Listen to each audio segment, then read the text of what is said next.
This year saw the return of the Pro Chess League. And thank goodness, chat, so good to have you back, PCL. Traded queens, you might Look be. at it! That's it! That's it! Oh my gosh. Let's go! With the postseason upon us, the stakes are only getting higher. Which teams from around the world can survive to claim the next PCL championship and also bite off a lion's share of the fresh $100,000 up for grabs? The semifinals of the Pro Chess League playoffs have finally arrived. That's game. Nihal wins on the clock, but also on the board, and they've dominated this match from start to finish. The PCL is here to stay. Who will be crowned its next champion? Whoa!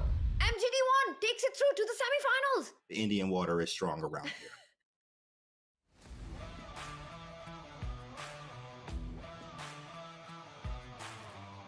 Hello and welcome everyone to the semifinals of the Pro Chess League. Sit back, get the popcorn and get ready because it is going to be an exciting day of chess. I am International Master Tanya Sachdev alongside my good friend the Jedi, James Canty. James, super happy to be back here with you. We had such a phenomenal day of quarterfinals action. What was the highlight for you? The highlight for me was the tie breaks. I mean, we thought one team had, oh, he got it. And then it's tie breaks, right? And then also the momentum was almost in the other team's favor. So those tie breaks were amazing. We were able to see a lot more chess than we came for. So that's always exciting. What about you, Tom? Completely agree. Levitov versus MGD1. The tiebreak, super exciting, and the action only heats up because there is so much on the line. It's a single elimination match, and take a look at what the teams are fighting for. Well, it's a big chunk of the 100,000 prize pool. If you win today, you go into the finals. You're guaranteed a $20,000. Not just that, on Sunday, we will be revealing the big hitters, the most valued players. 3 prizes will go out and MVPs will take back $5,000. But James, prize money, that's really cool. But it's also the bragging rights of winning the Pro Chess League. And the money that we gonna spend as well. Absolutely. I'm gonna brag all the way to wherever we gonna spend this money, right? So that's very nice as well. Nice payoff. Sitting at home, relaxing wherever you are. Maybe, you know, they're out or playing wherever they're playing from. They're relaxing in a way, not relaxing too much because there's some stressful games and emotions that's going to go on before the finals. It's been such an exciting journey, James. As you mentioned, well, relaxation is out of the window because you've got big semi-final matchups coming up. But we started with 16 teams. After the playoffs, after the Swiss, we had 8 teams qualifying for the quarterfinals. And the postseason has been a super fun one. We started with the Shanghai Tigers winning against Norway Gnomes, the first team to go into the semi-finals. And then the match that went down to the wire with Levitov Wizards against MGD1 going into tiebreaks. A super fun one, which saw MGD1 come on top. Absolutely. And it's the top half of the bracket there. You see the Yogis, number 1. They are very, very strong. You're going to see those face off against the Blitz there. Where they defeated the Blitz to make it here. And then you have the Knights versus the Bishops. Of course, the Knights won that battle, guys. If you're a Bishops fan, sorry to hear that. The Knights definitely won that one. So, of course, now we have these bigger matchups here. And it's only getting bigger up into the finals. And it's gonna be a big day of chess as well. We will see MGD1 taking on Gotham Knights later today, but we start with the Shanghai Tigers against the Indian Yogis. And here's the big reveal. Drum rolls, this is the squad that the teams are putting forward to try to punch their ticket into the finals. Whoever wins goes forward. The loser is out of the Pro Chess League. And the first thing that strikes me, James, is the switch up by the Indian Yogis. They won yesterday and they have rotated Vidit Gujarati and Nihal Serene for Prag and Ronak. Does that surprise you? No, not at all. It shows the depth of the team, how deep the Indian Yogis go here. I mean, just GM swapping out real quick. Hey, throw in Prag and Ronak. Like, that's really strong, of course, after having Nihal and Vidit there as well. I mean, these players are absolutely 100% beasts going up against some other beasts, that is the Tigers. And we also see the Shanghai Tigers with the tried and tested formula. Today it will be the 17-year-old prodigy from India, the most exciting talent, Pragnananda, who will be leading the Indian Yogis from the front. We will see the power siblings of Indian chess, Prag and Vaishali. Prag, he has mentioned his idols, James, have been Magnus Carlsen and Vishwanathan Anand. But this is a story of when your idols become your rivals. Because Prag has been beating Magnus in CCT, and today he's going to try to get his team to the finals. Absolutely. Of course, alongside his sister there. So that's some family power and the Indian blood and in the Indian water. It's just a lot going on over there. A lot of camaraderie and a lot of beast play in the chess against other beasts, against those tigers, which are really, really stoic. And they have that really team camaraderie. You can tell that they're just ready to go as one well-oiled team, or one tiger, as we should say. And as you mentioned, the Tigers as well, they've got a phenomenal lineup. They are sticking to their tried and tested formula with their 4 players. Take a look at the first round pairings that we've got. The most lopsided one, because the board number 1 takes on board number 4. We've got Prag against Zhu Yi, and we've got Wei Yi, the phenom from China, the 23-year-old grandmaster who will be starting against the 17-year-old Pranesh once again. An uneven matchup. But James, now Indian Yogis are the top seed. They're seed number 1. Shanghai Tigers, seed number 4. And as we progress to even matches, those very important critical round 3 and round 4, we will see the top boards of the Indian Yogi, because of their seedings, take on the white pieces against the Shanghai Tigers. Do you think that's a big advantage? Yeah, absolutely. I mean, I think it's an advantage if you can take advantage, right, of you having the black pieces. When you have the black pieces here, they say, oh, win with white, draw with black, especially at the higher level here. But lots of times, I mean, it doesn't go that way. You can't actually win with the black pieces too as well, especially in the shorter time control. So really, I think it comes down to if you can make some chances with the black pieces, that's really going to be huge here in this match. Absolutely. We've been talking about Prag leading from the front for the Indian Yogis, and the player on the top board from the Shanghai Tigers is the 23-year-old Grandmaster Wei Yi. He's had such an incredible, impressive early career. He was just 15 when he broke the 2700 barrier. He broke Magnus Carlsen's record, becoming the youngest player to ever be 2700. He has a super attacking style. We've seen him bring on the creativity on the board. James, one of his biggest immortals, the game against Bruzon Batista, just sticks on my mind. And even in the Pro Chess League, we've seen just incredible attacking masterpieces by Wei Yi. Yeah, he goes under the radar. In fact, people don't talk about him as much, but he's absolutely 2,700. Just, I mean, check the files, right? The man is extremely strong here, and his repertoire is aggressive. He likes to play E4. He likes Grunfeld, right? Very sharp lines. He likes Knight of Sicilian. So very sharp player, very strong and attacking. You're going to have to watch out for him, especially at that top board. We know he's going to, really be out here to get some points today.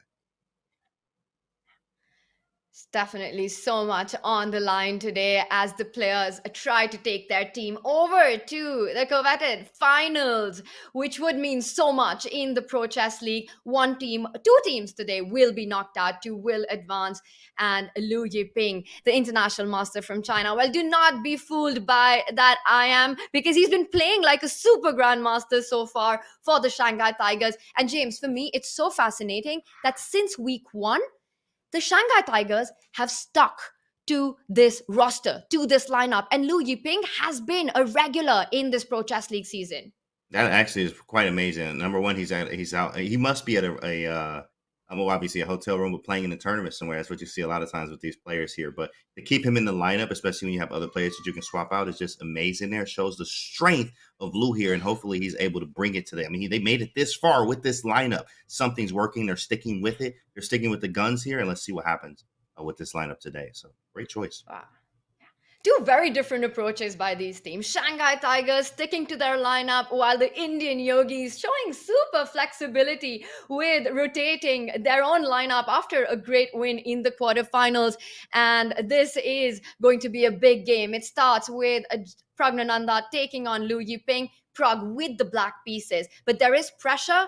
Despite being black, he's going to try to win this one.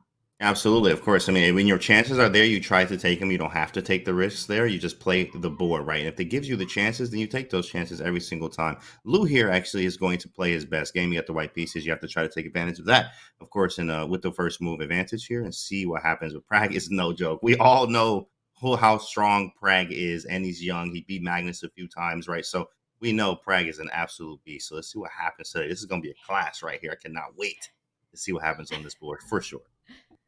It's gonna be a super fun match, and Liu Yiping, you cannot underestimate him. So far in the league, he scored a huge 9 out of 19, being aboard 4 for his Wow. team. And Ooh. James, that's a massive score to bring home from Right. your board 4. Exactly.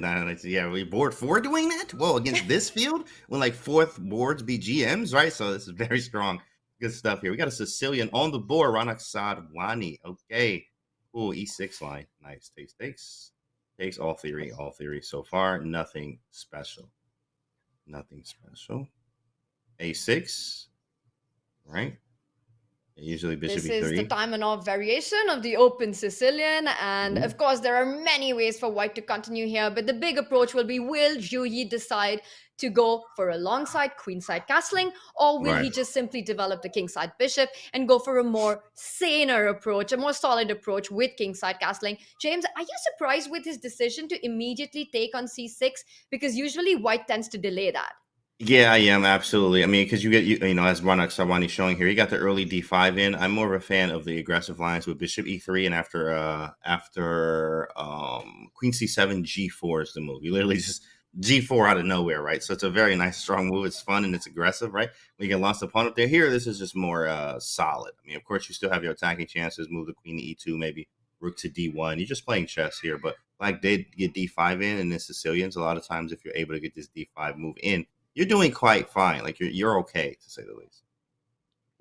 And that's the whole point. Once you trade on c6, you allow a side pawn of black to actually come towards the center, and this break that you're talking about is a dream of every Sicilian player. You want to strike with d5, and that pawn on c6 really assists that. Now, I know Ronak a little bit.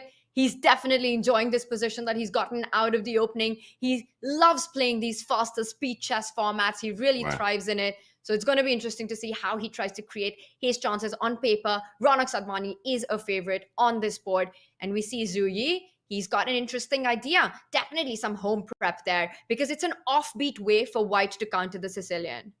I actually like this Bishop B2 move here from Zhu Yi here with the longer diagonal approach. It's very strong, but we do need to create some chances, which I see that probably coming with an F4, F5, and some type of rook lift F3, G3. Very aggressive intentions, open Sicilian. That's what that is. Anyway, Black with the A5 move, maybe looking to play A4 and maybe a Queen B6, Bishop A6 as well, stuff like that. So sons are actually watching too as well. So got them watching. It's just fun. Hopefully you got your kids watching at home, guys. Get the kids involved, guys. Get the kids involved. Very good. You may see them play right here on Pro Chess League. Speaking of getting your kids involved, the average age of today's Indian yogi team is 19. Yo, James, that's absolutely insane. That's and crazy. These are all players reaching 2,700. The oldest member of today's Indian yogi team is Vaishali at 21. Wow. Yeah, it's in the water. I'm telling you, whatever they have in the water there, it's showing, guys. It's definitely in the food in the water there for sure. That's funny. I don't know, James. That water hasn't reached Delhi yet. Hasn't reached over that side. Okay, perfect. Yeah, we got to get some of that Indian water over there for sure. I need a cup or two or a gallon of that every day. Just life. Amazing. Okay, so Black. And we're already seeing some unfamiliar territory in this open Sicilian. So Rook D1 played, lining up that Rook on the D file against the Queen. So a preemptive move in case that file opens up. That's where you want your Rook. And Black returns the favor by placing his own Rook so that if you take on D5. Now, if White was to capture on D5, the usual way to take it back would be with the C pawn. You want more pawns towards the center of the board. But with that last move, Rook to E8, it also opens up the idea and the flexibility of the Yogis to capture D5 with the E6 pawn.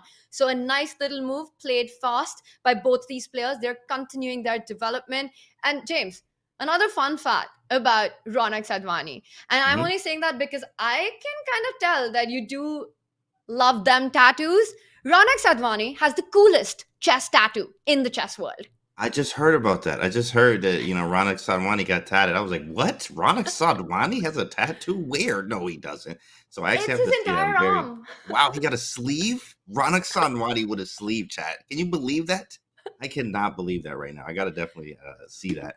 That is extra cool from him. I never expected that from Ronak out here. He's smirking at it too. Like, yeah, you're right, Kanzi. You're right. I saw the smirk there. Wow, that's pretty cool, actually, to know. Check that out. So, what's his Instagram? Plug his Instagram, chat. I'm sure you guys can find it. Yeah, I'm sure we can have someone in chat plug that in, but definitely check that out right now. Let's check out this position a little deeper because I see the eval bar says that White actually, despite going through this slightly offbeat part in the opening, has built an advantage. We see the bar shifting closer to a White advantage, and Zhu Yi strikes for the second time in the center. Now he's forcing Ronak to take a decision, and Ronak does just that. Simplifies on E6. Is that a blunder? Bishop B7? What happened there? Oh wow. Bishop takes E. Wait, this is what is this right? What's going That on? is right.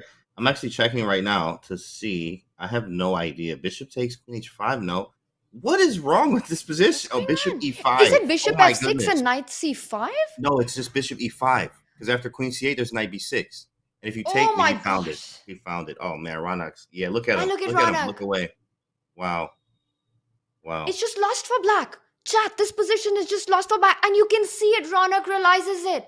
He rushed, he blundered, and just my out of the goodness. opening, Zhu Yi, the underrated player on board, the board 3 of China, is currently in a winning position. It's tactics, James. And let's just show it with the arrows, or maybe we can make some moves. Black's queen can either fall back on C8, which would have allowed a fork on B6.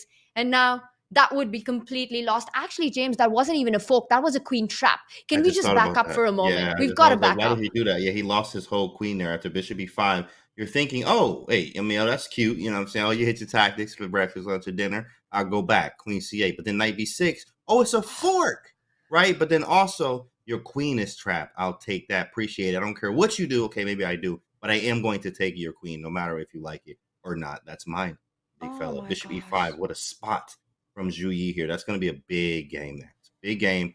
Huge loss if he's not able to recover, which means I don't think he will, to be honest. But I mean, of course, takes. There's still some chances because you have pieces, but I mean, wow, like what a blunder there. That's tough.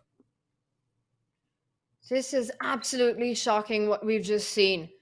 And you could see it on Ronak. He can't believe it himself. And it all came down to this natural bishop developing move. James, White is completely winning here already. Shanghai Tigers, this would be a huge point for them if they're able to take down Ronak Sadhwani, board 2 of the Indian Yogis. We need to do an action replay of what just happened. What was the turning point? What was the big blunder? Was it Bishop B7? Absolutely. In fact, right here, actually, after Bishop takes E4, I mean, the better move here is just get rid of the bishop first. He didn't want to take this, which is, I mean, you just take this because it's a bishop. You get the bishop pair, right? You can open up Bishop B7 later, right? He just played Bishop B7 first, which gave it the wrong idea. Obviously, it's just wrong immediately. And Bishop E5, now we got both the bishops here, and that is GG. It was supposed to be Knight takes E4 first. Get rid of that very sharp bishop that he had, and then we go from there. But lost the queen, trying to still fight here, but it's very futile, to say the least. You want to move to the other game? Yeah, I'm still getting over what we just saw. A blunder right out the opening, and it's not a pawn blunder. It's an entire queen blunder. You've got no place left, and so easy to fall for that. Let's move on to another game. This one, well, it looks like Ronak Sadhwani will not be able to come back from that position. He's down a queen for just 2 minor pieces. He's going to try and fight James, but it's going to be an uphill task. We also have action on with Prag's sister, Vaishali, who has been such a star player for the Indian Yogis on board 4. She has defeated so many strong grandmasters in the Pro Chess League so far, including Supi, including Daniel Dubov. She took down Etienne Bacrot yesterday. It's been a phenomenal performance by Vaishali so far, and she's playing against Ju Wenjun, the current reigning women world champions, the 3-time women world champion. James, this is going to be a big fight, and I love the position that we have on the board already. Look at the pawn storm that Wenjun has created in the center. Absolutely. There's definitely a pawn storm here, but it can be breaking and broken up as much as you can. You can do B4, right? You also have C3. Queen D3 was the move from Vaishali here, though. In fact, I like to say, like, even the mom is like 2,300, right? Because the mom and brother, the whole family there is just very strong. But Queen of D3 hits B5. We also do want to double the rooks, maybe play rook F1 or F4. It's lots of possibilities here. This is a strong center, but it can be broken up. B4 is a move possible at some point. We do need to watch for pawn breaks from both sides. In fact, here, maybe C4 at some point. A timely C4 could be annoying, or taking, maybe trying to play C4. Taking would allow A6 to be weak. We can also take with our rook here. So they always say keep the tension, which is important here. There's some tension here. And we do want to maybe, again, play b4 and do something with this position. Your time is about even 2 as well. So yeah, this is going to be a fun fight. And chat, we're getting an update that the other two boards, the other two games are yet to start. There are some technical issues that we're just fixing. So these are the only two games that are ongoing. The action is on, but it is hot action. We saw Ronak Sadhwani with a big blunder by the Yogis. And here we also see Vaishali. She's made the move Queen D3. She wants to try to get the other rook into the game, but you've got to watch out. Now a move like rook E1, James, that Queen B6, it's sneaky because the A4 pawn would be hanging. There's an X-ray vision there down the B file. So a move like rook E1 could totally run into B takes A4. You cannot recapture. The bishop on B2 is on pre. wow, got to be careful there. Look at Tanya with the tactics, guys. Tactic Tanya. So, of course, after Queen like to B6, tactics Tanya, right? So here, after the Queen B6 move, yeah, this is kind of annoying, actually. That's a very strong move. That's quite annoying because you do want to keep the tension, but if I take, I mean, then you challenge the file. I may have to go rook E1. Very strong move there. What do we do? James, check this out. There's just Yes. another idea. It's not just really stopping white from developing that rook, but at some point, black can actually make the move C4. Whoa. Once again, I want to open up that B file. And if you take on D4, it gives these counter-attacking ideas like the bishop coming on C5, a Whoa. battery along the A7 G1 diagonal. And at the right moment, this could be a dangerous threat. Now, white has to constantly think about this. Wow. Yeah, this is actually a very good point here, as you do know that we can give up some pawns here, obviously, for some counterplay with bishop c5 would be nice. We also do have, again, b takes a4, which is going to be quite an annoying move to face if we move the rook. We can't really move the rook here, kind of tied down. In the meantime, we do have other games. So the Pranesh game has actually started with Wei Yi. We're going to actually pull that up and go over there to see what these guys are doing. It just started. Cool. Let's see what the opening is. And we have Pranesh with the white pieces versus the very strong and aggressive Wei Yi. And I'll tell you one thing. There is no player in the Pro Chess League as hungry to prove himself and for the wins as Pranesh is. We saw his performance for the Indian Yogis yesterday in the match against Blitz, and he scored a massive 3 out of 4. He was the MVP for Blitz yesterday, the board 4. He's just 17 years old. He's India's latest grandmaster. He's also his play has been so full of inspiration, James. It's been amazing to watch his rise. And if we just go on and see how this one went, he doesn't fear Wei Yi. But we know Wei Yi with the black pieces will try to win this one. It is an important one on board 1, playing board 4. And now we have ourselves a Hikaru Khan here. Very solid, fast moving hero. Blitzing out all the theory so far, right? 97, 97. This is the more topical stuff these days. Playing h6 and a6 is what's like next and stuff like that. You talk the bishop, you play knight f5, right? So it's very important to understand this this type of play. Knight g6, that one's interesting, actually. Not familiar with this one yet. You play Hikaru Khan or no? What do you play in c4? I like to play the king's pawn opening, so I play either e5 or Sicilian. I'm not a Caro player, and I don't face it either because I'm a d4 player. But it's always very interesting to see these setups because it's kind of like the French, but the light squared bishop is outside the pawn structure, which definitely is a breather for black. And we do see an f6 break. So Wei Yi, James, he's making his intentions very clear. He wants to open up the game. He wants to try to build that attack we keep talking about. And it's already a very asymmetrical middle game that we have. Yeah, you know what's funny? Actually, Hikaru Khan middle games and French ones as well can be you can actually steer. I guess we've learned this over time. You can learn that every opening can be played in some type of aggressive way. And Hikaru Khan being a very solid opening here can be played very aggressively. As you see with the bishop diagonal. I mean, this is not the regular Hikaru Khan solidity that you actually have. This is more of like a French that, again, middle games are very sharp there, as we saw yesterday with Arjun's middle game. And that French game against Kosniuk, it's very similar here with the aggressive intentions we may have with the bishop bearing down. We have a weakness here. We can also end up casting queenside if we're able to dislodge the bishop from g5. We already have an open f file. So, like, what kind of Hikaru Khan is this? Like, Hikaru Khan with some spice to it and flair for sure. Yeah, it feels like a Caro French hybrid with the f6 break in the pawn structure that we're seeing. But James, big update.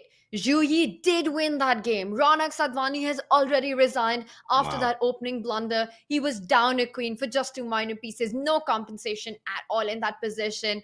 And for the Tigers, that's a huge point, taking down board 2 of the Indian Yogis. Yeah, that's absolutely huge there. That I mean, Sadwani had that blunder that hurts, and you like, come on, this is for the team. Like I'm so mad. Like, and I can understand. You can feel all the emotion there because it was so quick. If it was like later in the game and et cetera, like okay, you can understand. You just had a bad game, but really, I mean, it was a bad game, but very quick. He lost his queen within like 15 moves, right? So it was a very very tough loss there for the Yogis. But of course, if they're able to bounce back, this round isn't over yet, and there's still another 3 matches today, 3 rounds there, that is.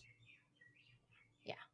But now the other 3 boards really have to step it up to counter that loss. And as you mentioned, it's not about the result, but the way it happened. It was basically a free gift for the Shanghai Tigers. Right out Absolutely. of the opening, no fight at all. But now this game is where the action is. And we can see a lot is happening on the king side and the queen side. Pranesh being ambitious on both flanks of the board. He is trying to trade off pieces on the king side so that there isn't a possibility of a big attack. The more pieces that get traded, the easier it is for white to handle the attack. Meanwhile, he's trying to create pawn weaknesses on the queen side by gaining more space. And I like that approach. Unstoppable a pawn. It marches down the board. Now, after this move, you never want to recapture that a. You don't want to capture that a6 pawn. It leads to a lot of weaknesses on the queen side. James, maybe we can just have some arrows on the board that if b takes What do we have? a6 was to Okay. happen, Okay. after rook a6, Rook c6 will A6. be weak, a7 C6 is will weak. be weak, and just Got it. weaknesses all around. That's Yeah. definitely not a move you want to make. On the other hand, if you push the b pawn, that a6 pawn for the rest of the game is a point of worry for black. Any Wow. end games, anytime Blight is able to strike on the queen side, it could be the winning pawn. Absolutely. This is going to be super annoying. Of course, look at the space we've created here. And if you push it twice to b5, at some point, maybe we can get a knight to b7 or some piece there. But eventually, it's just annoying to have, obviously, this pawn on a6. So you're going to feel that a little bit later there. But actually, I think that's just what happened. Is this on the board, actually? This is actually on the board now, Tanya. a6, b6 actually happened right now. And let's see what we have. It's white to move here. This is not the Carol Khan I'm actually looking for. Like it was like black's totally fine, but we do have this nice pawn on a6, and we need to still develop our pieces. On the other hand, black is fully developed, and the rooks are connected. Very interesting. Okay, b6 happened. I agree with you. Black's piece activity is so powerful right now, and you can feel it. There's only that rook on a8, and I have no doubt that Wei Yi will bring the final toy into the game as well. Either try and bring it on the f file or bring it to e8 and try and even break in the center. He's already eyeing white's king side. It's going to be a big battle. And chat, another update that we still haven't started on the Prag Liu Yiping board. Still sorting out those technical issues. We will get that game to you as soon as it's underway. But James, what do you say? Should we take this moment to shift to the Vaishali Vengeance board? Because action is on that There is one as definitely well. some action You're over gonna there right now. You're going to love Vaishali's last move. Oh, I see it right now. I'm looking at it right now. There it is. Boom, it's on the board. E6. E6. Talk to me nicely. E6 is a strong move, very scary move there. Bishop F6 now. Okay, yep, takes. Correct. And now we look for some aggressive moves, but it looks like we have nothing.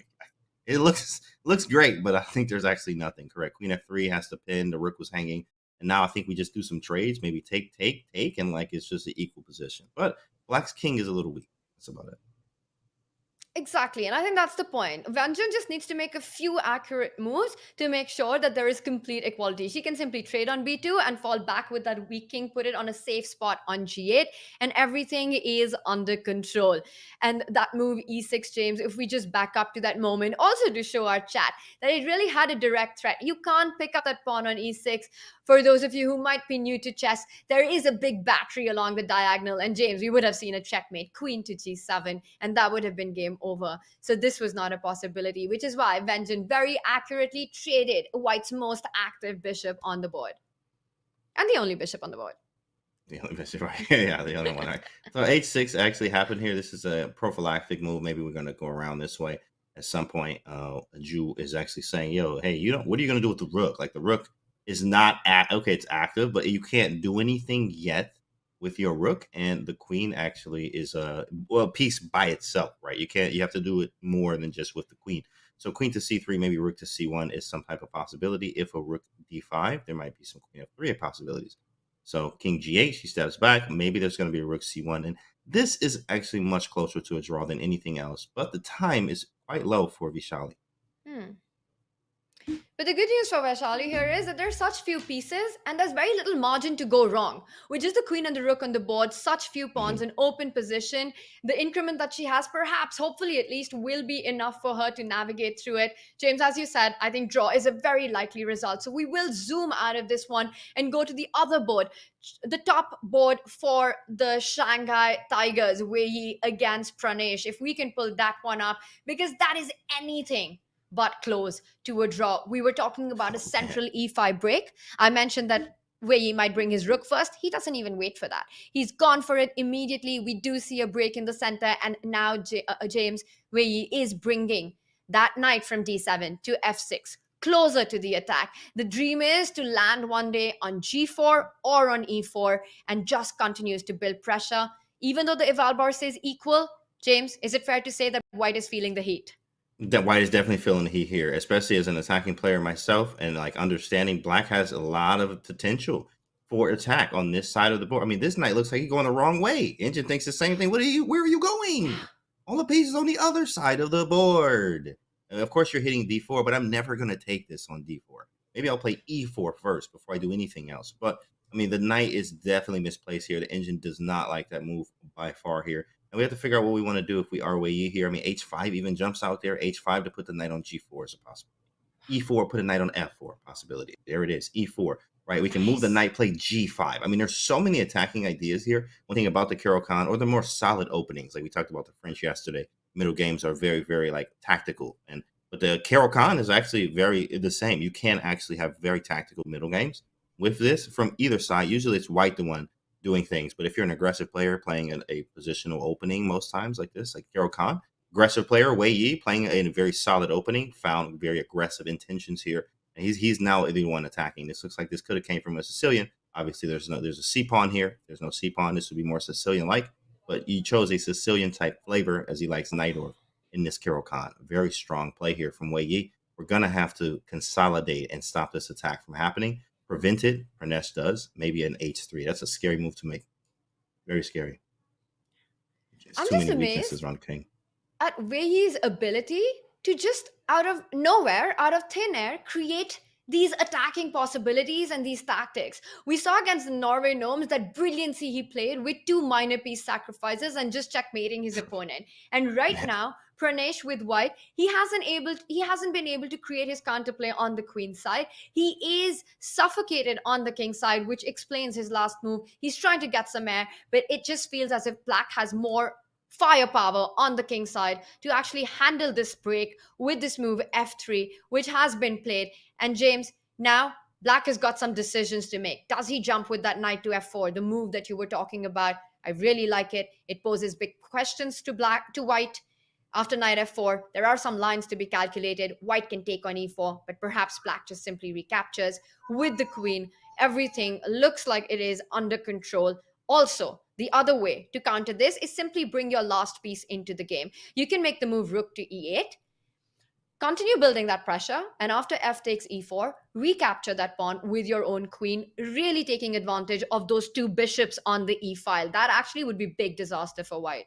That's really strong. Rook e8, simple move. Just put the rook on e8. Very simple idea. But if you take queen takes e4 and you lose material, I mean, while it was simple, I also get another piece into the game.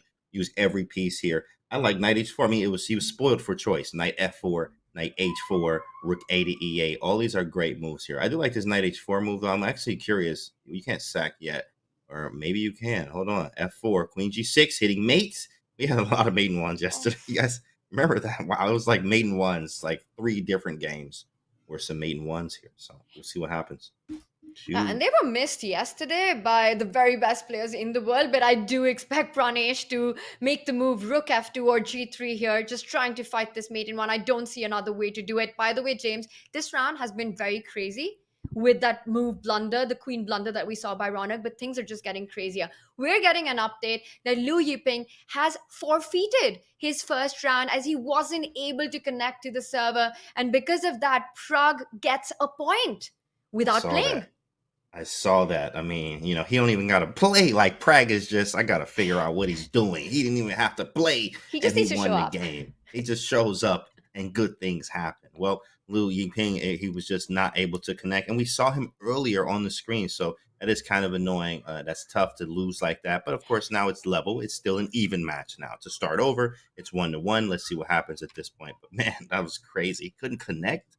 Like the hotel Wi-Fi. What is that? You know, like fix it. You have to, because this is a big match. It sucks that that happens. Hopefully that doesn't James? happen anymore. Yeah, and Yeah. we hope that Liu Yiping can connect for the remaining rounds, and we will get an update on that. But James, Wei Yi, we know him. You know exactly his style. You are the kind of player who plays like Wei Yi. Is knight g3 a threat that he has in mind? Will we see knight g3 at some point? Absolutely. I mean, knight g3 takes, right? Queen takes g3, king goes to h1. So, of course, a lot of times I used to say drag and drop is what I would tell students is, how do I get the rook to h6? So I would have to move the knight. So I'm already looking at knight g4s there. Unfortunately, bishop takes g4 will be a thing, and rook f6, rook h6 is going to be blocked by a bishop h5. But it's there. It's almost there, right? Very close. So we just need another move or two, maybe e3, which is what rook e8 does. Rook e8 is very nice. So now after we sack on g3, takes, queen takes, we also could be able to put the knight on e4, right, at this point. And then we can be able to rook lift and have some aggressive intentions here. This is going to be a win for black. Yeah. Well, that's a hot take, but I think I agree with you, and I know where it's coming from. Do you even rook lift? Well, Pranesh does, but it's the wrong kind of rook lift. It's the defensive one, and it's not going to hold the position together. The thing is that there is a choice of plenty for Wei Yi, but he doesn't take that much time to make a decision. Maybe not the most accurate, but still a lot of pressure. This is aggressive suffocation for the white pieces. Pawn is on e3, knight e4. Well, has he sacrificed Did he blunder an in exchange, or there? like? I mean, I think he blundered this. I'm not even gonna lie. I think this was a blunder for some reason, because I just feel this does not like. This feels like this is going in the wrong direction. Of course, black definitely is for choice, but I mean, after queen e6, we have to move away. We have to take the material back, and it gives white time. When you have initiative, it's time. So you got to be quick with everything, which he was, but he might have moved a little bit too quick and allow some chances. Bishop h5 hitting the rook. You got to move the queen, which he does, and then we go from there.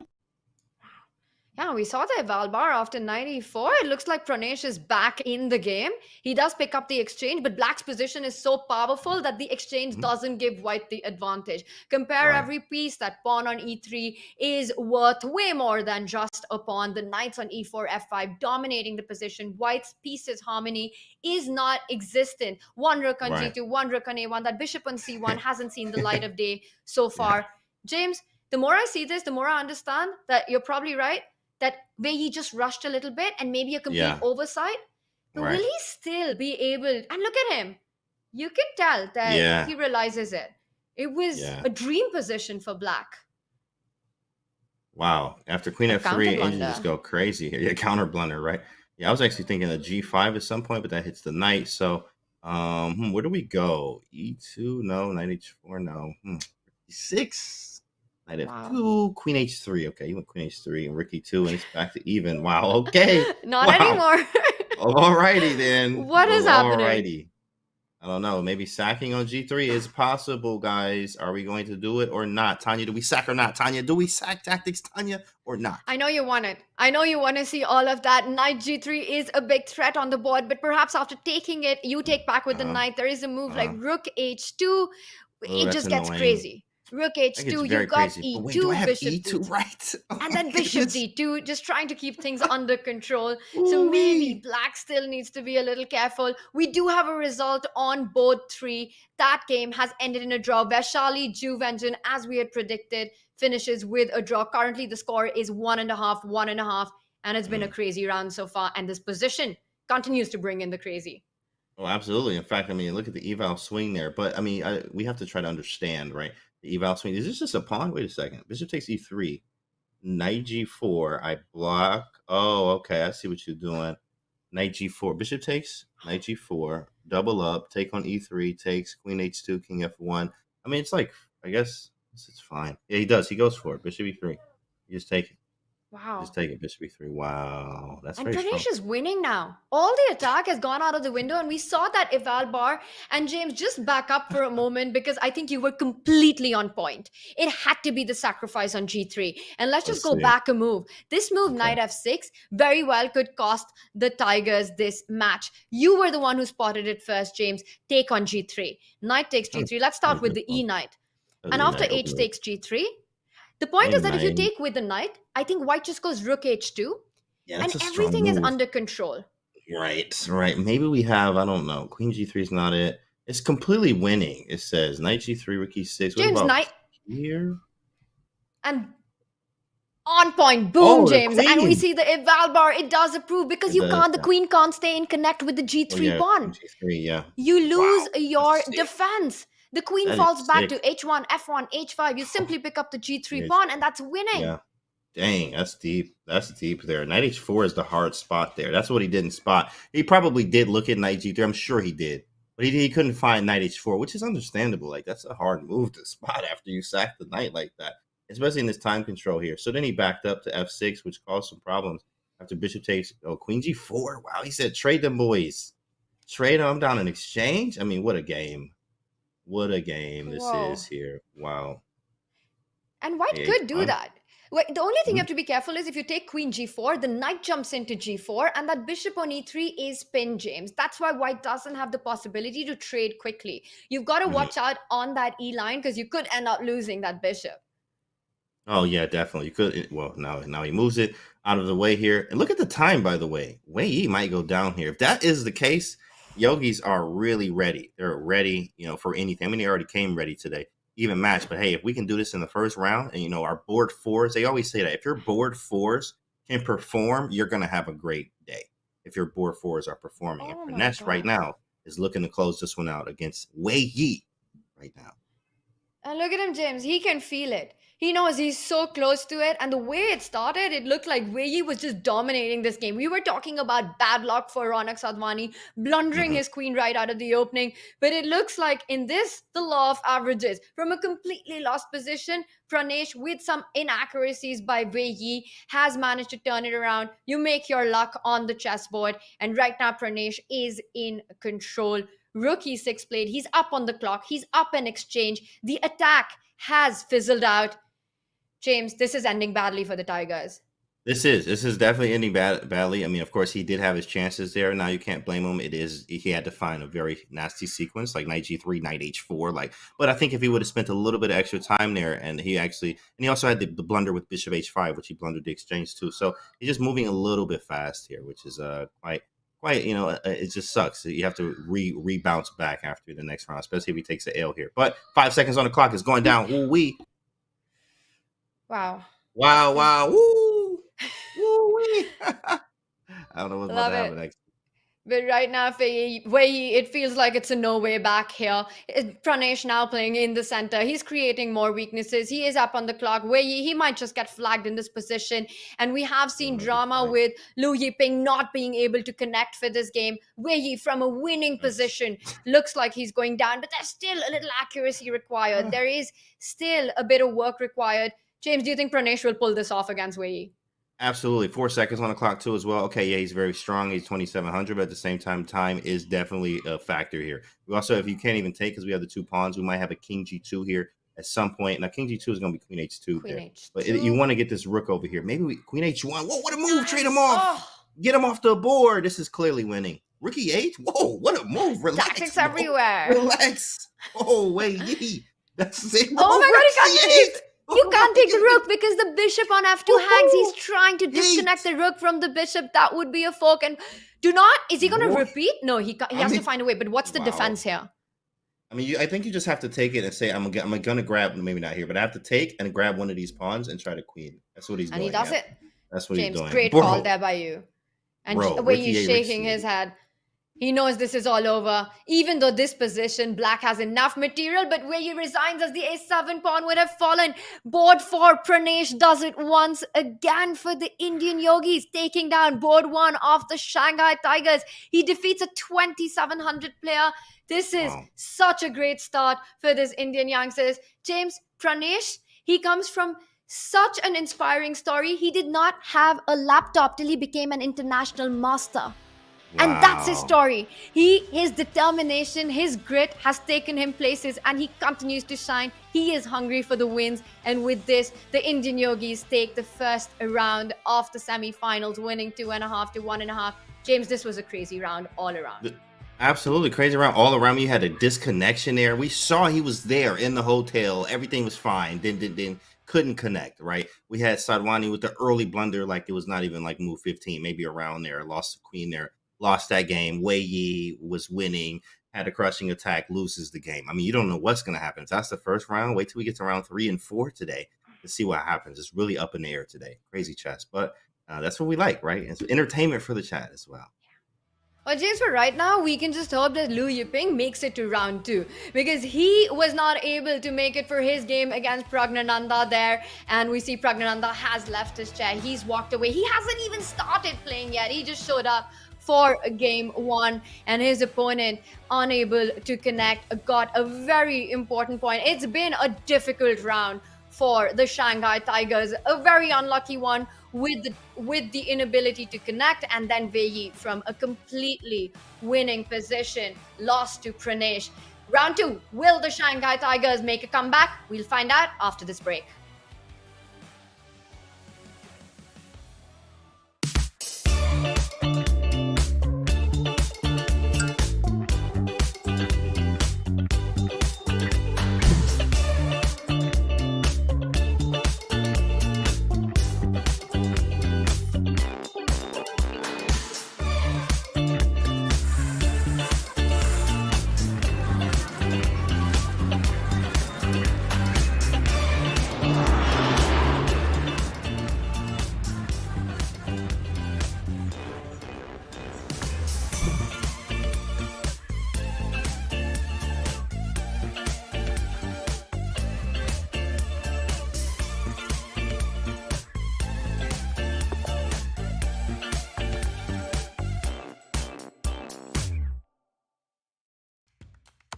Struggling to improve your game? Chessable is the home for chess improvers. With hundreds of courses by incredible authors like world champion Magnus Carlsen, Christoph Selecki, Andras Toth, everyone's favorite social media troll known as Anish Giri, and so many more, Chessable can help you raise your game to the next level. You getting started on the fundamentals? You should check out everyone's first chess workbook. Maybe you want to stop letting all those points slip away in the endgame. 100 endgames you must know is the course for you. Did you not notice your king was in check and still can't figure out why the pieces won't move? Actually, Chessable can't help you with that. Maybe try refreshing your tab. Check out Chessable today and get 30 days of Pro for free. Go to chessable.com/begin.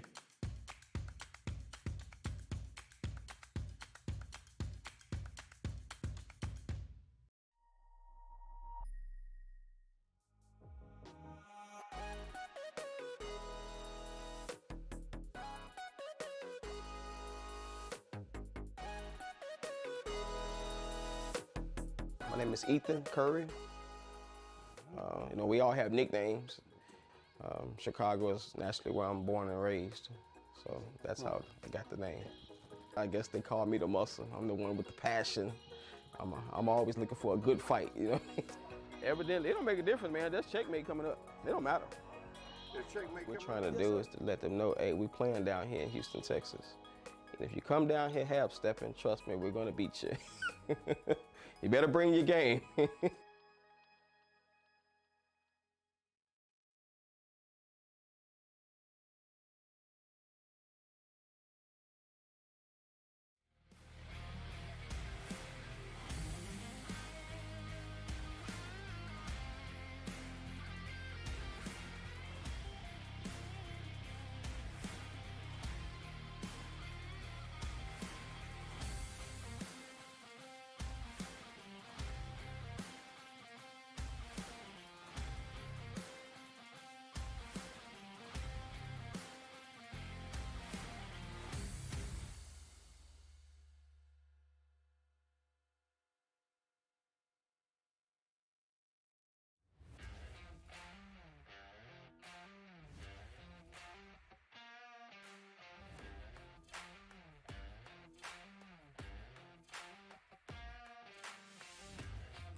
Sure, all right.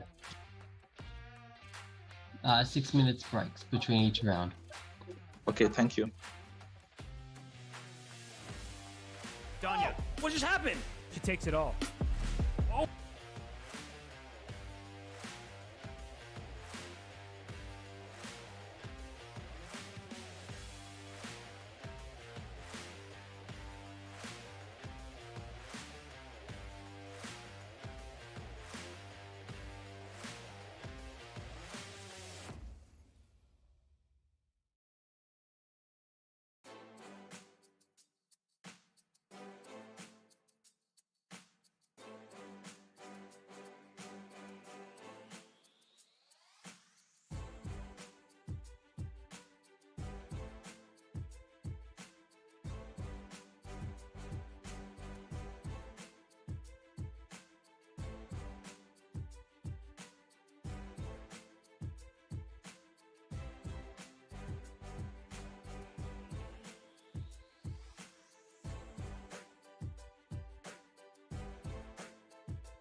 Move. Knight takes f6, loses. Oh my gosh! This is just crazy level of tactical vision. Wei Yi is unstoppable in the Pro Chess League. It's checkmate. She walked right into it. Oh! Wow, what a find by Wei Yi. Oh, because e3 knight f2 check, and you win the game by, oh my, this is amazing. I mean, he had a plus day on board 4 for the Shanghai Tigers.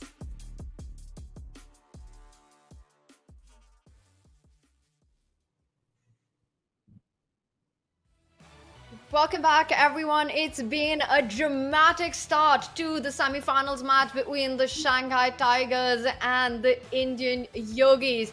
And with all the drama that we saw, eventually it is the Yogis who have taken the lead after round 1 with their 4 players. A new team that Yogis have put forward for this round. And we've got a big game 2 coming up. James, we had a lot of drama on the board, but a lot of drama off it as well. Absolutely, a lot of drama off the board. I mean, hey, like Lou has some technical issues. He'll be back, obviously. You know, we're trying to get him back, so stay tuned for that. But definitely, that was a problem there. I mean, Prag was ready to play, and something happened with the connection there. We also saw in the games, right, crazy stuff with Wei Yi. I mean, this is already exactly what we wanted, just action. Of course, we really want it all on the board, a little bit off the board, but definitely here, it's a lot of action, and we got round 2 coming up in a minute here, Tanya. So. It's amazing. It's crazy right now. Yeah, I think, James, as chess fans, we all hope that the drama remains on the board. So we're really trying to get Liu Yiping to be back for round 2. These are the pairings that we do have. The technical issues do continue on that board with Ronak Sazvani against Liu Yiping. We also see Prag, who will be playing. He did not play his first round because of the forfeit. He'll be taking on Zhu Yi. Vaishali will be against Wei Yi. And Wei Yi, he was on the brink of winning a great attacking masterpiece when it all suddenly went absolutely wrong for the Chinese Grandmaster. Yeah, that's very disappointing. I mean, as you know, you have an attack like that, you're known for being ferocious. You're playing the board 4 as well, right? You're like, oh yeah, this should work. Everything is in my favor. It was, and then it wasn't. And look at Lou here on the screen, getting ready, right? He seems like he's in his zone. Everything seems like it's working now. Maybe able to see him in round 2. Yeah, and the one player who's trying to get into the zone is International Master Liu Yiping. We see them on the camera there. He is trying to connect to Chesscom so that he can play his round 2. And we're only hoping that does happen because it would be very unfortunate. And nobody wants to win like that, James. Least of all, these players there. They're known for their sportsmanship. Right now, this will be the game that we will be focusing on with Pragnananda taking on Zhu Yi. It is the first game for Prag. He starts with the white pieces and he makes the move. The King's Pawn opening. We're going to have a Sicilian, an open Sicilian. In fact, this is actually, we're looking at Ronak. There we go. We have a Ronak game here with his Ronak versus Lou. Lou is ready. He's here. There we go. That's exactly what I was thinking. Perfect. Oh, okay. Here we go. This is actually something cool. Bishop e3. Come on. Bishop e3, a6, g4. Love that line so much. Bishop e3, a6, g4. Bishop e3, a6, g4. Ronak Sadwani, he has to bounce back because he had that tough game in round 1. And this is G4 so immediately. similar. Come on, bro. I know you Come love on, bro. it. Talk to CG4 me. and James. Talk James, to this me. is going to be a fun one. Come on, Ronak, and bishop e3 by transposition. Come on, young fella. Oh. James, this is exactly the opening that Ronak Sadhwani faced with the black pieces, at least the structure. We didn't have a G4 then, but you remember the first game against Zhu Yi. It was Ronak with black, Zhu Yi took on C6, and 5 moves later, Ronak blundered the queen. This time, he plays with the white pieces, and we see Liu Yiping. We're so happy that he is back and he is playing. He decides to take on C6 with the queen. And James, the reason for that is you want to take with the pawn, but once G4 is committed, what you want is to make the most of this diagonal. With the light squares weakened, you want your bishop on B7. You want that battery set up, and that's what black is looking for. Absolutely. That's where their counterplay usually goes, is like B5, B4, bishop B7. The bishop is on E3. We literally are reaching a position by transposition. Like, that you would get with bishop e3, g4. Usually the pawn's on b5 here in these situations. This is a very aggressive chess, a very aggressive style. I actually won a nice game against a strong IM, OTB with this same line. So this is a very strong, even Niels Grandelius likes this too from the white side. So it's a very strong situation, and you can be in a lot of trouble from the black side here if you don't know what you're doing. But it is very double-edged. Look at Lou, though. Lou is on the iPad. You know what I mean? He's playing off the pad. Playing off the pad, you're not going to stop me. I might have had some issues, but now I got my iPad. Look at him right there, ready to go. I'm sure he's here for the long run, guys, with the iPad. Look at him, one move at a time. Ain't no mouse slips here. No mouse slips over here, buddy. Wow. What you think of that? This is amazing to see. I was going to say, James, you got to address the elephant in the room, but in this case, it's the iPad in the room. We don't see this often, but this time, Liu Yiping is doing what needs to be done. He has connected, and he will be playing from the iPad. But James, in those time scrambles, this could get tricky, handling the game from the iPad. Yeah, it can, actually. But you know what? Well, yeah, in time scrambles, that's not going to be good. It's tough because I don't even think you can even pre-move. I mean, you can, but like you can do multiple pre-moves, but I don't think you can do that on the iPad. And that is difficult to do. Now, you know who is the best on the iPad? I'm talking about super GM. That's not even a title, but that is what you're going to give to him, is Christopher Yu. Christopher Yu hits 50s easily on the iPad, but that man finger just is like, yo, man, check him. Is my wallet still there, right? Like, he is very quick with the hands there. That is the young kid there, Christopher Yu, extremely strong on the iPad. Wow. And this position, it looks extremely strong for black because the last move was a double attack on the rook on h1 and the pawn on e5. And if we just back up and see how this happened, well, queen d2 was played. The rook is already on g1, but can't black just pick up the e5 pawn now? Queen e5, yes. You're hitting on h2, you're hitting on b2. Is there a tactics that we're missing? There's actually no tactic, but this is a common idea where you actually do sacrifice a pawn many times in this line. It's just for initiative. Black's development is not there, right? So we actually queen e5, castle queen side, perfect. So it's here. It's actually on the board. So the initiative here is with white trying to get f4, f5, and asap. So if we see a d5, we may have an f4 immediately, right? In many cases, queen has to go back somewhere. We have f5. We can start pushing up on him. And then, of course, now engine, saying, oh, it's like 0.1 for black, right? That's crazy. It says that they like black, but you're up a pawn, right? So it should be, +1 or something higher than that. But because of the initiative that I have, I'm castled. The rooks are almost connected. I can move the bishop to like d3, g2, have h4, g5. I mean, white is always for choice in these positions. If black is able to consolidate, then there's going to be some problems for white. But at the same time, we are, attacking 100% in this game. This is going to be a fun game. You can already tell black has gotten greedy with that central pawn, but it could be a key pawn once Liu Yiping is able to consolidate and finish his development. So time is of the essence here for Ronak. He needs to build that attack, that initiative going as soon as possible to not give black just a couple of moves with that bishop developing to e7, the d7 pawn moving to d5, the other bishop coming out, and a shah castle. And if that happens, black is fine. So another few moves, Ronak needs to build the attack. And Liu Yiping starts with a developing bishop c5, trying to trade more pieces. He's up a pawn. Makes a lot of sense. James, we will take this moment to zoom out for just a moment and take a look at some of the other games that are on, because action is on all the boards, which is great to see. And a huge shout out to the Chesscom team for making sure that Liu Yiping is back in action and he gets a game. Yeah, he gets a game, and that's what we want here. Like, we want it to be extremely fair, of course. Like the connection issues. I mean, it happens as part of the online chess era. But the problem is, we have things like that where it just kind of sucks. So now that he's back, that's great. We have all games live. Tanya, where do you want to go? I mean, just look at the boards in front of us. It's hard to pick one. On the top right, you have a pawn on g4, and on the top left, you have a pawn on h5, a pawn on e5, and that looks like a position that's come out of the King's Indian attack.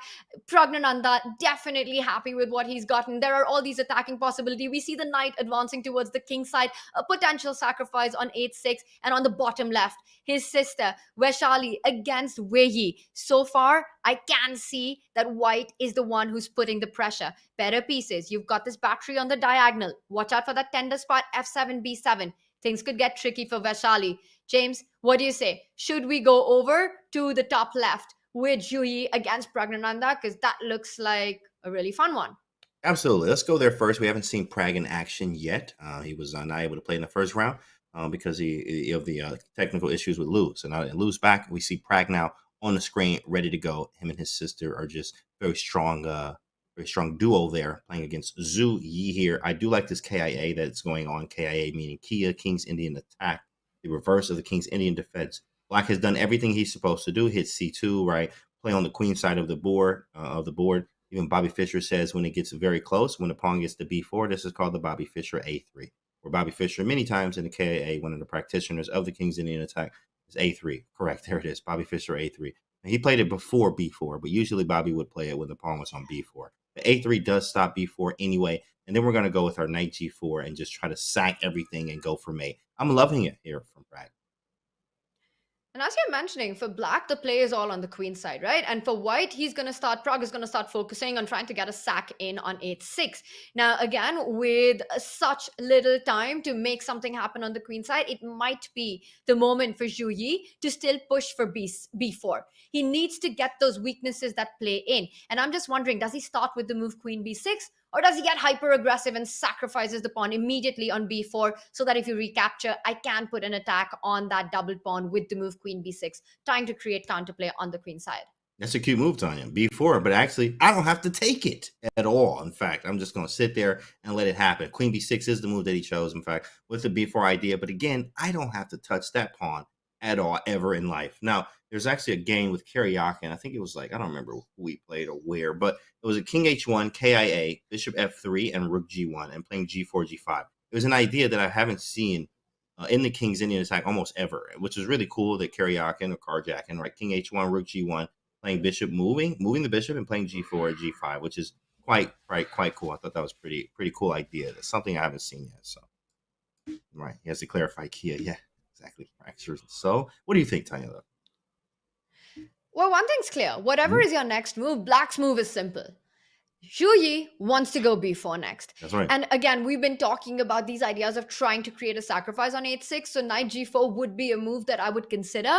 But it all comes down to evaluating, do the sacrifices actually work on h6? Yes, you can take it with the bishop. You can get your queen in. But that combo of the bishop on e7 and the knight on d7, which can hop over to f8, it does feel that black will be able to keep things under control on the king side, especially because do you even rook lift? And the answer for white in this one would be no, because there is no rook e4, rook g4. Correct. And of course, yeah, and this is why it came to mind of the Karyakin idea, moving the king over and rook g1, because, I mean, after we do sacrifice, we do have to think about the defense of our opponent, which could be bishop f8. And we don't have the rook lift. The knight is not ideally placed yet.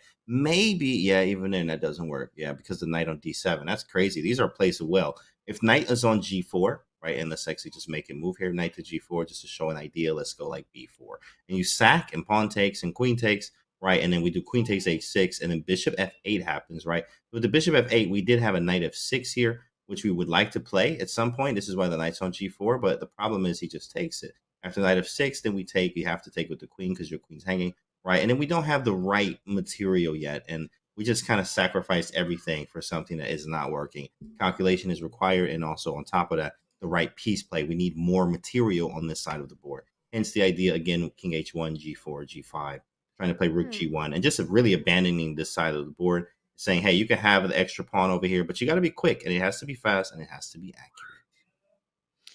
Yeah, and speaking of being fast, well, Prag decided another route for the knight to f3, so still eyeing maybe that g4, g5 break that you're talking about, but also putting pressure on d4. And Zhu Yi was super fast, making the move b4. He barely took seconds. He knows his play lies on the queen side. Now, one thing to notice here is that with that last move, knight f3, if white was to capture on b4, black can't retake with the queen, hitting on b2, asking for a trade, because then the d4 pawn becomes a weakness. But it is a big moment for Prag, because black can recapture with that bishop on e7 to b4. Is that the structure that you want in this position? And Prag says, yes, it is.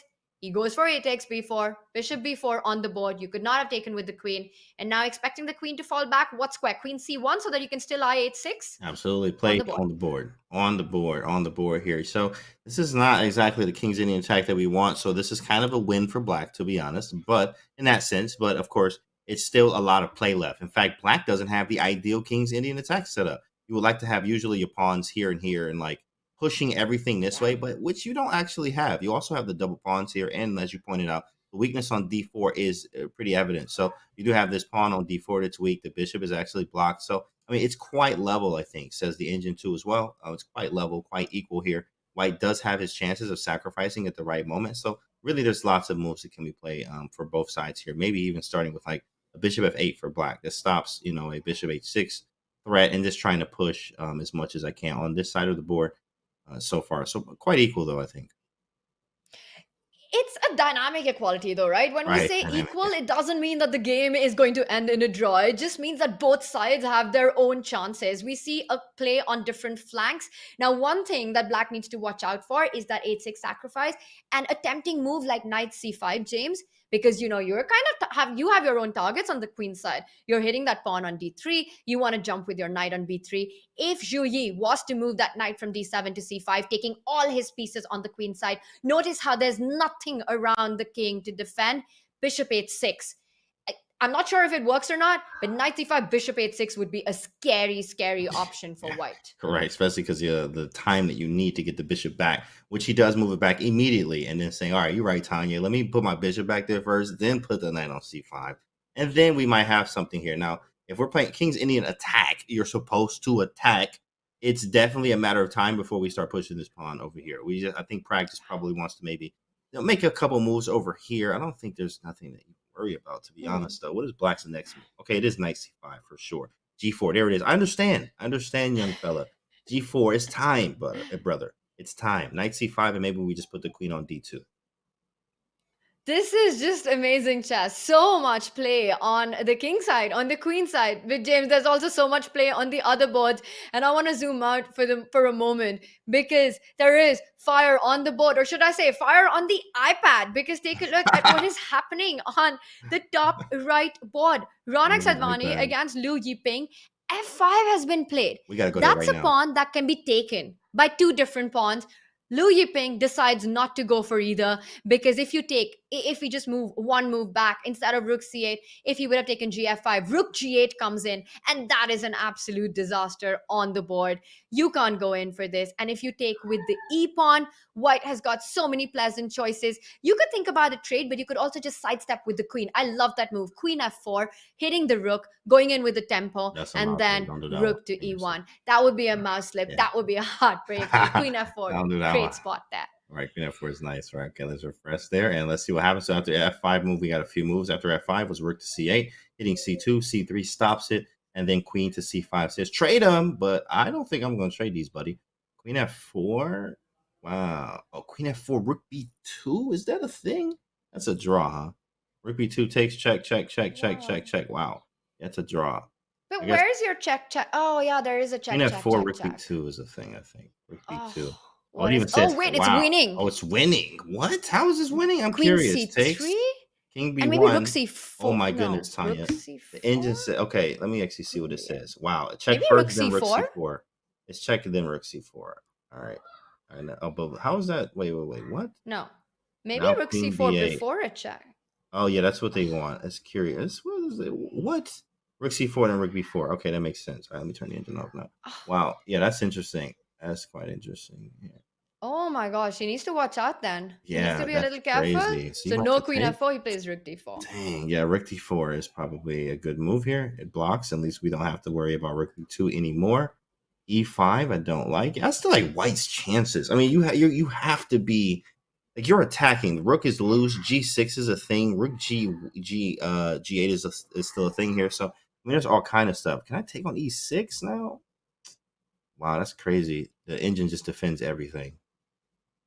Oh my gosh, there's so many options. And every time I look at this, the first thing that I can't believe is that Liu Yiping Yeah. is playing this position on an iPad. Yeah. And he's just so calm right now. He's the one who's up on the clock, and that's an important factor. He needs to really try to keep the clock under control in time scrambles. This could prove to be an absolute disaster because it Absolutely. is something that the players are not used to. Yeah, this is especially I mean speaking of being used to, like, man, playing on the iPad. Look at him focused on the pad. Like, that's just insane focus on the iPad there.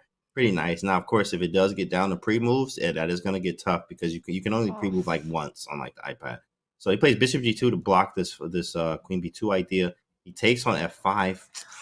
I don't know. This is looking bleak for white now. Oh man, look at the setup. I don't have any pawn breaks. This is not looking good for Ronak. Yeah, he's just taken the free pawn because that bishop, it blocked not only the queen b2 idea, but his own rook, James, from jumping on to g8. So Liu Yiping, taking advantage of that, picks up that extra pawn, and that's not one extra pawn.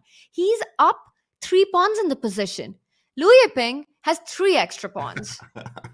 If you thought 1 was good, good chat, and you thought 2 was good, I mean, 3 pawns equal a piece at least, right? So it's kind of ridiculous to be up 3 or 4 pawns here. It's pretty tough right now. White still has some chances, but they are looking quite bleak now. They are not looking the greatest anymore. There were some errors somewhere down the line, but black is up. If we trade queens, if we do any type of trades here, black's going to be for choice all the way. King e7, what a move. Whoa, queen h2, you hang a rook, but you say, you take my rook, I'll take your rook, because the d4 rook is hanging as well, James. Youngest rook. C3 pawn is pinned. Tactics galore. Tactics everywhere. Jeez. Calculation over everything. Everything. Come on. Tactics, Tanya. All right. King e7. King e7. That's a strong move. I'm not going to lie. If I got hit with that, I would be like, well, this might be, let's think about the next game. No, but you still have to like keep a good head. Stay calm. Try to. It's easier said than done. Easier said than done. Try to stay calm, obviously. This is a tough game for Ronak once again. It really is. And there's so much geometry in this position, right? Because the d5 pawn was hanging, but the rook on d4 was pinned to that rook on g1. The bishop from g2 couldn't move because there was a mate on b2. There were all these ideas. It was insane. It was definitely just the geometry in the position. It was definitely insane. 100% here. And now after this queen to g7 move, right, it does defend the bishop. I wonder, do we have any... No, we don't. We literally have nothing. Rook d5 is nothing. Bishop d5 is nothing. I mean, like, this is just a move. It's just a move, guys. And this is going to be tough. Minute 12, too, as well for Ronak. Not looking the greatest for the Yogis on this board. Absolutely. And we do see the 3 extra pawns also keep a black's king absolutely safe. There is a check on g5, and he gives it, but the king can just simply go back to e8, and it's completely safe. The big difference is that rook on a8, James, which was not playing, is now in the game on h8. So he switched it around. It's like a rook castle that he's done, if that makes any sense. That's funny. A rook castle. He moved it to one side of the board. Put the king back, and my rook is castled, chat. I had to make sure I castle your rooks, chat. Make sure you castle your rooks. You heard it here first from Tactics Time. Make sure you castle your rooks, chat. So rook to e1, right? And rook takes d5 is going to be okay. We still got some play. Like, we literally do still have some play. Rook d5 is here. He needs to be accurate, and Ronak's hoping for an inaccuracy from him. So rook d5, as you mentioned, is a threat, and black might want to make a move like queen to e7, offering a trade, but that allows white to step back with the queen to g3, take control of this diagonal, and threaten checks on b8. So you really don't want to make that move, but then how do you counter this threat with rook d5? Because if Ronak is able to get that in, then we're talking about real play for white. In fact, time is getting a little bit more even here. I mean, if I'm Ronak here, I'm feeling a little bit better, knowing that Lou is on an iPad. So if time gets low, you are not able to pre-move more than one time. So it really will benefit me, right, as well. But C4, hey, I like it. You know, it's He's going practical. for it. You know, yes, we see the engine says -4, but as a practical chance, there is still chances for white because there's a, weak king.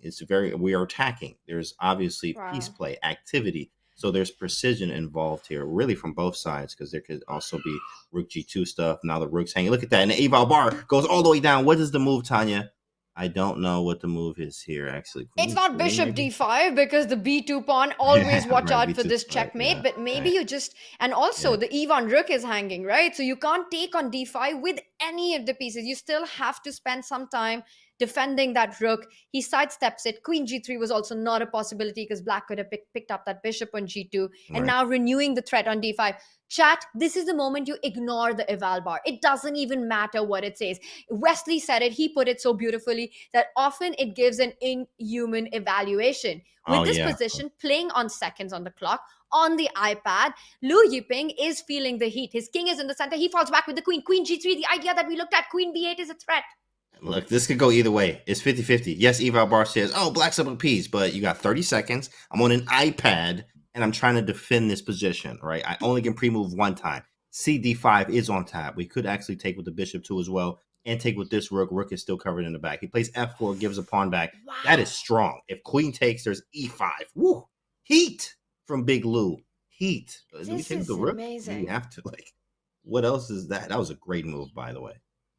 And now Ronak is on seconds. He's playing on 18 seconds. He does grab that f4 pawn with the rook. We see Lu Yiping making all the accurate moves. The queen could not have picked up the pawn. f4, e5. Also g2 bishop hanging. Don't forget, queen b8 is one check. Woo. King d7 and the king is safe for now. But right now, rook f4. What's the follow-up? He's down to seconds. He's got 7 seconds on the clock. He makes the move e5.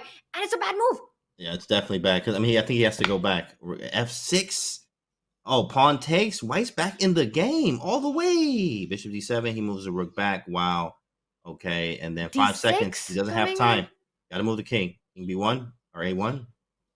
Okay. And what do we have next? All right. Rook g8. All right. You got to move the queen. Connected to the bishop. Queen f3. Queen f3. Yeah, definitely queen f3. Yeah, definitely queen f3. You're threatening queen f6 at some moment, but watch out for that bishop on g2. Okay. Queen. Wait. Takes. Wait. Oh, but okay. It's a trade here.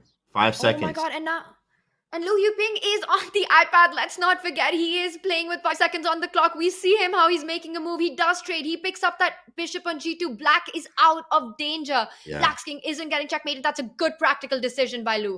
I'm curious to see how fast. I just want to look at the cam to see. You only get one pre-move here. Man, it don't even look like he's moving that fast. He doesn't seem panicked at all.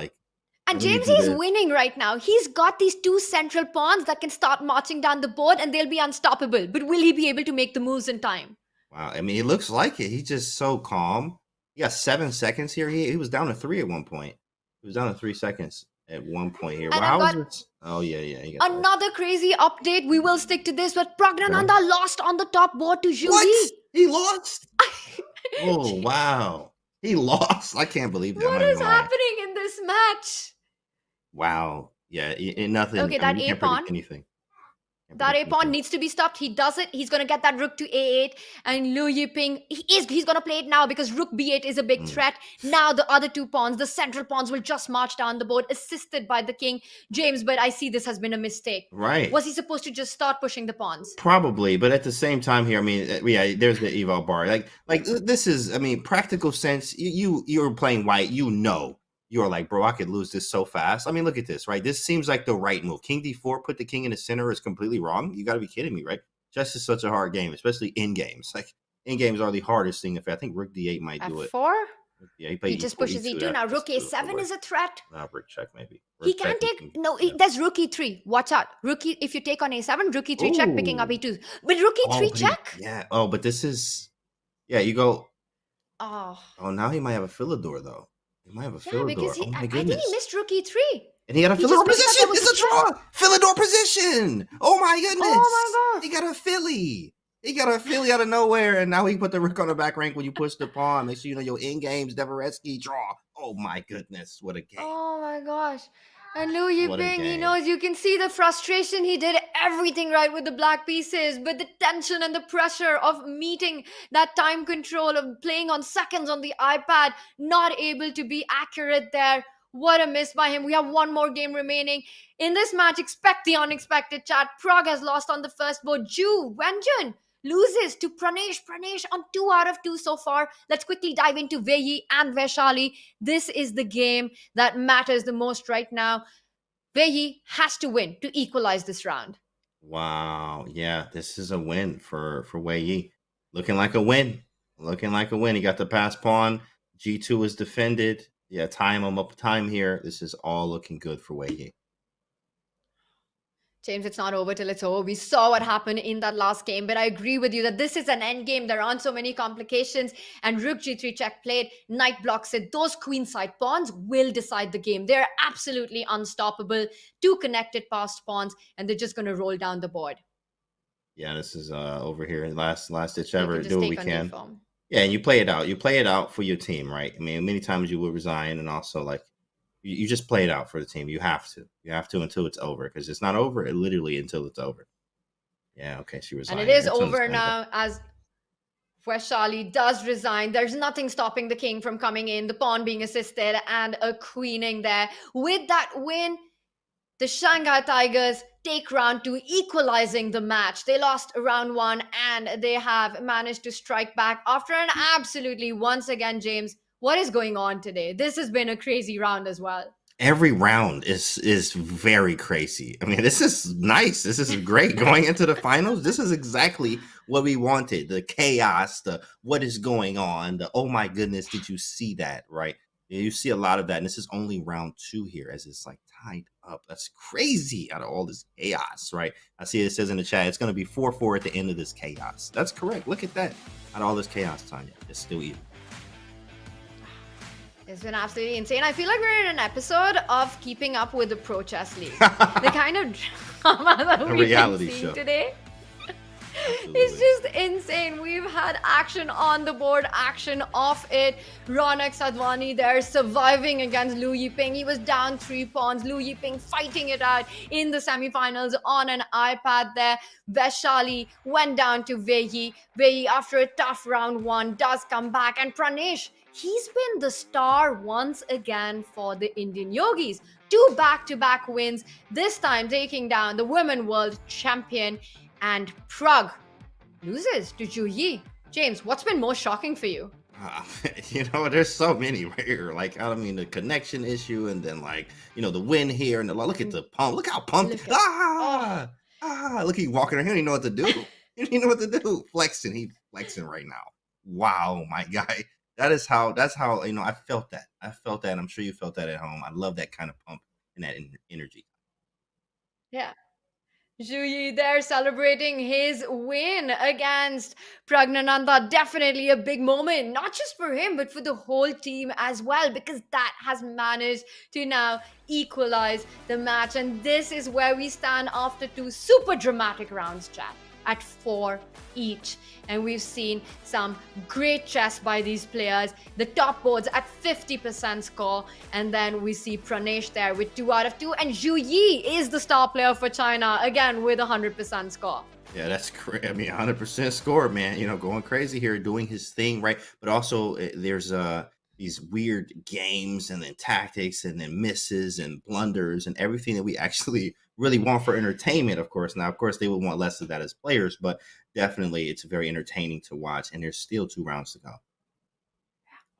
There hasn't been a single dull moment so far, or a positional game so far. Every game has been full of fire. And chat, if you have been inspired by the play of these great players, we've got some great news for you. Because if you are a titled player, you are eligible to compete in the 2023 Champions Chess Tour. So don't miss your chance to qualify for the tour's 4th event. We host qualifiers every Monday, excluding days when other CCT events are underway.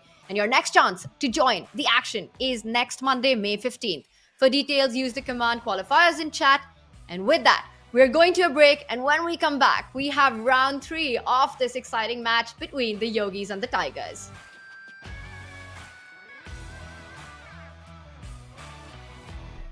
International Master Danny Wrench back again, Chief Chess Officer, bringing you chess terminology. Let's dive right into one of everybody's favorite tactics, if I might be so bold, because it's surprising. It's something that never fails to deliver shock value and excitement, whether you're watching a broadcast or just reviewing some famous chess games. And that is the process of an under promotion. When you move a pawn to the other side of the board, almost always you're looking to get a queen. But the rare times where it's better to get something else, or perhaps even required in order to maybe not stalemate your opponent or keep your winning chances alive, are some of the most fascinating, exciting moments in chess. So with that, let's dive into what under promotion is and show you some of my favorite examples. Under promotion, as we said, is the process of promoting a pawn, but not to the most obvious or most powerful type of piece, which is usually the queen. In this famous example between Nakamura and Vladimir Kramnik, the fact that Hikaru was winning is only because he under promotes on c8 to a knight. That move comes with check on the black king, so that on the next turn, white can capture the e2 pawn. It should be noted that if Hikaru had queened, black would actually go on to win, because now black queens with check, and ultimately Kramnik would have been able to not just save, but actually win this game. An under promotion tactic provided to me by our own Sam Copeland, Vice President of Content. One of his favorite examples is the move d7, and after bishop to e8, the only way to win the game is to under promote to a bishop. Under promoting to a bishop doesn't happen that often. In this particular study, it was designed to be so. The point is that if the bishop moves over to h5, we check and mate along the a4 e8 diagonal, and if the bishop moves anywhere else, white actually plays a subtle move, bishop f7 first, and there is no way to prevent checkmate on the next move. Shout out to everybody watching this video. Thank you for tuning in and enjoying our breakdown of under promotion, and we'll see you on chess.com.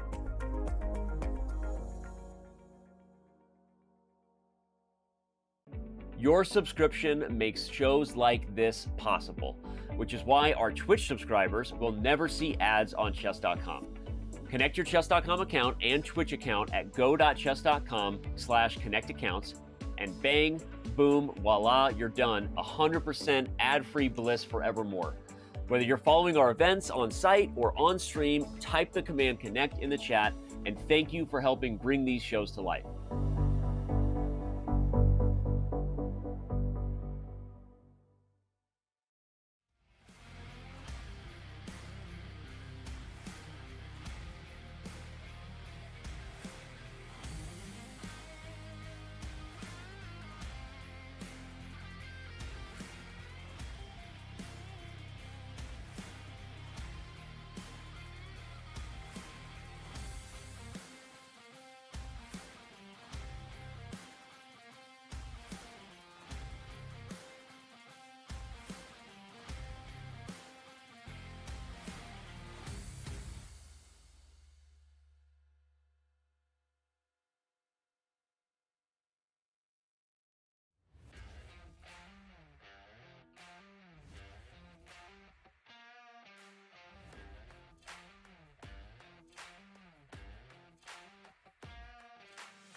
This year saw the return of the Pro Chess League. And thank goodness, chat, so good to have you back, PCL. Traded queens. You might Look be. at it! Look at this checkmate! That's a mate! You Oh hung my mate. gosh! Let's go. With the postseason upon us, the stakes are only getting higher. Which teams from around the world championship and also bite off a lion's share of the fresh $100,000 up for grabs? The semifinals of the Pro Chess League playoffs have finally arrived. That's game. Nihal wins on the clock, but also on the board, and they've dominated this match from start to finish. The PCL is here to stay. Who will be crowned its next champion? Whoa! MGD1 takes it through to the semifinals. The Indian water is strong around here.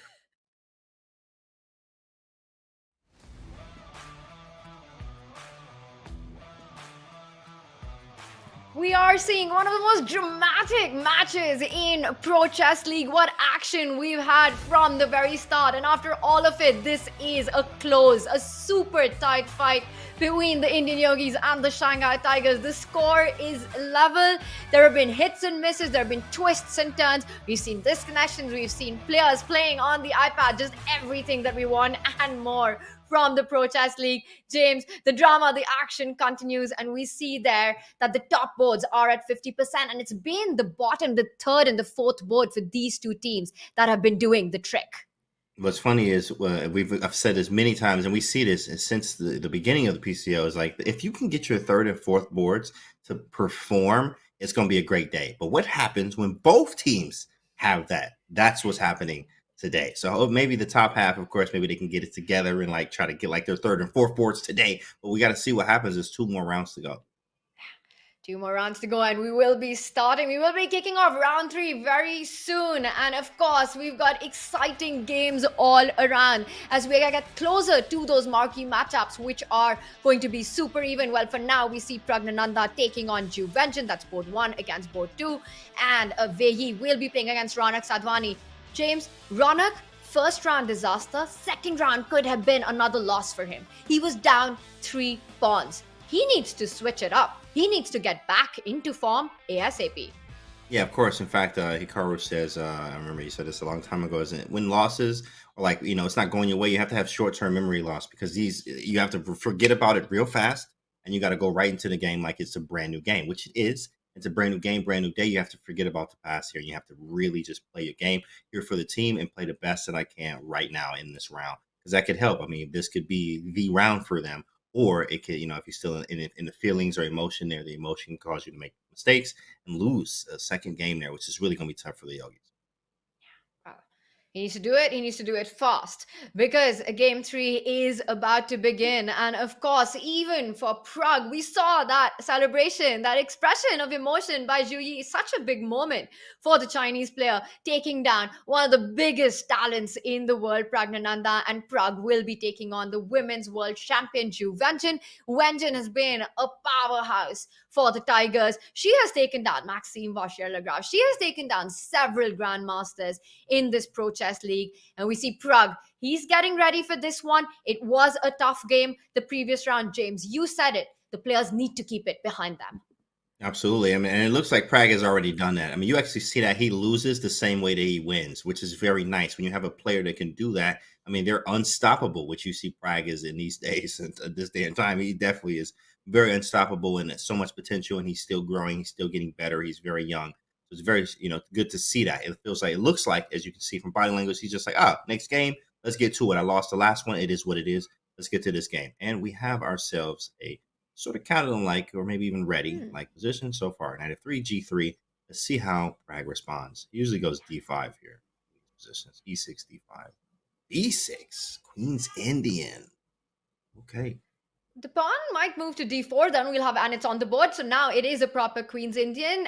Zhu Yi loves to play the Catalan positions, but Prag isn't allowing that right now as long as the pawn is on d7. Zhu Yi doesn't get the kind of openings that she wants. He strikes in the center with c5. So taking the offbeat path against the Catalan Reti setup that Wenjun started with. Prag, he's playing with the black pieces, but he wants to create his chances in this game. Absolutely. In fact, this is actually, you'll see this a lot from the Grunfeld type Peter Sfiller, on my Chessable courses. Peter Sfiller actually has this in his Ready chapter. This is in part 2 of his book, but he likes Bishop G7. And then you actually, by transposition, it might reach exactly from the book what he's talking about. But usually you go for this literally same thing that White does. It's kind of symmetrical in a way. You go Bishop B7, Bishop G7, you go C5 and D5. And you get a lot of activity, in fact. You get a lot of activity, despite the fact that it's kind of symmetrical. All the bishops on the board have been fan shattered. They are facing each other. Of course, it is a dream for White to trade the dark squared bishop.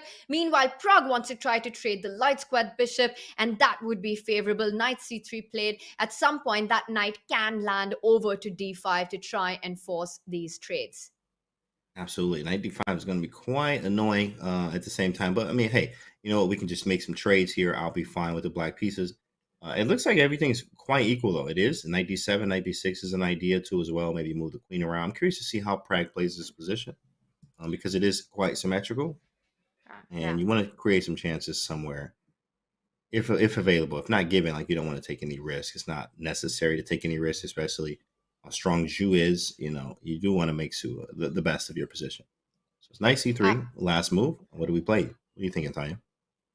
What Prag is going to think in this position. And James, I want to take that moment. He will show us the way. As you mentioned, this is going to be a slow one to heat up, but we can expect action later on in the middle game. We will use this moment to zoom out and take a look on the other boards, because we do see on that top right, Ronak Sadhwani, we have been talking about his form today against Wei Yi. You need to make sure that you are on your A form.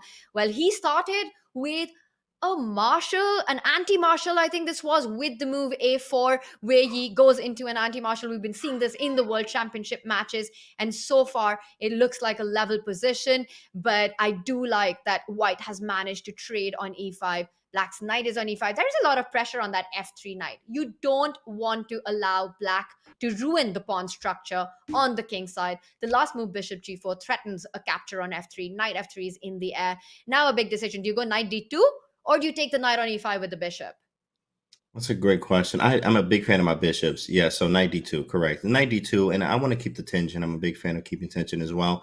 Knight d7, I do like this move. You might want to reroute the bishop to f6 because it is a terrible piece right now. So bishop f6 may be quite nice, and put the other knight on c5. I like the reroute here. h3, correct. Got to kick him away, but he might just go bishop h5. I just back that boy up. I wonder if you can play g4 there. How did we get it? Oh, this was Roy, correct. Roy Lopez, anti-marshal. Anti-marshal. Yes, a4. Quick a4 for you Roy Lopez players. Very nice. d4 takes. Bishop f4, knight d2, h3. Takes. And this is the live position after bishop to f6. Yeah, quite equal. Very equal here. b2 is obviously a pawn you have to defend, because he can just, pick and roll or stick and move, right? Take it and just get out of there. So rook b1 is definitely probably the move here. Yeah. b2 is attacked. I don't really see another way. You don't want to fall back with your bishop to c1. Rook b1 makes a lot of sense. But the fact that Wei Yi has slowed down, and we know he's so tricky, and often his way of defense is finding a way to counterattack for counter-offense. The fact that he's not made the move rook b1, the only move that stops bishop b2, I would be getting worried as Ronak. What is Wei Yi? What wizardry will he show to actually create something in this position? Yeah, it really makes you think, put your hands on your head. Bro, is there something I'm missing? You really have to go into the think tank here. But then again, there's nothing. There's no tactic. E5 doesn't hit anything. That's defended. It doesn't do anything. So C3, that's going to weaken probably a little bit of the B file, especially after I take first. And then you're stuck with these two pawn islands here. C3 is kind of weak. That's not a move you want to actually make. Rook A to B1 is definitely looking like a move here. But he is in the think tank. Look at him He isn't. Look at him flexing real quick. Oh, I need to hit the gym more, my guy. Jeez, Wei Yi. All right, I see you. But, it's at the same time here. My man says he is in the think tank. Oh, looks up, does a calculation like Hikaru does. I don't know what he's calculating, but he is calculating. Chat, is he going to defend the pawn, or will he come up with something completely out of the box to create some play, sacrificing the pawn for the initiative? Because there is literally, you don't want to make a move like c3.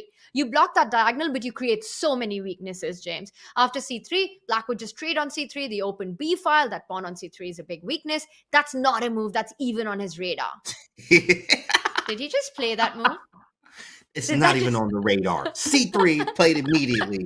You know what, Tanya? I got you. C3. Oh my gosh. C3. What is this?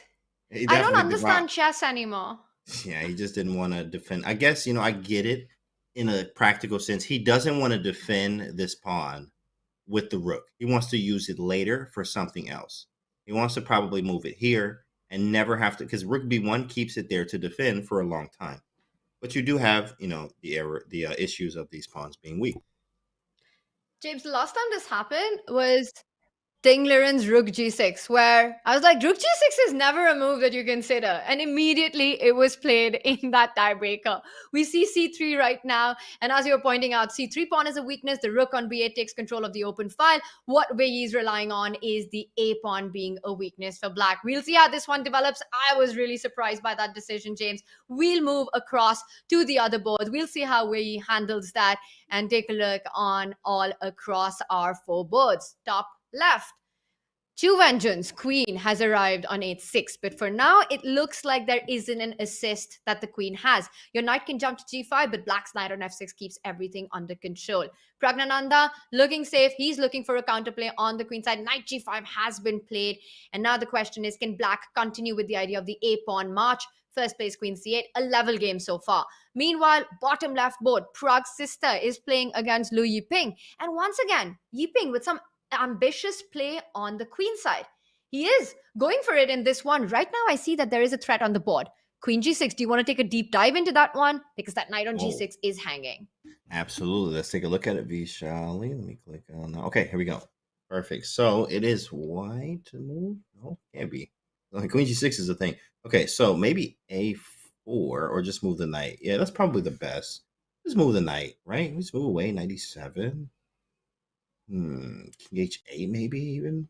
Let's move the king away off of the diagonal so we can play something like maybe f5. And can you start with a4 instead? I thought the same thing. A4 seems like wait, is there a bishop f7 there? Yeah, there's got to be a bishop f7. Let's show that. A4 bishop f7, and after king takes, we just hit this man with a move. What are you doing with your life? Oh my goodness, right? Of course, this is just a GG, start a new game, puzzles everywhere there. And the idea here is after rook takes f7, we can take queen takes g6. So we just kind of steal a pawn there. So a4 doesn't actually work, but we do have maybe king h7 or h8. Reason for king h7 is to defend the knight, so I can eventually play f5. What is Lu Yiping doing? It doesn't look like he's putting in a move. He's typing a lot of stuff on his iPad what is he right doing? now. Right, yo, Not the time to send emails. Hey, texting. You're right. Like, yo, what time you want to go out tonight, bro? Nah, bro. Hey, I'm playing right now, bro. Hit me back later, dog. Okay, all right, cool. Oh, let me make my move. Sorry. Queen g3. Oh my gosh, I really hope that it's not another disconnect for Lu Yiping because that would be heartbreaking. No, honestly, that actually probably is exactly what's going on right now. He might be reconnecting, actually. Oh my goodness, that sucks, bro. That really hurts. Does. Yeah, let's go somewhere else. Hopefully, yeah, you can see he has a little side there. All right, we're gonna go somewhere else here. Let's go to the bird's eye view. Fill out the bird's eye view. We will try and get Lu Yiping back on our camera soon and see how that progresses. But it's a big moment and a big board for the Shanghai Tigers. It is going to be absolutely heartbreaking to see him not being able to play because of connection issues. Well, let's take a look. Whoa. Top right, bottom right, James. Bottom right. Look at that game, Tanya. Top right, bottom right, top left, anywhere. Pick your poison. I think it has to. I mean, that bottom right game, there's a bishop on f3. The G pawn has vanished off the board. And black what on earth happened? Is not even down. He's down like a pawn in that live position that we have for all that compensation. Whoa. Look at this bishop on c1, my guy. Queen e1. Ooh, knight f3. He sacked a piece here. He played knight f3 check. Wow. And it takes. Oh my god. And he's not down a pawn. He's down a piece and a pawn. He's down a piece and a pawn. I don't know what's in that, man. You know, look, I need to get some of that Shanghai Tiger water. Like, what is, I mean, the Indian water is very strong, but obviously it's very aggressive over there in the Tigers situation. James, look at the. Can we do an action replay of this knight e5, knight d4 to knight f3 move? I mean, I just want to see it over and over again. Whoa! Because so it's just on D4. So cool. Yeah, it really cool. Let's just go back to that moment when he played knight f3. And James, like, G4. Yeah, this is insane. Bishop g4, only move for the queen. And he clearly saw this idea. He gives a whole piece to destroy white's king's protective shield. Those pawns, and now all he needs is the queen to arrive on g5. James, what's the fastest way to get it there? You've got to move your knight to start with. Do you go knight d5? Here. I'm going here. What do you knight g4? Wow. I'm going here and then queen h4. I'm going here, Tanya. Tactics. That's insane. That's brutal. I'm going Tactics here. over everything. Maybe knight d5 too, but knight g4 is definitely a good start. Hey, you know what? Send everything. Knight g4, queen h4. I have mate on h1. I'm also hitting h3. How do you even what do you do after that? Knight g4, the only thing is that it's a great idea, but also to understand that you want block the g file from a human perspective. Like Zhu Yi has to find this. You block the g file voluntarily, but the point is that white can't take on g4 because that opens the h file up. And your queen is unstoppably arriving onto g5 or h4 next. Knight g4, the other key point of that move is, James, it takes away the key defensive resource of that king moving to h2. If we just put knight g4, it stops the king coming from h2 and any other pieces joining the defense. This is a great spot by you, and the Evalbar approves of your idea. Zhu Yi finds this. It could be the end of the game at this moment. I think it's on the board. This man played knight g. Whoa! Oh, wait, I'm out, Tanya. You on your own. Don't leave me, James. I need you for all the tactics. Knight g4 on the board, as you spotted. James has left the chat, but the attack has arrived on this. What a guy, Zhu Yi. He takes down Pragnananda in the last game. In this game, sacrifices one knight on f3, sacrifices another knight on g4. Zhu Yi is a nightmare to deal with today. A nightmare is for real. I mean, he sacked 2 knights. Knight f3, knight g4, knight. Have a good night. Oh, it's not going to be a good night. Try another night. Right, knight g4 is game over. Boy, he sacked 2 knights. Yo, we got to get this off the screen. There might be some underage kids watching this one. Boy, this is a family channel. This is crazy. Knight g4 is sick. I don't even see a spot. I don't even know what you do. I'm trying to really figure out, what do I do to stop queen h4, queen h3? This is the whole thing. Maybe knight f4. Maybe this might be the only move. Because, I'm trying to just stop what you're doing. I think queen g5? Oh, my goodness. This is an amazing move, knight g4. The main point, again, James, just to bring it home, that you take away the square king to h2. Any other knight move would have allowed that defensive resource. And as you're saying, the queen is arriving into the attack. Look at all of white's pieces tied down on the queen side. Nothing arrives in time to defend that king. That sacrifice on f3, just an entire piece for knight g4. And James, Zhu Yi, I'm sure he had this move in mind when he played knight f3. He found it in just a few minutes. He plays it, and now Pranesh is thinking, but no amount of time will be enough. Queen g5, is that just game over? Queen g5 or queen h4? Either of these two moves? This is so good. I mean, I think you have. I mean, what else do you do? What else do you do? Exactly. Besides maybe trying to give up the queen. But come on, bro. Come on, really? Really? That's what you want to do? Yeah. Queen e3, that's not going to be it. But knight f4 is maybe some chances. Queen g5. I can't even move the king. No, that ain't going to work. That's not going to work. Queen g5 ends it on the spot. I don't know. You might have to really sack the queen. I'm not even kidding. Knight d. Oh, wait. Oh, knight g3. I didn't consider this. He wants to put knight to g3, but you can't go queen h4. That's what I wanted. What do you have for this? That's mate. It's just mate. Queen h4, he wants knight f4, James. The other knight, the knight from d3 will jump to f4 because you need to keep the g3 square defended. So the idea is to go... Oh, you're right. Oh, my God. Look at that. At least I'm not losing immediately unless I'm missing a mate in one. Oh, no, I got to get rid of this knight, g5 or something. Where's the finishing blow? You just go... Yeah, I'm about to just... g5. I don't care. I don't even care. I sacked 2 knights, Tanya. I don't even care at this point. If I lose, I lose. Literally that's don't how it care, is. James. Just literally don't care. Yeah. Literally don't even care anymore. Just send everything.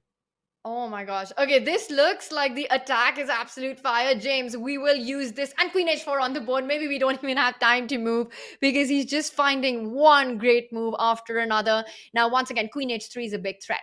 White can't move the e2 knight to f4 because queen g3 comes in, and that would be checkmate, which is why James and I were looking at the other knight jumping onto f4.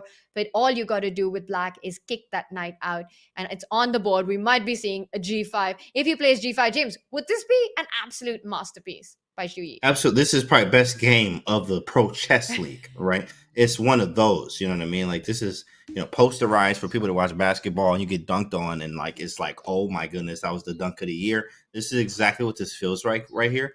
He sacked one knight on f3, then he sacked another on g4, and just open up the king here, and this is insane. This is very aggressive. I mean, it feels like we watching Wei Yi, Zhu Yi. They must be brothers or something. I mean, they gotta be related playing this kind of chess. This is really, really good. Oh my goodness. Unbelievable stuff. And chat, we've Yeah, got our eye D5. Oh, on we the gotta other get boards. out of here. But I have to tell you that all the action right now is on this one. So we will stick to this because this game deserves all our attention. Any praise is not enough. James, you have been on point. You've been calling out the attack.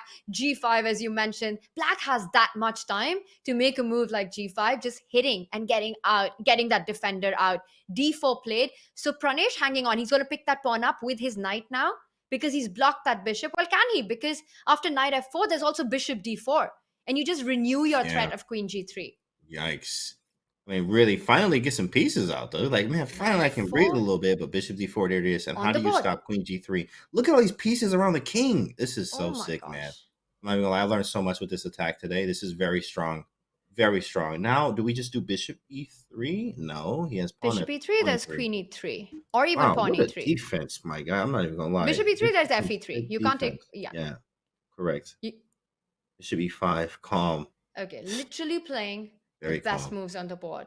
Bishop f4, queen h3 coming next, and that is it. All he needs to do is get rid of the defenders. He first plays g5, gets rid of one knight, and now bishop e5 gets rid of the other knight. This is a masterclass on how you attack. Yeah, I'm probably gonna watch this game back probably 2-3 times today. I am going to watch this game back 2 or 3 times. You get, when you want some inspiration of attacking chess, this is one of the games you look at here, right? It's somebody in the chat says Chinese Mike Ao Tao, right? Shout out to Grandfather Tao there, right? I mean, that's crazy. This game was very sick, very impressive from Zhu Yi. This is just amazing stuff, and I don't see a move now. Pranesh has been making the only defensive moves, and his position has collapsed now. There are no more resources left to defend. And then we have to go back and really think, James, where did it all go wrong for Pranesh that Black has come with this spectacular attack? And it's hard to point out the moment that it all went wrong. Bishop g4, and it felt like it was game over. Yeah, this was rough. In fact, actually, right around here. I mean, first off, look at this move, d5. Like, he just really steamrolled this game. Okay, knight takes e5 was actually a move, right? Queen e7, he moved it back to d3, sort of the Carlsen-esque in the Petrov that we saw with Fabiano back in the day with the knight d3 move. Cool. Then he plays d5. First off, already a cool move. Takes bishop b6. He just wanted to open up the game. He moved the bishop back. Look at the development. Now, this is nice, but it does block the bishop, the queen in. Everything's blocked, right? e4. Black's active. So this is sort of a gambit in a way. And gambits can be very aggressive. Gambits are about rapid development. What did Black do? Castle after castle, bishop g4, rapid development. I mean, he got this. Everything's out. And then knight f3, and that was GG. That was super GG. And then if we go to the live position, that we have every move after this, James, getting that queen to h4, knight g4, a great find, then getting rid of the first defender. Now bishop e5. Pranesh thinks he's got 2 minutes on the clock, but it's not going to help. Black has a simple idea to pick up that h3 pawn. Once that pawn falls, it's game over. White can't take the knight on g4. You can pick your checkmate. The easiest one is queen h1. That's a mate in one. If not, bishop f4 is the big threat. And I don't even see a way for White to continue this game for more than 3 moves. This was honestly the sickest game of Pro Chess League for me. I mean, this is the sickest game. The tactics here, of course, I love aggressive chess myself. He sacked 2 pieces and a pawn in the beginning and, like, willing to sack more. Like, it's just, I mean, this was a great attacking chess. It really did feel like you watched Tao play this game. Like, he just tactically did everything here. Beautiful play. Absolutely beautiful. He plays queen a5. Okay, so what's the idea here? What's the idea? He wants to get that queen to g. Oh my gosh. Oh my god. Okay, that's it, James. I can't. Somebody. I'm out, boy. I'm out of here, dog. I didn't pull my head. I didn't pull James, I can't take it. I can't hear nothing. Can't. I can't even hear nothing. Chat. I can't even hear y'all right now, chat. I can't hear anything. Chat, take a photo of this position. Look at take this a move. Photo Queen of this h3. Man, hold on. Hang it on the wall. Let me get my phone. Hold on. Let me call my mom real quick. Hey, mom. Yeah. Hey, mom. Yeah, they doing it over here, bro. Yeah, mom. All right, hold on. Let me take a picture. Wow. I can't look at this. It's unreal.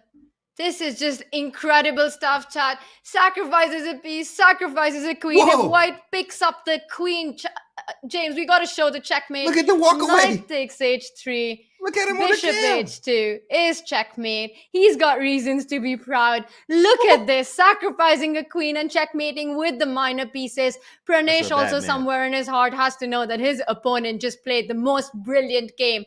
What a game by Zhu Yi, taking that point. And wow, there's action on the other boards. But chat, as we said, that was the most exciting one. And take a look at that top right board. Wei Yi is playing on seconds. I think that's the game that we've got to rush to. Yeah, that I'm still. I mean, Queen H3, guys. Oh That's my the game gosh. of the year. Take That your could be time, game James. of the year, chat. That could be game of the year. I'm just telling you right there. That could be game of the year. Queen H3 there Oh was my God. disgusting. He sacked 2 knights and the queen. Come on. Come on, bro. What a Oh my nasty. God, I'm still thinking about it. It's unbelievable. Queen a5 was tricky because if you take that knight, there were checks on g5 and queen h3. You got to be so proud of finding that. And right now, Wei Yi needs to win this so that he can be proud of taking his team. He does have the advantage right now. We see that on the eval bar. It's an extra pawn, James. It's more activity of the pieces. But there's work to be done to convert this position.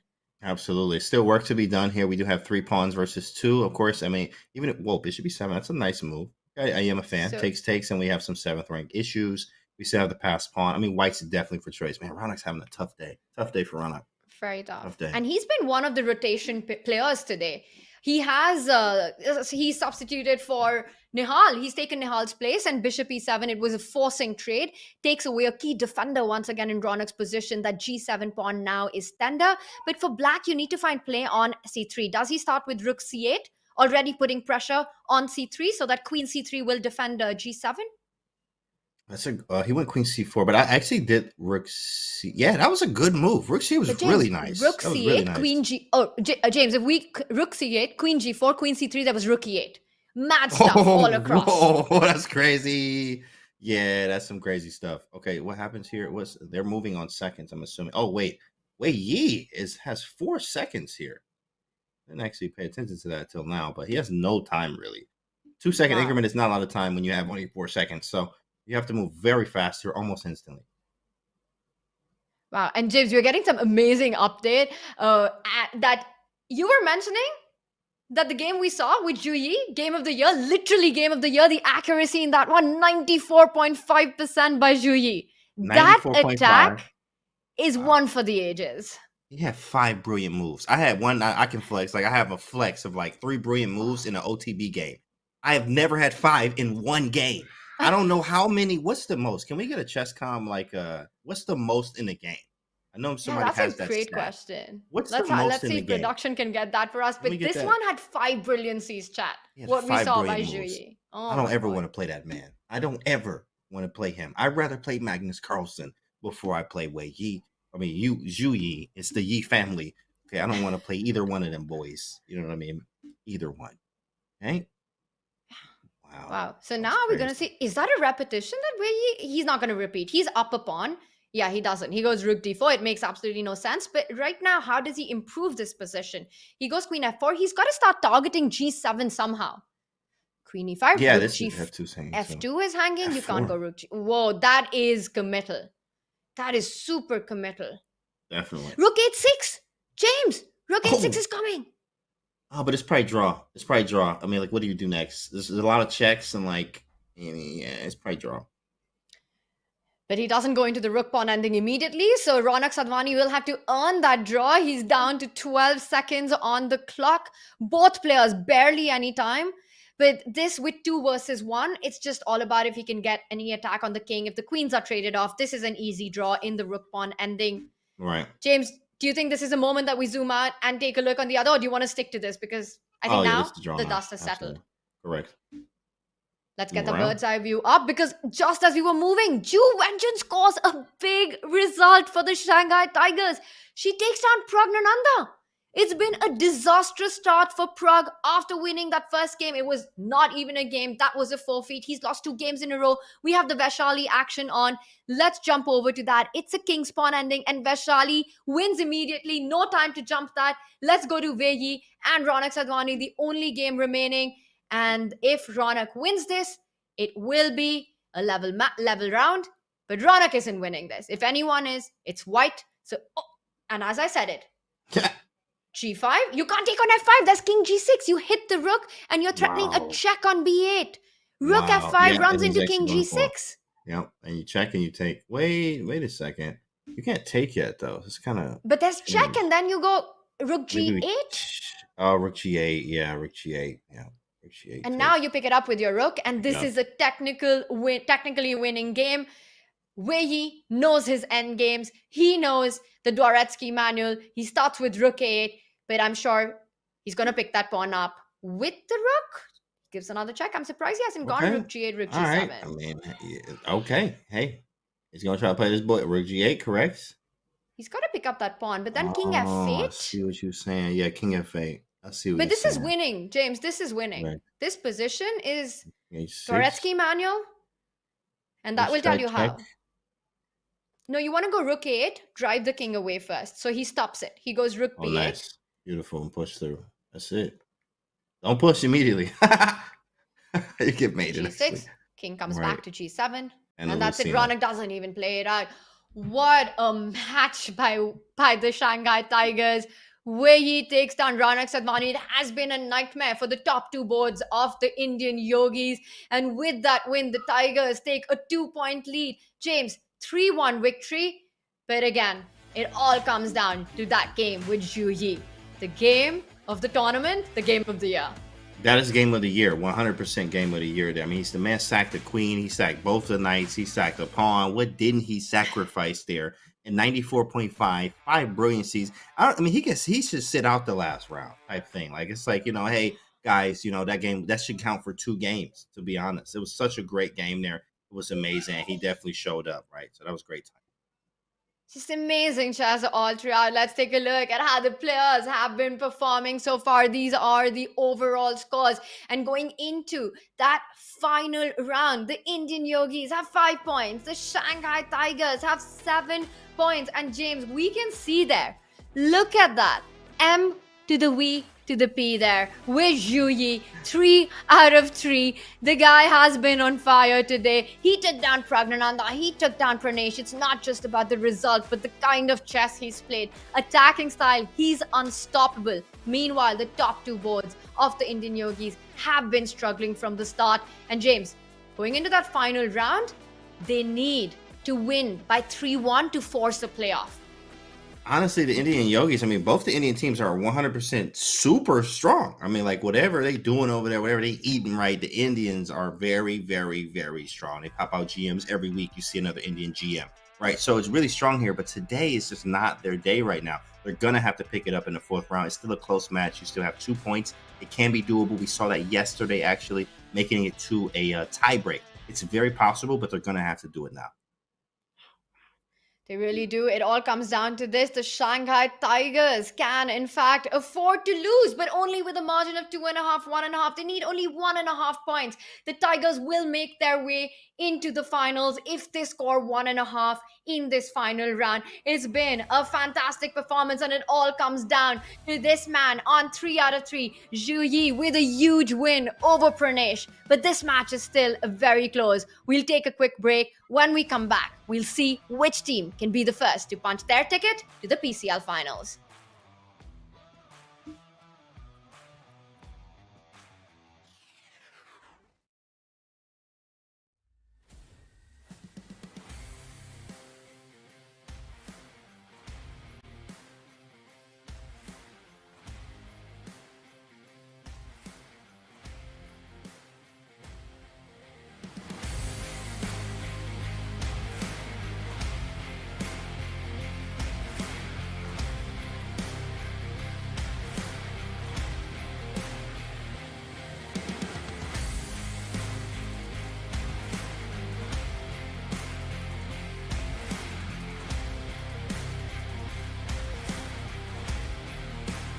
You want to talk about it? Yes, we do. Let's do. Oh yeah. Where do you play chess at?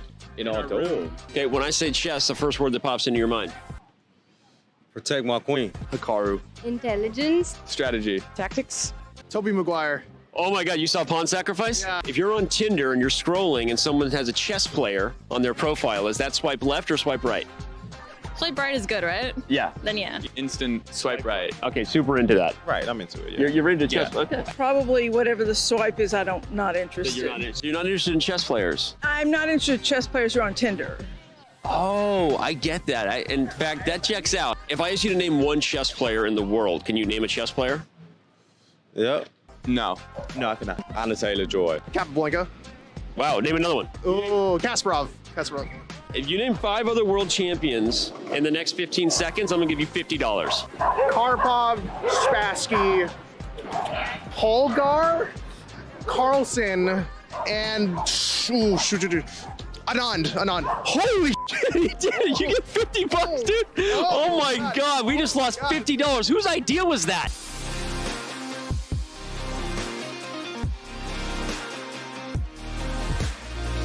The message I really want to send to people is that, men, the adults have to do better, to create a better culture. Because there were so many accounts that I'd heard that were mentioned in the article where people very young at the time would say like, well, everybody else around me acted like it was normal. So I didn't say anything. I didn't do anything. It just was very normalized. And yeah, that just needs to stop. And we need to step up and make sure that our game is like safe and fun for everyone.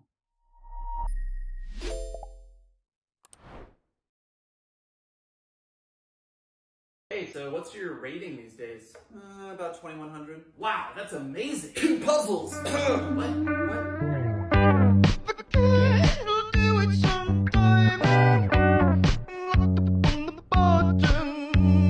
There are 72,084 different possible positions after 2 moves.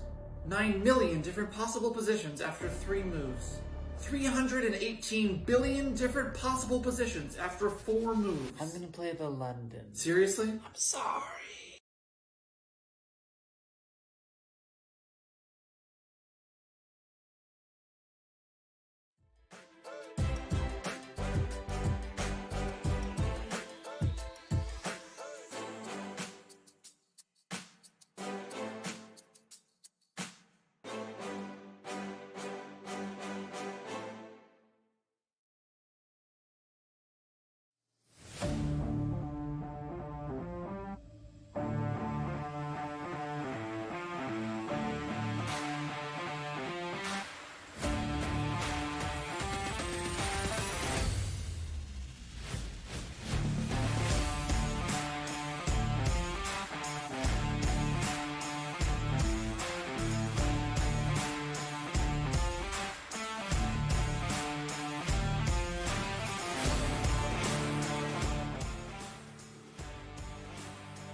She wants queen h6. What are you doing? I'm out. What? I'm out.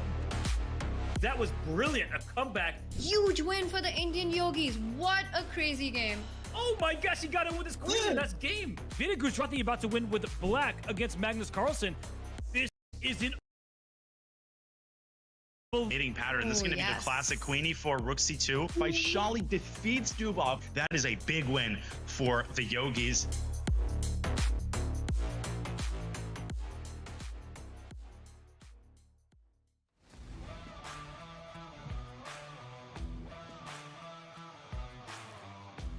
Welcome back, everyone, to the final game of the rapid between the Shanghai Tigers and the Indian Yogis. It's time to go big or go home for the Yogis.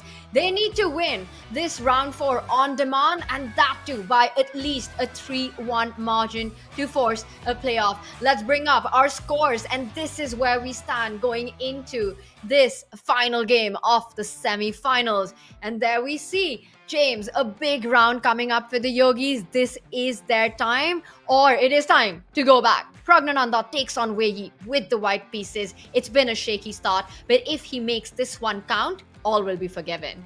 Absolutely. I mean, of course, we've seen that yesterday. Tie breaks are very possible. Yeah, I'm up 2 points, says the Tigers, but it's not over. Things can happen, and you guys can go to a tie break. It is very, very possible. Because that is possible, they need to stay very stoic and play the best game that they can. Because especially if I'm Prag from Ronak here, I got white here in this last round. I am actually going to play my best game I've ever played, right? Just like we saw Zhu Yi play Game of the Year in the last round here. So it's going to have to be one of those. Maybe we'll have Game of the Year again in this round right here because they're going to have to bring it to the Tigers. Hey, this has been an amazing match, James. We've seen so much action. It's been super intense and just overall fantastic play there so far by the Tigers. And we also see Zhu Yi will be taking on Vaishali. These are the matchups for the final round of the Rapid. And James, Zhu Yi, do you think he can have 100% score today? He's on 3 out of 3. And not just the score, he's played phenomenal chess.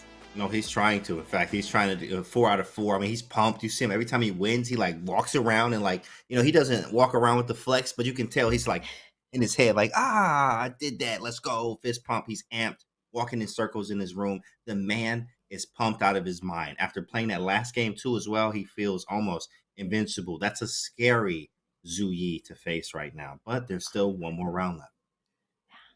Those tactical masterpieces, definitely games that will go down in the history book. Can Zhu Yi get 100% score when it matters the most to punch the ticket for the Tigers into the finals?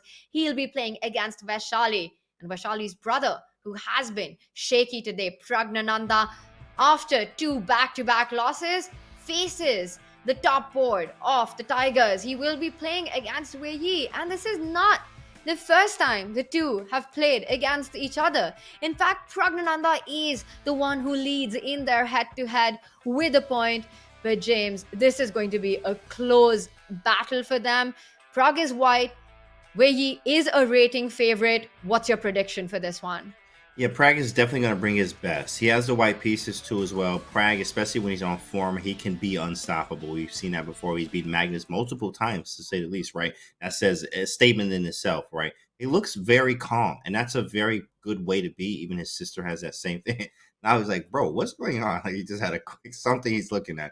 Caught his attention there. But at the same time, Prag doesn't look like, we got to win type thing. Like, oh, man. Like, he just feels like he looks like he wants to play, and he's ready to play. Right, and you got Wei Yi over here. It looks the same. I mean, that's just something you see around the board with these top players here. You have to control that emotion.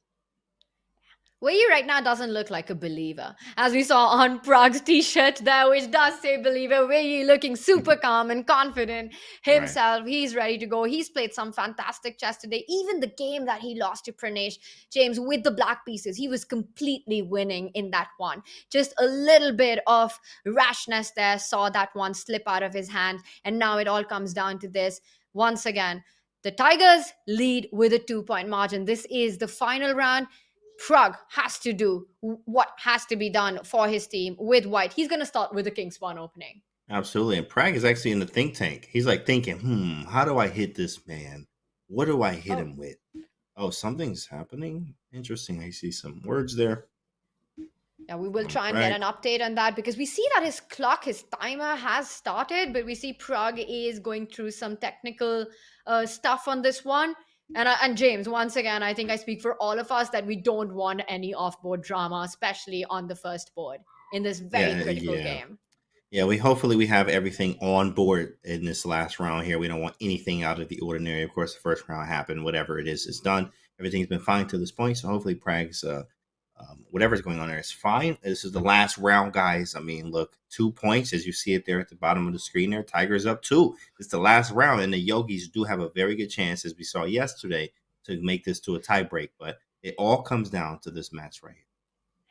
And we are fixing that, and I'm sure we will have the games underway soon, and the clocks are going to be readjusted. So no worries on that. Chat, meanwhile, get involved. Tell us, what do you think? Will this match go down to the wire? We have seen the Indian Yogis make a huge comeback earlier in the season when they took down the Chess Bras in the last round with a 4-0 victory.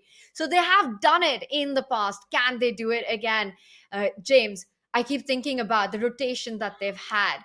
Vidit, Nihal gone, replaced by Prag and Ronak, and it hasn't worked out well for them so far.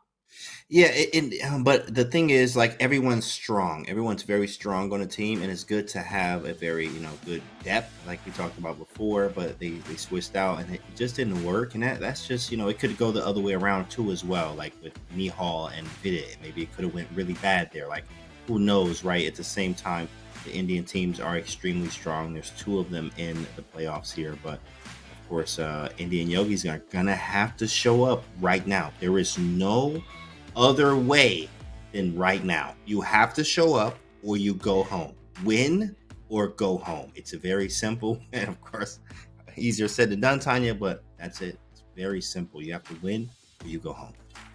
They need to play some spiritual level chess right now to come back against the Tigers that we've been seeing.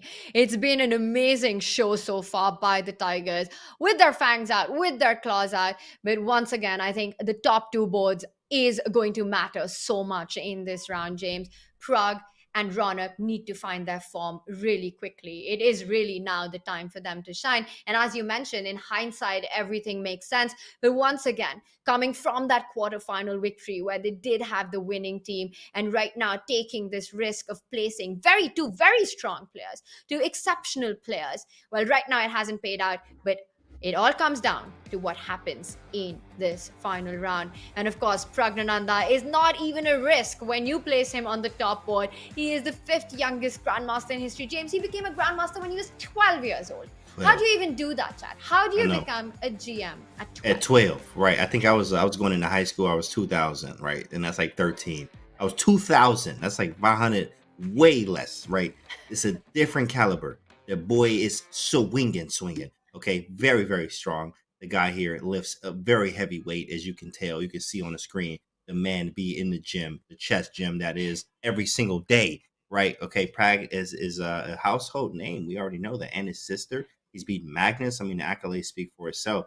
And he's from India. You already know it's a powerhouse over there. You got Vishwanathan Anand. You got Kramnik helping the kids over there. It's really amazing how strong he is at this level, where he is and the age that he's at. I think he's 18 now. So very strong, 2 years, like he did all 2 years later, like he's very, very, stronger than what he was even then. He's only getting stronger, has so much potential to be, greater than what he is. So big shout out to Prag. Everybody knows Prag, and he's lovable by everyone. He undoubtedly has all the potential and right ingredients to make it to the world top 10. We'll see if that happens or not. But right now, the big question for Prag will be, can he take down the top board of the Shanghai Tigers? It's an uphill battle for him. He plays against a very in-form Wei Yi, who's got accolades of his own. It is unbelievable what he achieved in the early part of his career. James, he was just 15 when he crossed the 2700 barrier. Can you believe that at 15? 2700. Yeah, 15, 2700. Absolutely super strong. You know what's funny? I actually clicked and I looked through his file, and I was like, what openings does he play? And I looked at the black pieces and I'm like, oh, he working. Oh, he does Najdorf, Grunfeld, and I looked at his Grunfeld games just briefly to see where the wins were. What was he doing? He's an E4 player like a Jedi is a Jedi would, because a Jedi could. I mean, the man is a very, very strong tiger here, and you can see he's ready to go right now. Now, what about the rest of us, James, who do play D4? You just completely excluded us. Okay, so I mean, yeah, you can play D4 aggressively. You can play D4 aggressively, Tanya, like the Jar Jar Binks London, aka the Joe Baba London. It's the same thing. It's very aggressive, but that's the only way we play D4 aggressively is with a Joe Baba. That one hurt, but the one player who will definitely be aggressive is Wei Yi. And James, he's got to be one of the front runners for also our MVP award, which chat will be revealed on Sunday. The big hitters, the top 3 hitters of the season, the MVPs of the season. And Wei Yi is with a massive score of 15 out of 19 games so far. That is an incredible performance, and that has seen the Shanghai Tigers get this far in the league. Can they make it to the finals? Absolutely. That's the question. Can they make it? I mean, the Yogis here and the Tigers.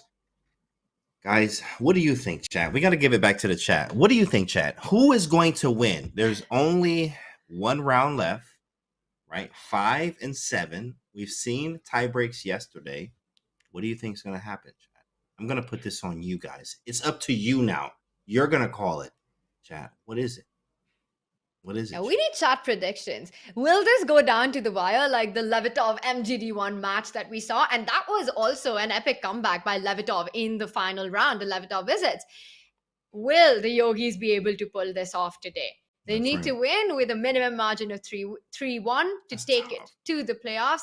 Shanghai Tigers look like they're unstoppable, uncageable currently. So can they do it? Chat, tell us. But James, one thing is for sure while we get the games going, and they will start very soon, chat, is that the Tigers so far have really bought in the fire today. It's been one of the best matches that we've commentated at, that we've witnessed in the Pro Chess League. Yeah, and especially with the game of the year from Zhu Yi there, like that's insane. The Tigers actually every single round, like you said, have been using the same lineup. What does that tell you? There's something with them 4 players that has made them get this far every single time. 4 players make it this far in the Pro Chess League. They do it every single time. They don't change anything. They keep them the same, and they've been winning. They made it this far. They're on the brink of beating the Yogis. I don't know what's, the Tigers are really, really strong, and people are not talking about them enough. And it's actually showing right now. Yogis, obviously, I mean, I'm not going to lie. Look, on paper, I am a Yogis all day Yogis fan. I love Indian chess because of how strong it is, and like they always popping out GMs. But right now, the Tigers are like, hey, I don't care who I'm playing, we're winning the match. That's what's going on right now. Hopefully, Yogis can bounce back. They need 1.5 points in this final game. That's it. And as you were talking about Yogis, I mean, they're the top seeds in the event. Magnus picked them as the favorite to actually win it. That's how strong they are. They are the first team to have actually made it to the playoffs, winning 3 back-to-back matches in the regular season. But James, what you mentioned about the Tigers, right? From week 1, they've stuck to the exact same squad. It's the only team that hasn't rotated a single player. That's crazy. And that has been a great approach that's paid off. But few teams would have done that, would have taken that risk. You're right. Like that's everyone else has changed their lineup, which is like just really insane, and it's inspiring, and it shows how strong the Tigers are. Like, you forget who is even on the Tigers team besides them 4. Like you don't even know at this point now. It's really, really amazing how far they made it with the 4 that they have. Look at Ronak. Focus. He's like, nah, y'all ain't about to do me like this. I don't like this. I need to perform. It's lots of emotions you can tell from his face right now. And hopefully he's able to bounce back for the Yogis in this last round. He really needs to. It has been a tough day for Ronak in this match, starting from that game 1, and then game 2 could have been a big loss for him. He managed to survive that. It's been difficult so far, but will he be able to come back into form? The one player who has been in form for the Indian Yogis is Vaishali. She has been an amazing performer, scoring 7 out of 15 before this match started for the Yogis. We've seen her take down top grandmasters in the league, including Daniel Dubov, including Supi, and she's been amazing so far. She needs to do that in this final game as well. And of course, the youngest player on the squad, Pranesh, he is all of 17. He became a grandmaster when he was just 16 years old. Pranesh is a story of grit and determination, overcoming hardships. James, he got his international master nom.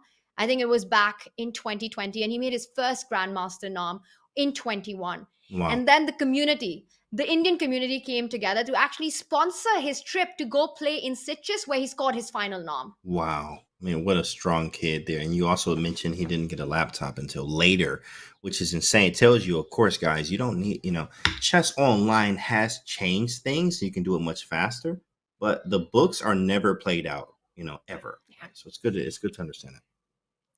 And the one player who has been playing her heart out in the Pro Chess League for the Tigers has been Ju Yi. At 10.5 out of 19, she's played all the matches. Well, just like all the other Tigers, she's been a mainstay. She's a 3 times woman world champion. She will be defending her title for the 4th time in July. But right now, that's not what's on Ju Yi's mind. That's not what she's thinking about. She's only thinking about this 4th game instead, James, which, if she does well, will push her team over to the finals. Very strong, of course, defending for the 4th time. Like, whoa, that's insane. 4 times, 3 times, 1 time, oh, you did it. 2nd, okay, all right, you nice. 3 times, yo, what's going on? Like, 4th time is like insane, right? So she's definitely legendary right now. Look at this guy right here. Oh. Look at this guy, Tanya. Game of the year. That's what they call me. Let me get my name changed. You said legendary? That was some legendary play by Zhu Yi that we've been seeing so far. Every single game, chat, has been an attacking masterpiece. Every single game has been a firepower, and especially that last one against Pranesh. What a game that was, sacrificing, ending with a queen sacrifice to checkmate with 3 minor pieces, with the black pieces right out of the opening. It was a big struggle for Pranesh, but the one player who has been overcoming the struggles today has been international master Liu Yiping. We saw him forfeit that first game against Prag as he failed to connect to the servers. He has been playing on his iPad, which we see in front of him. And James, he's been putting on quite the show. Doesn't matter if it's a phone, iPad, text message, mail, however you want to do it, I'm going to get it done, says Lou, as he's sitting here right here, the technical issues, and now the team is on the verge of making it to the finals here, even after giving a game up in the first game because I couldn't get my connection right. Now my connection's right, and I'm waiting for you to get right. Look at him. Look at the camera. I see you. I see you, big dog. I see you, Lou. He's ready. He's pumped. He's ready to go. He's relaxed, right? That's the best way to play is when you're relaxed like that. Very nice from Lou. Saw some good chess from him, and also, of course, contributing to his Tigers team today. It's amazing stuff there. And James, going through these last 3 rounds and this big round for coming up that I can't wait for, because I know the Yogis are going to play their hot side, but the Tigers are unstoppable. So it's going to be a big, big battle.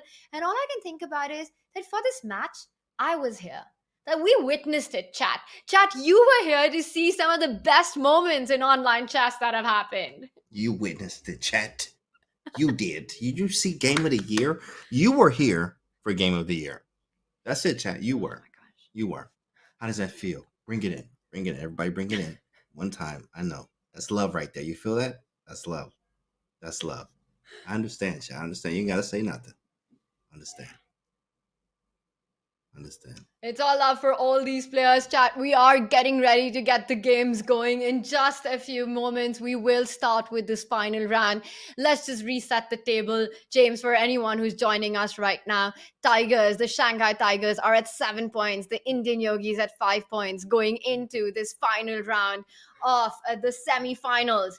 The Tigers need 1.5 out of 4 to qualify for the finals. It will be the end of the road for the Yogis. The Yogis need to win by a margin of at least 3-1 to go into a playoff, which will mean more blitz action. Chat, I want to hear it from you guys. Do you think this will go down to the wire, or will it be decided in this one? James, what's your prediction? Make a prediction right now. Will the Tigers go through to the finals, or will we have a playoff? What do you think is going to happen? You know what? I think the Tigers, I'm going to be completely honest. The Tigers are in a great form. This is a form that you don't see. This is like a Super Saiyan form of a tiger, like a evolved tiger, a liger in a way. Like it's something's up with these Tigers today, and it's going to be very hard to stop them right now. It's going to be very hard to stop. Did you say something about a London earlier? Something about D4 and how the London is the only way to go, James? Check out what is happening. Right, we do have a London. We do have a London here. We do have a London. And of course, it's very strong. Even Magnus is a fan of the London. I'm a fan of the Jar Jar Binks London. But at the same time here, this is a London. You can go very nice. We saw this in the World Championship, right? Who won that London game? Ding did. So the London, for all the like, oh, you play the London system. Well, Ding won the World Championship, right? That's the response now. So it's definitely a move. It's definitely a game, and it's something I am a little of a fan of. Just the London system. What about you, Tanya? You like London? I've got some really bad memories from the London. I think it was I Am Not a GM tournament where Eric Rosen, he destroyed me playing the London. So it's an opening that I don't understand how white gets an advantage, but it's also so unpleasant to face, especially in shorter time controls. Oh, that's Do funny. not laugh, James. It still hurts. I'm sorry. Okay. I apologize. Oh, man. And you know what's funny? I made it to the finals to play Eric Rosen in I Am Not a GM Speed Chess Championship with the Joe of London. I beat Shuvalova, I beat Kostia, and I beat Lawrence Trent to make it to face Eric Rosen. Lost by like a few games, two, 3 games in the end. But Joe of London, yeah, I mean, we both played the same stuff in a way, which is kind of cool. So, yeah, the London is annoying, and we've seen it in the World Championship firsthand. But the London is not one that you do, that you just, oh, it's the London system. Well, hey, we got a world champion that has played it now. So it is important to understand.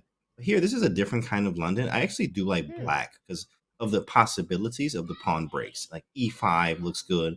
maybe even some like G5. I know that's crazy, but I'm talking, okay, well, castle king side, but that's what a castle queen side type idea. I think it's dynamic, to say the least.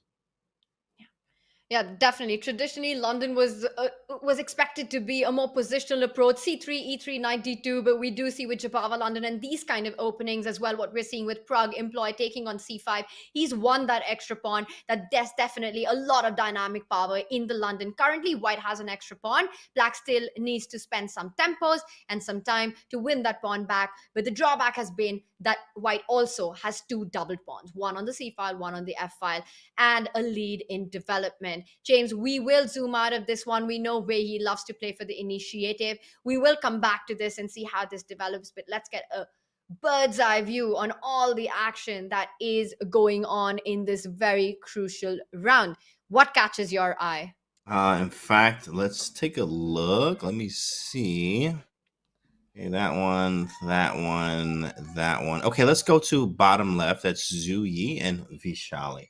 That game is important, I think, because exactly, knight b5 just happened. It looks like some type of Sicilian. Let's see which one it was. And in fact, it was a Sicilian. It was a Roz or Sicilian there. So e4, yep, c5. Let's just see how we got to this position. Takes knight f6, knight c3, bishop g5. I'm a fan of this too as well. Very aggressive. g6, that one's not played a lot. That one is not played a lot. Looking through the files, for sure, g6 is a rarer move. It's not like it's not a move, but it's a rarer move. So, of course, we do have bishop takes. Sorry, let's go back. g6 takes, and then bishop b5. Yeah, this is all theory. Bishop a4, I'm not familiar with. But knight b5, he hits d6. And then he takes on d6. And I'm curious to know, am I just up a pawn? 3-6? 3-6. I'm up a pawn here, Tanya. Yeah, you're up a pawn, but again, it is about that initiative. White hasn't castled yet. There is a lead in development, but you're totally right. It is about timing, and Black needs to start playing forcefully to get that initiative. Now, queen d6, the first move that comes to mind is pushing that knight out of b5. You want to go a6. You potentially want to try to get b5. The other move that Black really wants in these structures is the move f6 to f5. It needs to be timed well. The reason for that is, James, you want to open up your bishop in g7.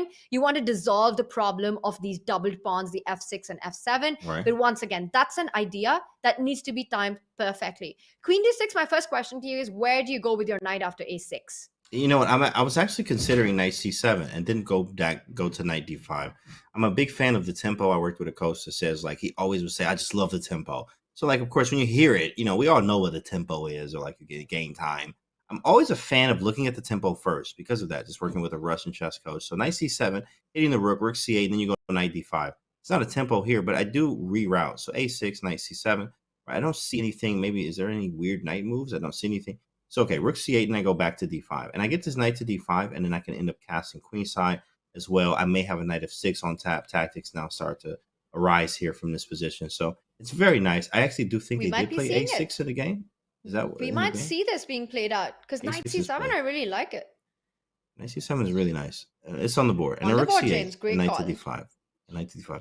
You get out of there and you just castle. And you just have a good day. I'm up a pawn, says White. I'm just up a clean one, right? And it's going to be difficult here to really make this happen. You do have the bishop pair, and the bishop pair, they actually say, is equal to a pawn. If you study chess here, it does say, like, okay, in a way, the bishop pair, if you use it correctly, can be equal to the compensation of the pawn that you might be down. So, okay, right, White's up a pawn, but we do have the bishop pair versus not having the bishop pair. Honestly, I still take White, though. I do like the pawn. I like the activity, castle queenside. Black's pieces aren't super active yet either. Bishop where? James, there's a threat on the board after knight d5. What we got? What you mentioned with the knight jumping onto the center, bishop c6, knight e7, fork is in the air. Heat! Tanya, look, tactics Tanya today. Tactics I'm Tanya. just inspired. You're rubbing off on me right now, James. Oh, so Black needs to fight this. Do you play rook e8, like b5? Another way to fight it, you hit that bishop. It still feels like White has that extra pawn, and now with the knights in the center, the bishop eyeing this diagonal, White also seems to have compensation and just one move away from clear advantage. Absolutely. He just needs to get the king to safety. Correct. In fact, Engine says right now 0.828, so like closer to a pawn. Now it does say that Black has compensation because we're up a pawn, but it doesn't say like plus 1 point something, right?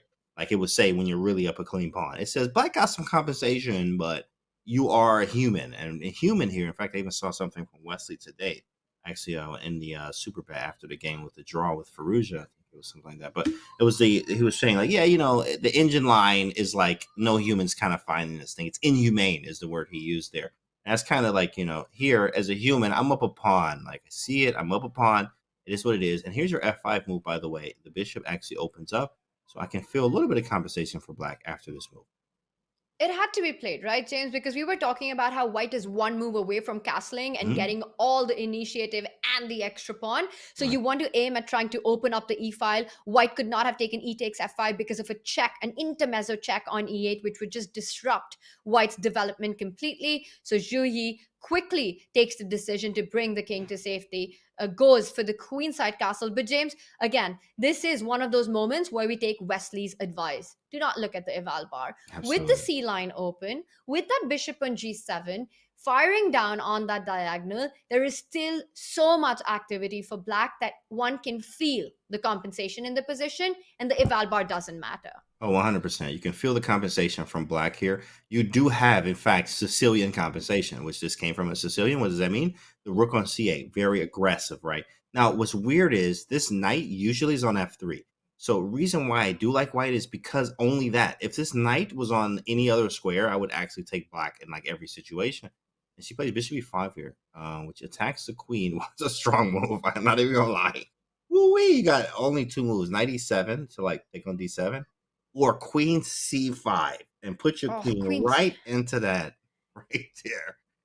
I don't even care what the computer says about queen c5. That move just looks like something that you don't want to make. Yeah. Even if it's the best move, queen c5, just placing it in front of the rook, I would be amazed if that actually happens. James, on the other hand, the other tactic that you're pointing out of sacrificing the d5 knight simply to get it out of the way. But of course, Zhu Yi does it in Zhu Yi style. Queen d7. He doesn't first go for knight e7. He doesn't care. He has to sacrifice the queen because this is Zhu Yi we're talking about, James. He had game of the year by sacking his queen. He's like, I mean, why not? Do it again. When do you get a chance to sacrifice your queen? 2 games in a row. Twice in a day. In a great match like this, in a huge match, where it actually works. I mean, of course, I'm taking you all day here. This is definitely fun. But okay. Now black, let's be obvious here. Black does have, again, serious compensation. White has some annoying things on the 7th rank, even my system, right? Which is a strange book. Aaron Nimzovich talks about, right, the pigs on the 7th. So here, you want to be able to put the rooks in and double the rooks and stuff like that, right? Takes. So yeah, okay. Black now has some compensation. We got the double pawns here. We got the C file. I still slightly take white because again, that pawn, right? Yes or zero. Like, I got the pawn. Yes, I'm up a pawn, right? So you get one pawn here and like, are you around? Use Where's it. Yasser? Yes. I thought I heard him. Well, back in 1987, I was up a pawn and I took that and I played it for 7 hours. Very nice. That sounds like therapy right now. That's exactly what's about to happen here, though. Like you're gonna play this boy out for a long time. You can't get the pawn back, and maybe rook e1 after that. E1, but this may be closer to a draw, to be honest. So. B takes c3.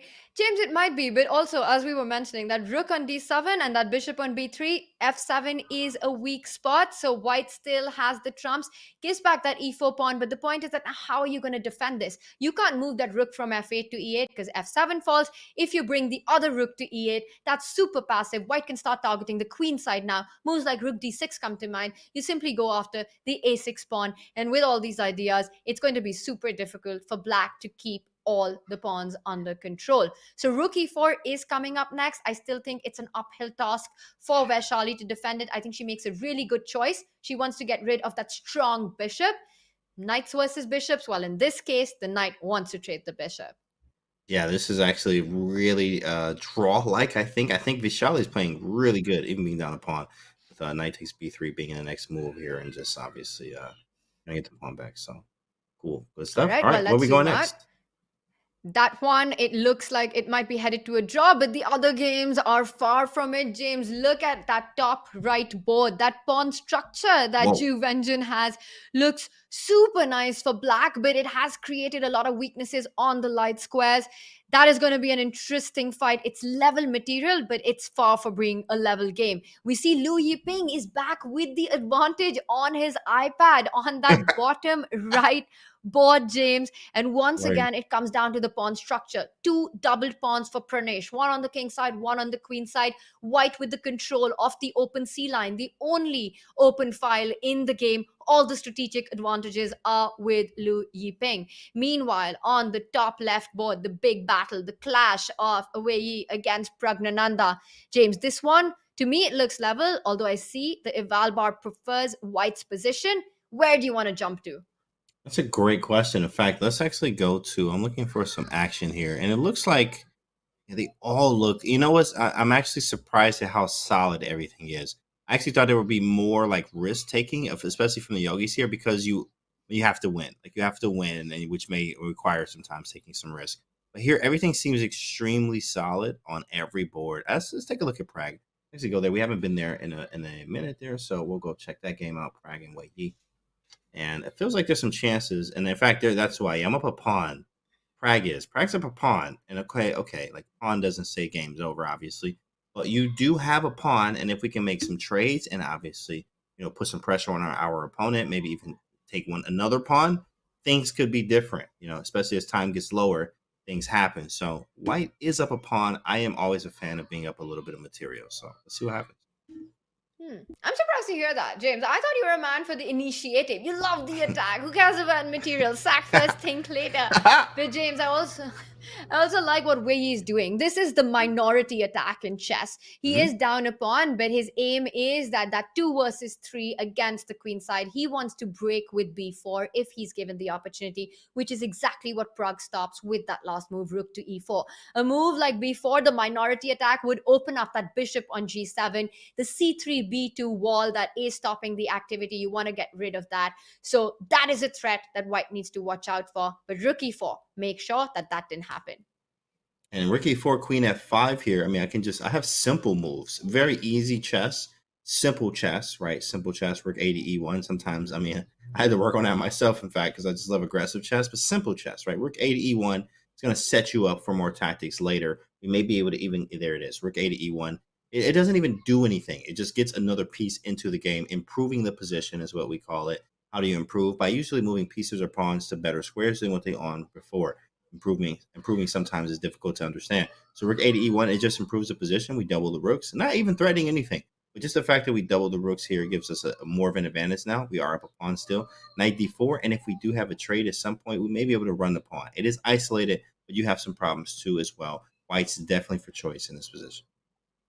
James, huge wow, I was just going to give you a huge update that Vaishali and Zhu Yi have in fact drawn their game, and I think for Vaishali that's a great result with the black pieces. Excellent. Stopping the unstoppable Zhu Yi, and with that draw now it means that the Tigers are 1 point away from being into the finals. And look at what Wei Yi has done on the top board. We were talking about minority attack, we were talking about b4. And this looks like a pawn sacrifice. He gives b4, and the more I look at it, the more I understand, because after c takes b4, I think he simply wants to pick up the b2 pawn immediately. So in fact, you just end up trading. And what's the end purpose of a minority attack is that the side with the extra pawn is left with a weakness. So we see this being played out. And now in the live board, if the a5 pawn is picked up, Black will pick it up with the queen, and the a2 pawn becomes a target in the position. So b4, really nicely timed there by Wei Yi. Let's take this moment, James, to just zoom out into our bird's eye view, because for the Yogis, they need to find a way to score 2.5 points on these 3 boards. Where do you see that happening? Ronak with an advantage. Yeah, it's tough. That's tough. Yeah, let's maybe move over there to the Ronak game, because that's tough to find 2.5 out of these 3 games. That's going to be very difficult, which is what I was saying. It was more solid as an approach, which is nice for a style and as a team. But for this round, it may have been necessary to take a few risks in a few games, maybe, or where is available here. But it's very difficult to say where we're going to get these points from for the Yogis. All right, but this board is looking good for the Yogis. And Ronak This one does. finding his form in this one against Vengeance. The idea is clear, right? With white, you want to push that pawn to g4.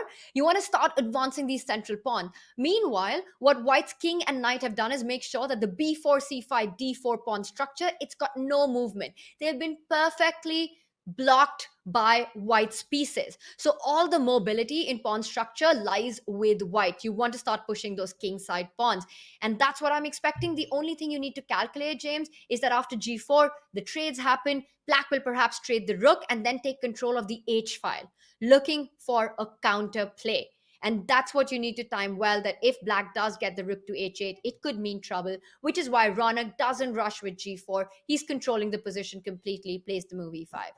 A5 is really strong too as well, because the king is now going to be able to walk to the center of the board. We can play g4 and f5 as well. This is like, I mean, I think I mentioned this yesterday actually when we were doing commentary about the king activity. It's very important to have that king activity. Like lots of times, even if I'm down a pawn as white, having this king activity is actually really strong, and it's better than almost anything else, even material sometimes.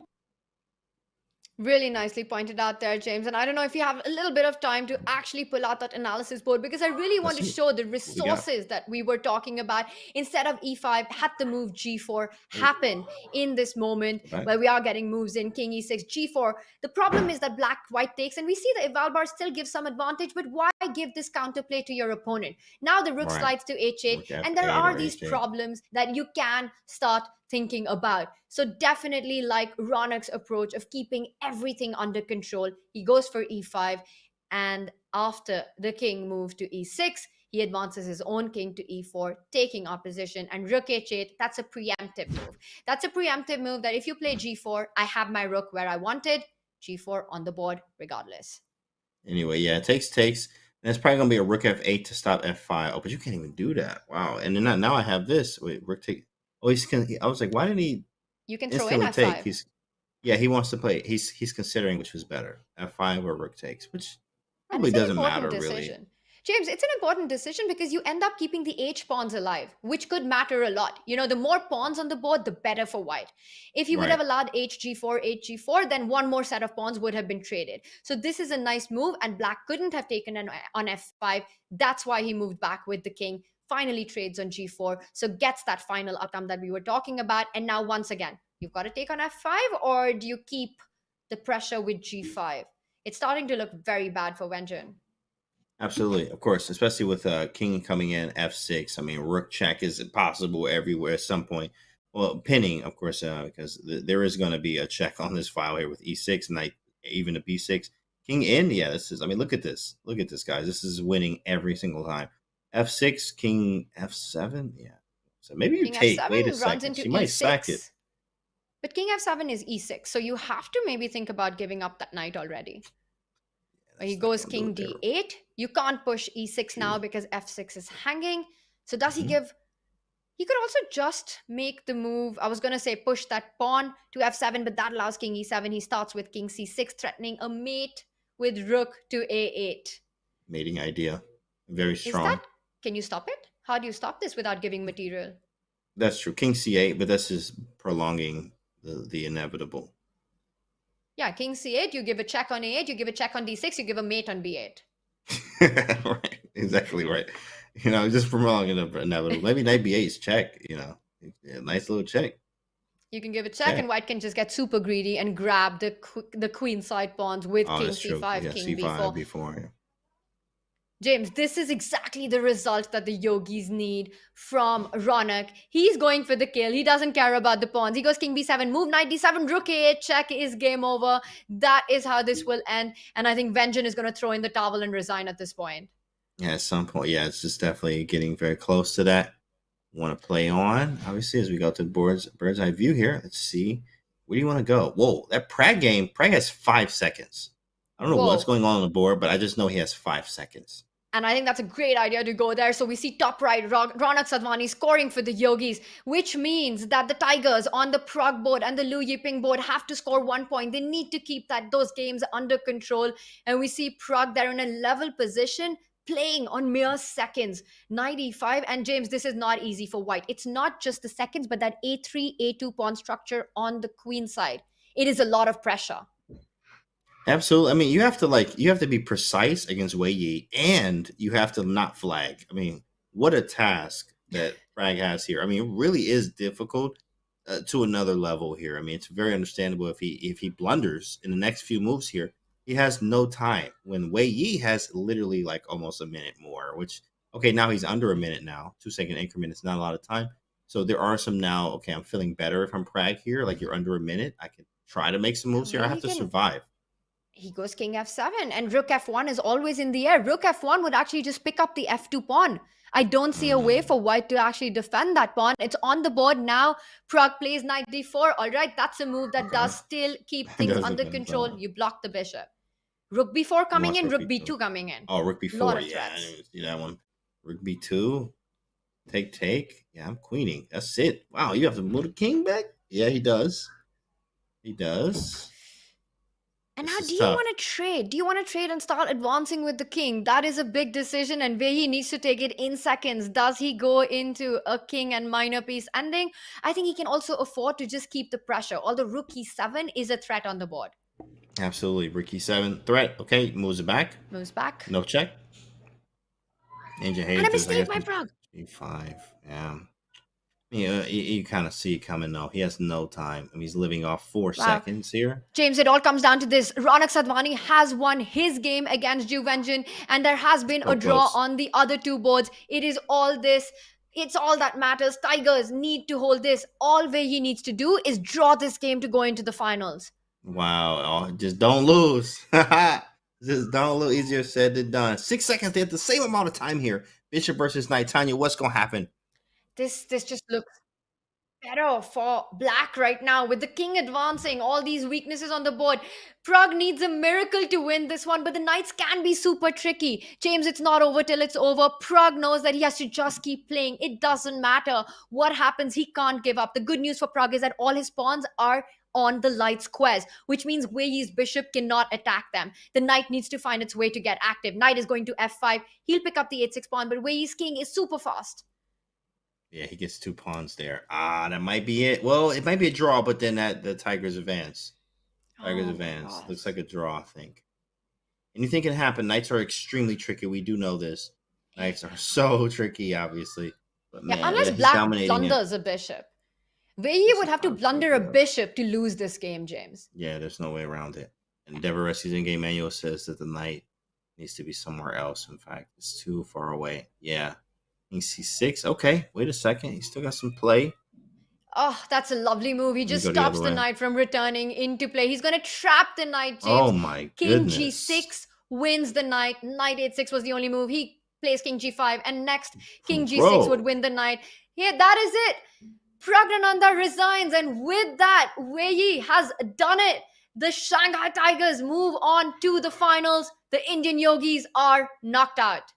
Wow, what a match. The Tigers move on. The Tigers are not extinct, at least not these ones, says the Shanghai Tigers. Very strong stuff. They made it. They took down the Indian Yogis. The Yogis? Are you kidding me? The Indian Yogis, right? That is very, very, very strong performance. The Tigers are a force to be reckoned with, for sure. How insane is it that Shanghai Tigers took this match 9-7, James? They started with a forfeit in the first game, unable to connect on that first board. Liu Yiping there had such a tough start. He managed to recover, won some important points, but it's clear that it was Zhu Yi who was the MVP for the Tigers today. 3.5 out of 4. He said, I trust the team. I'll take a draw in the last round. Probably, I mean, looking at the game too as well, like it was just draw-like, but all right, hey, I'll take it. 3.5 out of 4. Had the game of the year. I can't be mad. We're moving to the finals as the Tigers here. I am not mad at all. Zhu Yi, MVP for sure, especially today. Oh my gosh. And there it is, the Tigers, the team to have made it, the first team to have made it to the finals. And now the big question, James, will be who will they face in the Pro Chess League 2023 season final? Will it be the Gotham Knights or will it be the MGD1 team? Meanwhile, Indian Yogis have been knocked down to a 3rd place fight. This has been a magnificent day of chess, James. This has been great, guys. We still have another match. Who's going? Who is it going to be? The Knights or MGD1? Who do you think, chat? It's on you, of course, right? We need that energy. We want to know. And it's going to be so exciting. We saw an epic match today. We saw Game of the Year. We saw all kind of things, disconnections on and off the board, energy everywhere, great fist pumps. You saw the hypeness from Zhu Yi. You saw the games there. It was pretty tough. Indian Yogis were not able to take it today, but still a very, very strong team as Tigers are going to the finals. Tanya, it's crazy. Amazing stuff in chat, James.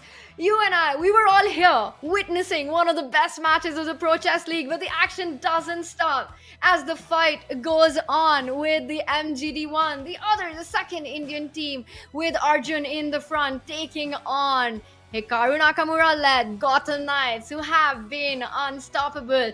Can the MGD1 stop them? There's big action coming up with Robert and Dani. Chat, stay on. We'll be back with the Pro Chess League.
Welcome, welcome, welcome to the second semifinals matchup in this 2023 Pro Chess League playoff season. Alongside me, Danny Wrench, Grandmaster Robert Hess, with the best is what we are this weekend. Robert, are you ready?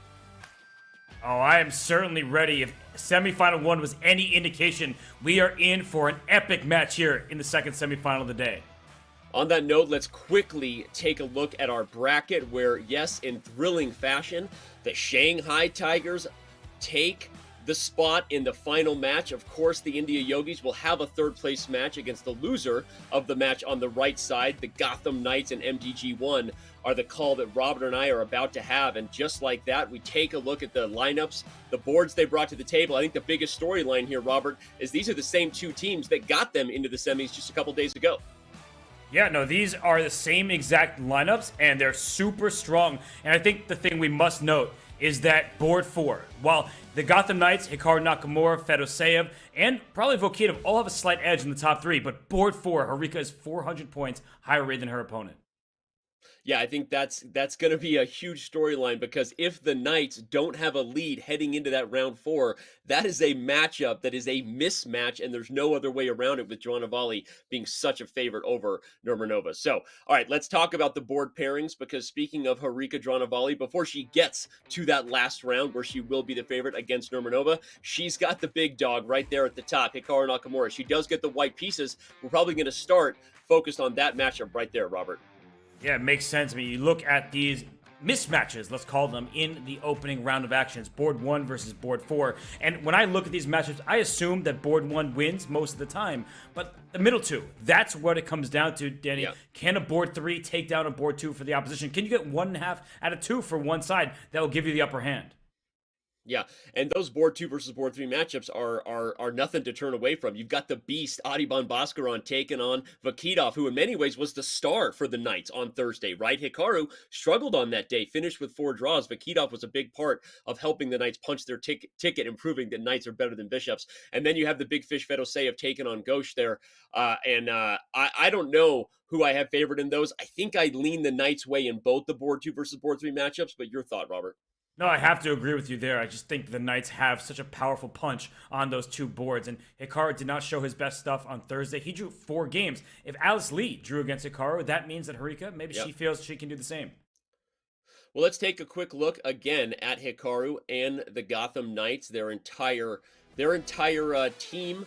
Obviously, you can see it before your eyes, and then the 4 players highlighted at the top are their lineup. As we pointed out, these were the 4 players that sent Fabiano Caruana and the St. Louis Archbishops home. The same lineup is throwing down today, but as you said, Robert, Alua Nurmanova, very much the underdog, even more so than she was against Alice Lee.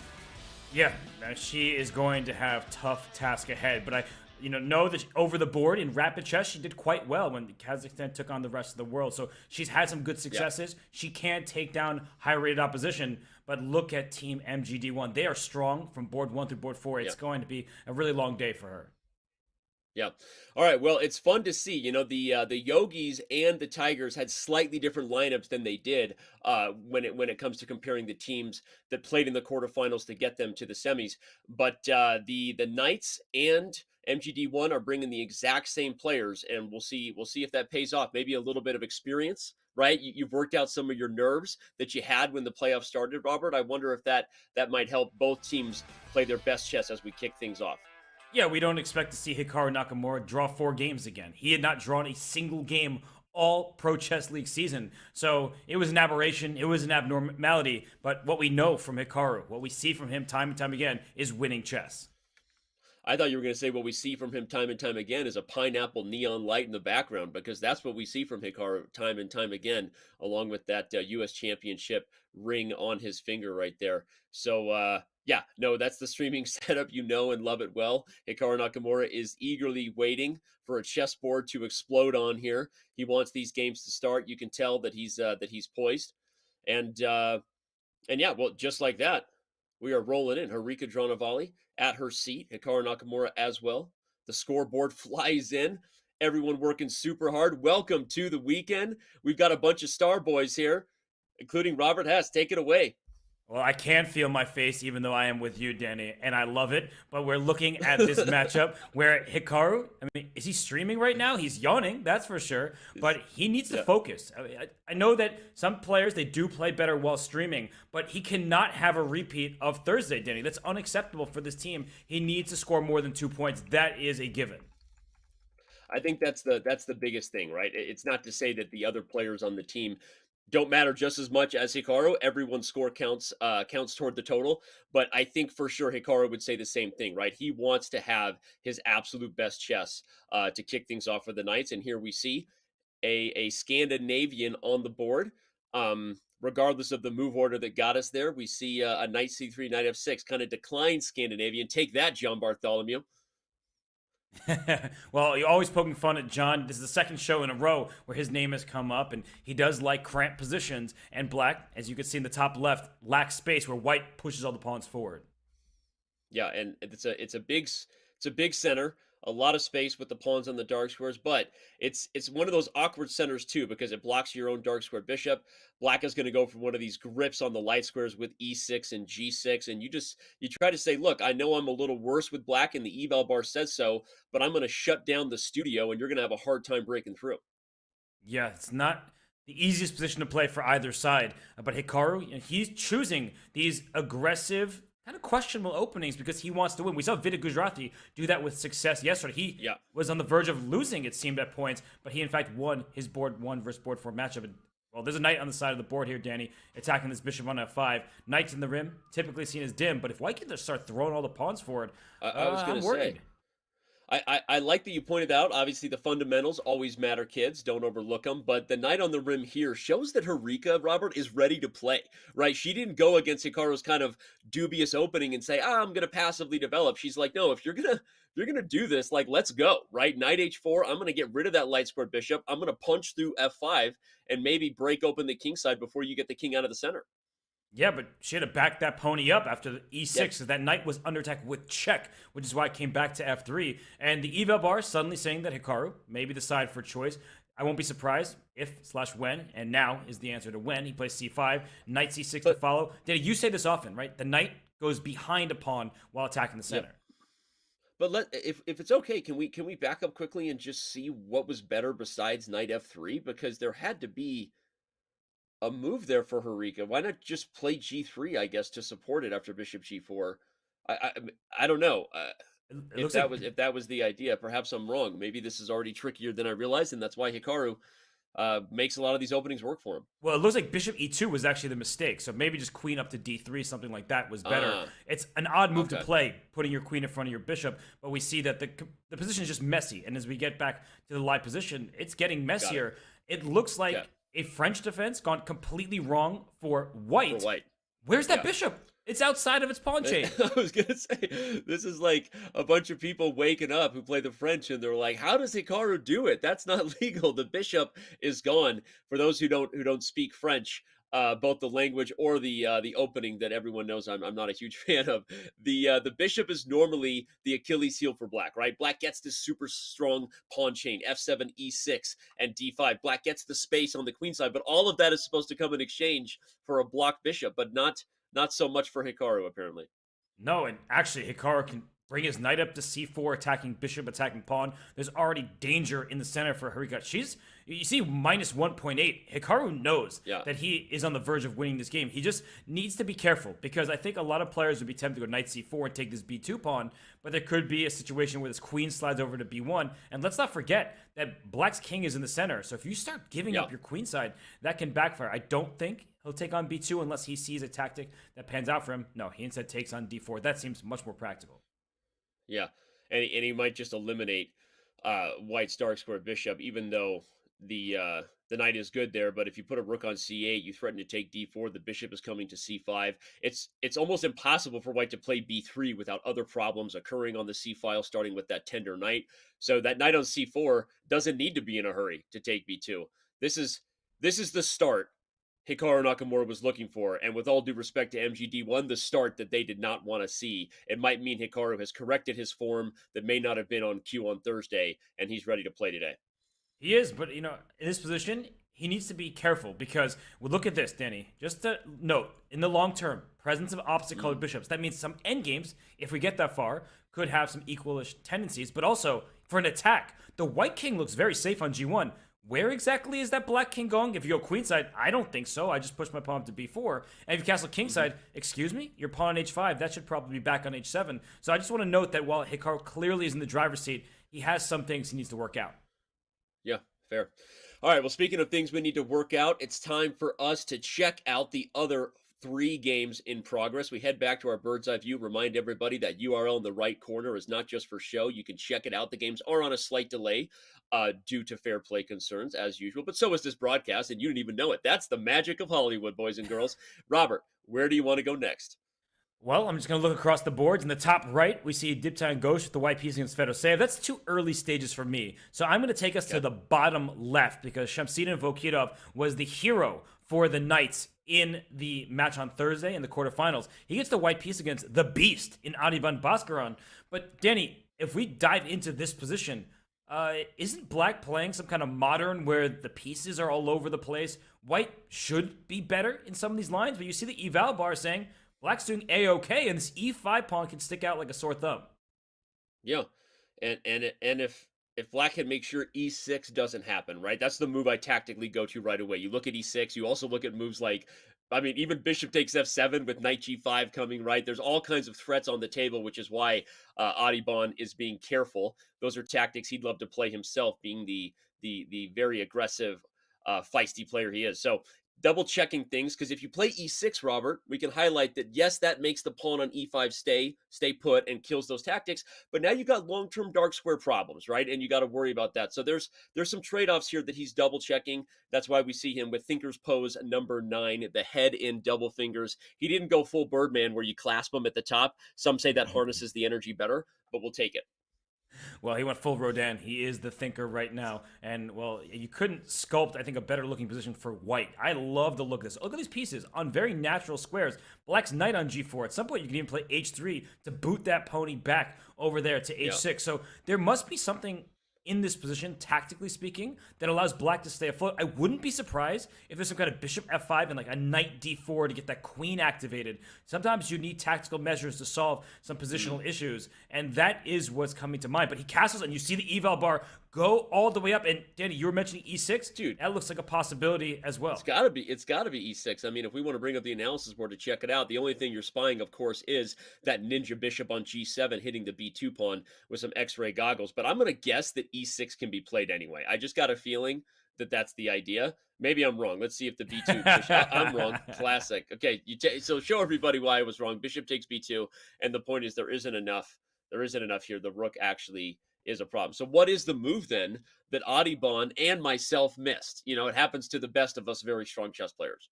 Well, Knight C3 played and B5 quickly from Adibon, and maybe it was just simple chess that Black has long-term issues. This knight is going to be offside, punched or pushed back, I should say, to H6 at the right moment. And Adibon's doing the right thing. He is trying his very best to create some chaos, to say to White, your pieces aren't going to be on harmonious squares, but this king can castle queenside, this knight can slide into C5. I just think that the long-term positional advantages are in White's favor as well. So Adibon, we know how creative he is. He is going to have to find all of that creativity and more to stay in this game.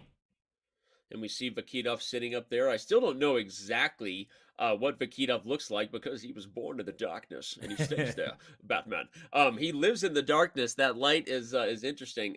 Any Hooters, we've got castles long with the rook coming to D1, the knight on C5. I love that you highlighted that the knight on G4 is just, the thing is this, you could play H3. You could also just leave it there, right? It's tender while it's there. There's always potential tactics that the knight on F3 can move with the discovery. And again, if that pawn on E5 stays put, everybody, White has long-term attacking chances because a pawn on E5 means no knight on F6, which means by definition the king lacks minor piece defense if you can coordinate a knight G5. Okay, he goes for H3.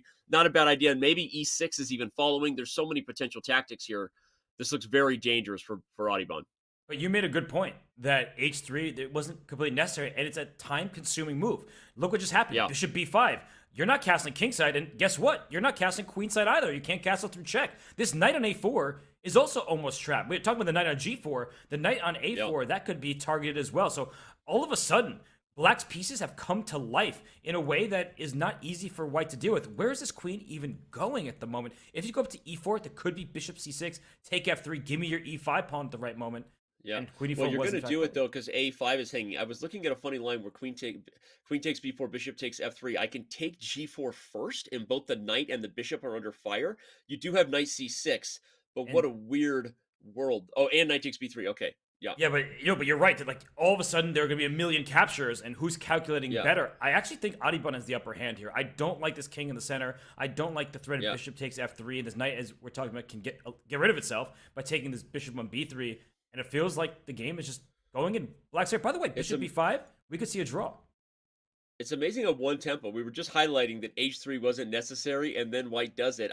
The more I look at the position, why in the world did he not just play rook D1 or castles long? Both those moves felt so much more natural than the unnecessary H3. Clearly, he missed something about this bishop B5 tempo. Adibon wants more, man. He doesn't want to. He doesn't want to repeat. Yeah, but sometimes wanting more means you're going to get less because pawn takes f3. Is there queen d4? I mentioned that idea earlier, and this bishop and this pawn are all under attack. This is getting really wild. He quickly brings his knight back to h6. But Danny, white has bad pawns on the f file, and the e5 pawn can be a target as well. But black has this a pawn that's weak. The b4 pawn also sticks out. So both sides have their pluses. It's interesting. I started looking at lines, Robert, like rook d1, queen c8. I can't castle short because h3, but I can take h6 and play like king f1, king g2. And with my knight coming in, like who's better in that transition? I kind of feel like white has the upper hand there. Such an essential question. What piece trades are acceptable? What piece trades are advisable? Bishop takes h6 at some moment, as Danny, as you're mentioning here. It's something to consider. I don't like the queen trade because this pawn and these pawns are going to be worse without queens on the board. Look at black's activity. Finally, this knight hops for center. Or, watch out, knight on the rim can actually be grim, and grim for white because the f3 pawn is targeted. Yeah. Okay. I'm with you on queen d2 not being ideal because here comes that knight. But let's also back this thing up and check in with the other games.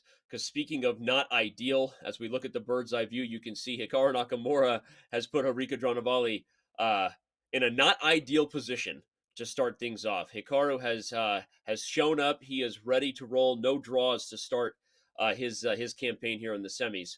I don't even know that we need to check in on that. There's probably other games that are more worthy of our attention, Robert. I could head over to Ghosh Fedoseev if you're into that. But you're in charge. Well, you're into it. Let's do it. No, yeah, I'm super into it. He's completely winning. We see him up some passed pawns in the center, and opposite colored bishops don't mean to draw in the endgame, especially when black has pastors that are running. So let's go to Diptai Ghosh against Vladimir Fedoseev, because Danny, we have a material imbalance here. I had to do a quick count. White has 2 rooks, black has 1. That was the easy part, but white is down a pawn. So black has in this position a knight and a pawn for a rook. And look at the activity of these pieces. A knight is going to hop into the d3 square if you're not looking out for it. But instead, he takes on d5 with the bishop because there are too many tactics in the position with his queen on a8. So what do you make of this, Danny? Would you prefer to have the rook or the minor piece and pawn? It's funny because the engine likes white, but I'm kind of liking Fedoseev. I like the minor piece and pawn here. I think it's a little awkward because in this position, when that bishop on g2 is traded, it's not one of those fianchetto positions, Robert, where let's say you still have a pawn on e2 and the light squares are kind of okay. I think there's real potential that those light squares get tender, right? I see you nod your head in approval. You know that makes this lowly international master feel so good when you give me that GM nod. Hi, Robert. Hey, buddy. I'm actually completely with you because I asked you the question to build confidence in myself. I was like, I actually like black's position. It's one of these situations where if white isn't accurate, a queen trade, for example, of course is going to be good for white. But knight takes f4 is on tap. Knight takes a2 is also hanging. Don't forget about the lonely rook pawn. It is hanging and it can be captured. So I'm looking at this position and I'm not seeing the easiest opportunity for white. Bishop d2. Well, thank you. My knight hops into d3 and b2 was loose. And you see the eval bar immediately after bishop e5 says black is doing not just fine, but maybe even better. And queen c4 comes to mind as well. Yep. This is one of those funny positions where, again, obviously there was a best computer move there, but Robert and I both, with no engine lines in front of us, both openly questioned the eval bar, which I think can be instructive for the viewers because you look at the compensation, and maybe if you find the one top line over and over again, you can handle black's compensation here, but you looked at the clock, right? Ghosh was getting down, right? You looked at the pressure for black, and you just had a feeling this was going to be much trickier for white. Even now, if the queens come off and a2 falls, I don't think black loses this game. Like maybe it's, if everything on the queen side gets eliminated, you've got 4 versus 3. So again, I like Fedoseev's chances. I think he will keep the queens on. Just seems like the right practical thing to do. But in general, I think it's instructive to see where compensation lies.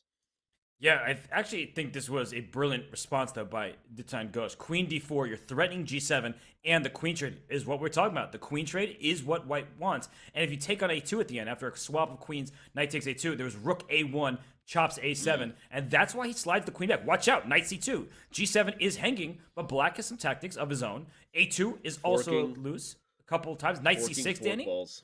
This is really complicated. You shut your mouth when you're talking about forks to me. Don't you use that F word. Fork town on C2. Watch out. I like it. Double forks, double problems. Obviously, knight C2 would be preferred if it's allowed, but even knight C6, getting rid of that dark square bishop, Robert. I put my bishop on F6. Oh, I feel good. Even down the exchange. Black's doing okay. No, I think just from looking at the time, looking at how this position develops, I do think that Fedoseev has good chances, but let's not count Ghost out either. He is up in exchange. He's playing confidently. He's playing well. So we'll see how this one continues, but maybe we should hop on to another game. What do you think? Let's do it. Let's do it. Let's do it. We head back to the bird's eye view. The board 4 versus board 1 matchup we've talked a lot about. Hikaru getting the job done for the Knights, but similarly, Arjun Iragaisi, also with the black pieces, looks to be headed toward a victory against Alua Nurmanova. Also, maybe not quite as clear as the result we see on the board. You can never be quite as clear as a result that's in the books, but Iragaisi doing well. Do we want to peek at that or head back to Vakitov Boscaron? Your call. By the way, look in the top right of our screens. The pawn on G7 was captured, and that seems to be a mistake. Let's go back. Let's go back to Ghosh Fedoseev. I know we just left it, but hey, that's where the fire is. Bishop takes G7. What happens, and why is Knight C2 not a move that could have been played? He went Knight C6, which is the best move, and Queen G4, the only way to stay in contact with the bishop. Is there F5? There's Queen G6 after. So H5! H5! Oh, distract the queen! Man.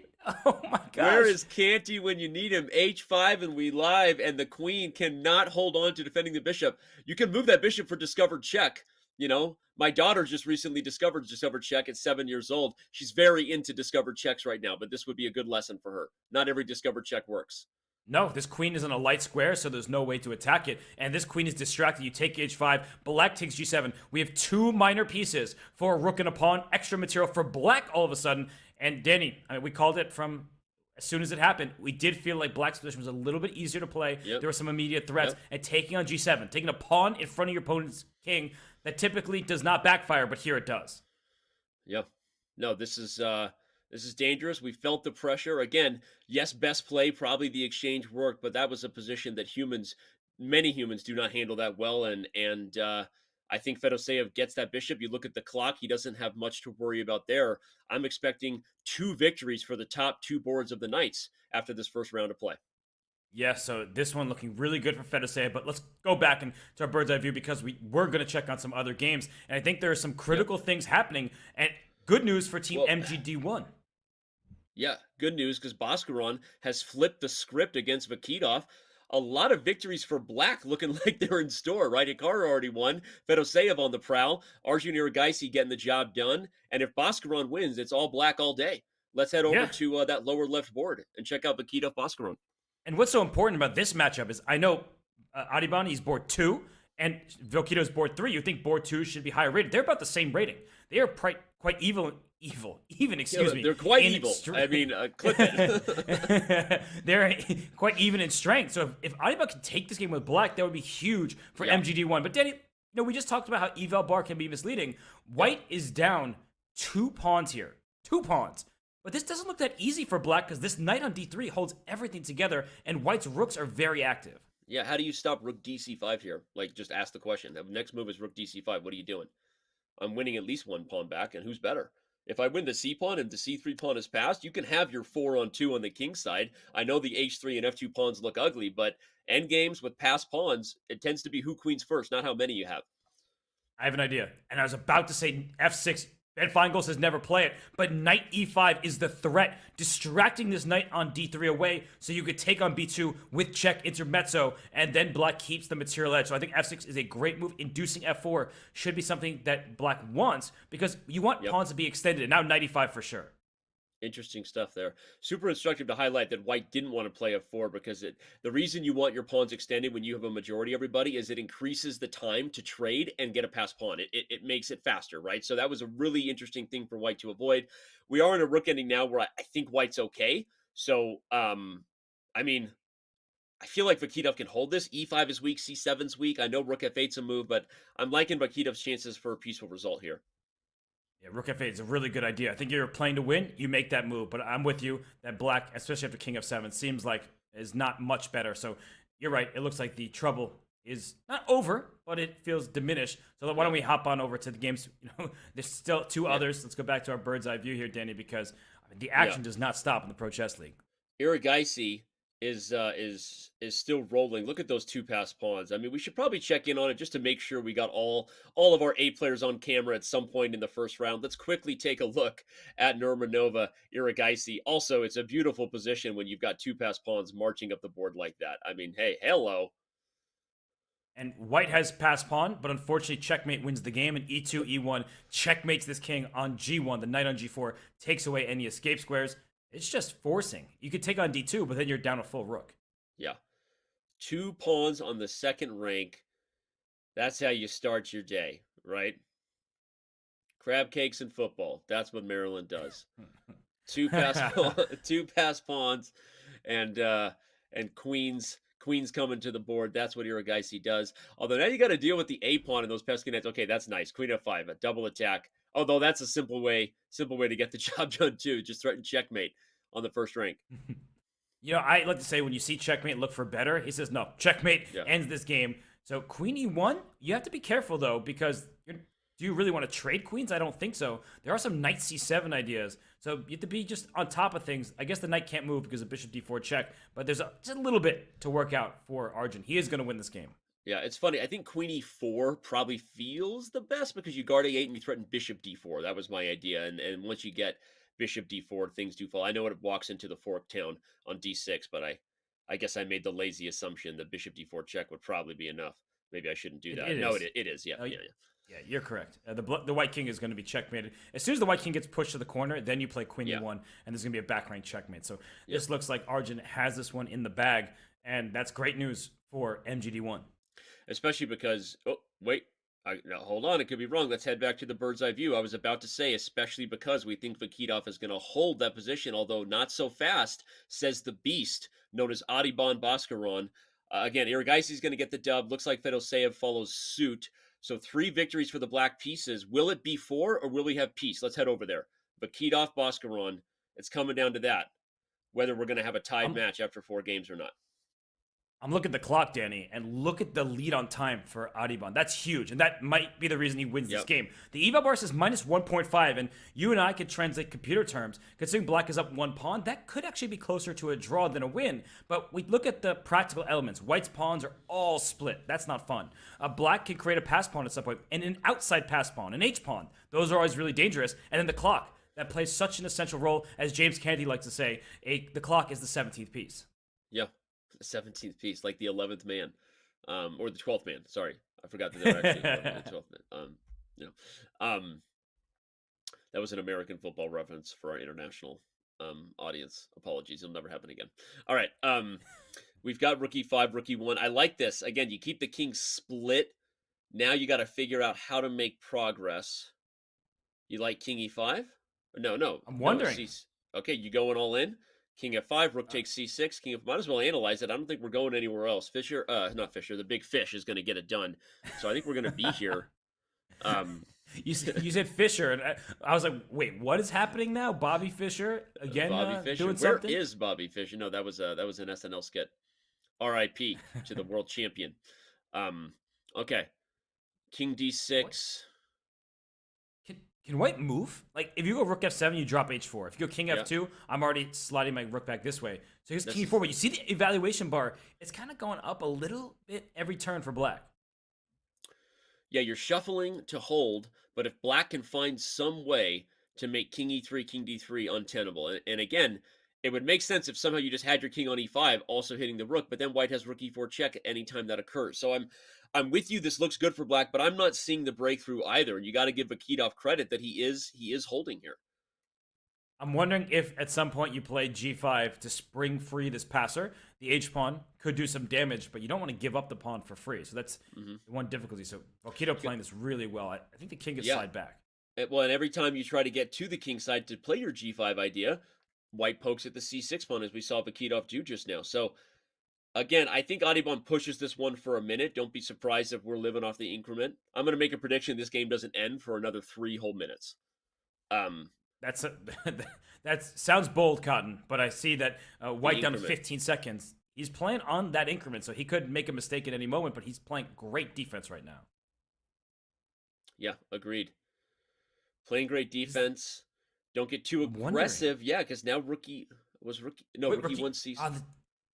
The king on d4 was misplaced. Yeah, the king on d4 is misplaced. Don't go king d4. There's rook e1 now. He could have released. Rook e1. Because if rook e1, rook c6, you can play king f7. I think you're still going to win the pawn. It's so difficult to assess. You got to give Vakitov credit, though. He's just holding the fort despite living off the increment. Danny, e5, though. You can't play king e4 because rook f4 check, and this king gets up to d5. I just feel like black is making some progress there. He goes for it. Chat says Audubon's slowly going to grind this. We got some people rooting for MDG1. Let us know who you're cheering for. The Knights or MDG1. I would go for this. You get a pass pawn, and that is what Audubon's been lacking in this endgame. Yep. If he just can take on c4, you have a c pawn that's passed, and white's loyalties are split, and that was apparently a mistake. Maybe some of them it's pinned. What a move! If rook takes f4, rook takes e5, and white wins. Oh my gosh. What a move. King e4 now, and the rook slides over. And white can win this? Dude, what a turnaround. Look at Vakitov is like, he's like, what? He's like, eh? Like, I'm perking up here. Like, what's going on? Here it comes. Dude. It's not about... Oh my goodness, it's not about pawn quantity. God. It's about quality. Here comes the e-pawn. Such a good lesson, because the h4 pawn is worth both the h5 and g6 pawns on that side of the board. That's why backward pawns are bad. White blew it. Oh, no. Wait, I don't know what's happening with the eval bar. It's scaring me. No one knows. Least of all the eval bar. High blood pressure. Oh, wait, does the black king get back and draw with the corner pawn? No way. No, it's too far. Just take G5. I told you that you spring this pawn free. Oh, because it comes with tempo. H2 comes with a tempo. That's how it holds. Oh my gosh, and both sides queen at the same time. That was the drama we were looking for. Welcome to the Pro Chess League playoffs, boys and girls. We have a weekend ahead. This is nuts. Wait, he plays blundered. Oh no, queen! He could have got a queen because there was a discovered check, and now his rook is safe.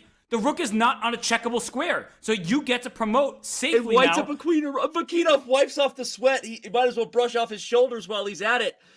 Get the job done, son. Oh my gosh. And king g6 is queen g3, so don't play king to g6. You gotta go king f8.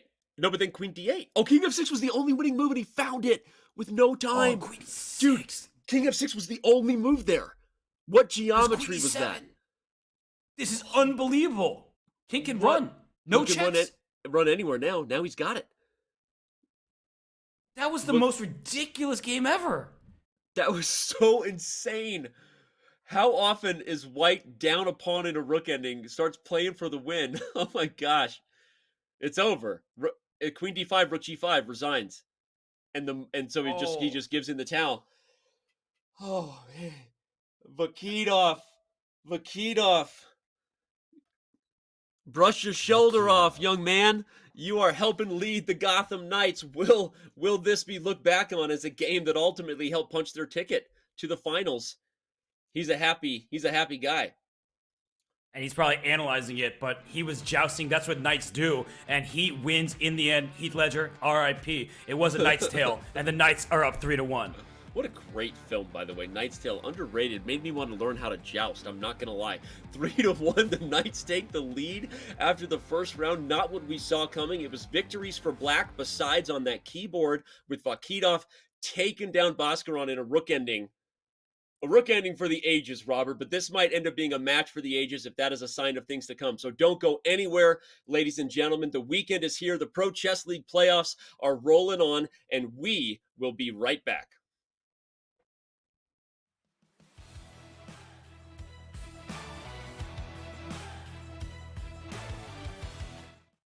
We're here in Toronto for the Global Championship. I got Fabiano Caruana with me. You don't need to talk yet. I got James Canty. We're going to see who recognizes these guys out of the random passerbys, and we're going to ask them some fun questions about chess. For $5, do you know who this is? No? Okay. Actor. An actor. Well, you see this guy. Any idea who he is? Somebody very famous. Mm-hmm. He is. This is actually 50 Cent's brother. His name is Daryl. That's right. Goes by 75. You want to play chess? Okay. So what is he, a player or something of chess? He is a chess player. I'm not, but he is. I play on the side. Yeah. I've been taking some coaching lessons from Yeah. Grandmaster Canty over here recently. Guy over here. Calculation over everything. What's your name again, sir? My name is Jamie. What's your name? I already know it. It's Daniel. Yeah, Daniel Naroditsky. Okay. There it is. Come on. On the attack, baby. On the attack. If he wins, I know the guys at chess.com will get him a diamond membership. Okay. Do you know what that is? Yes. Okay. Is that something you want? Yes. Yeah? Okay. Look at you. Look, is this a London? He playing a Yo, we got a pro here with the London. full on London. How'd it go? I won. Won the You game. won. You Okay. won. That's You great. won. Hey, good game. All right. I should have said youtube.com/CSQ pod. What is the URL? Just YouTube. I actually don't remember. Okay. look at the pod. Do you wish playing a chess game with a friend was as easy as sending them a text? Well, good news. Now it is. With Chess.com's new iMessage app, you can start and play a game directly in iMessage. Your friend doesn't even need a Chess.com account. It's just tap and play. Head over to go.chess.com/iMessage or use the command iMessage in chat to learn more.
Whoa! Hikaru does it again? It's like, that's how it's done. And here we go. Wait. Oh! Look at that! Come on, boy. Ooh, that was nasty. Rookie two. Wait. What? Buxa! Oh my gosh, what a turnaround! Levy super team. Look at that trophy case. Alina. This match is over. Oh my god. It's official. Round 3 ends in a 4-0 victory. I don't think anybody is even remotely looking forward to the task of facing the Gotham Knights in the playoffs.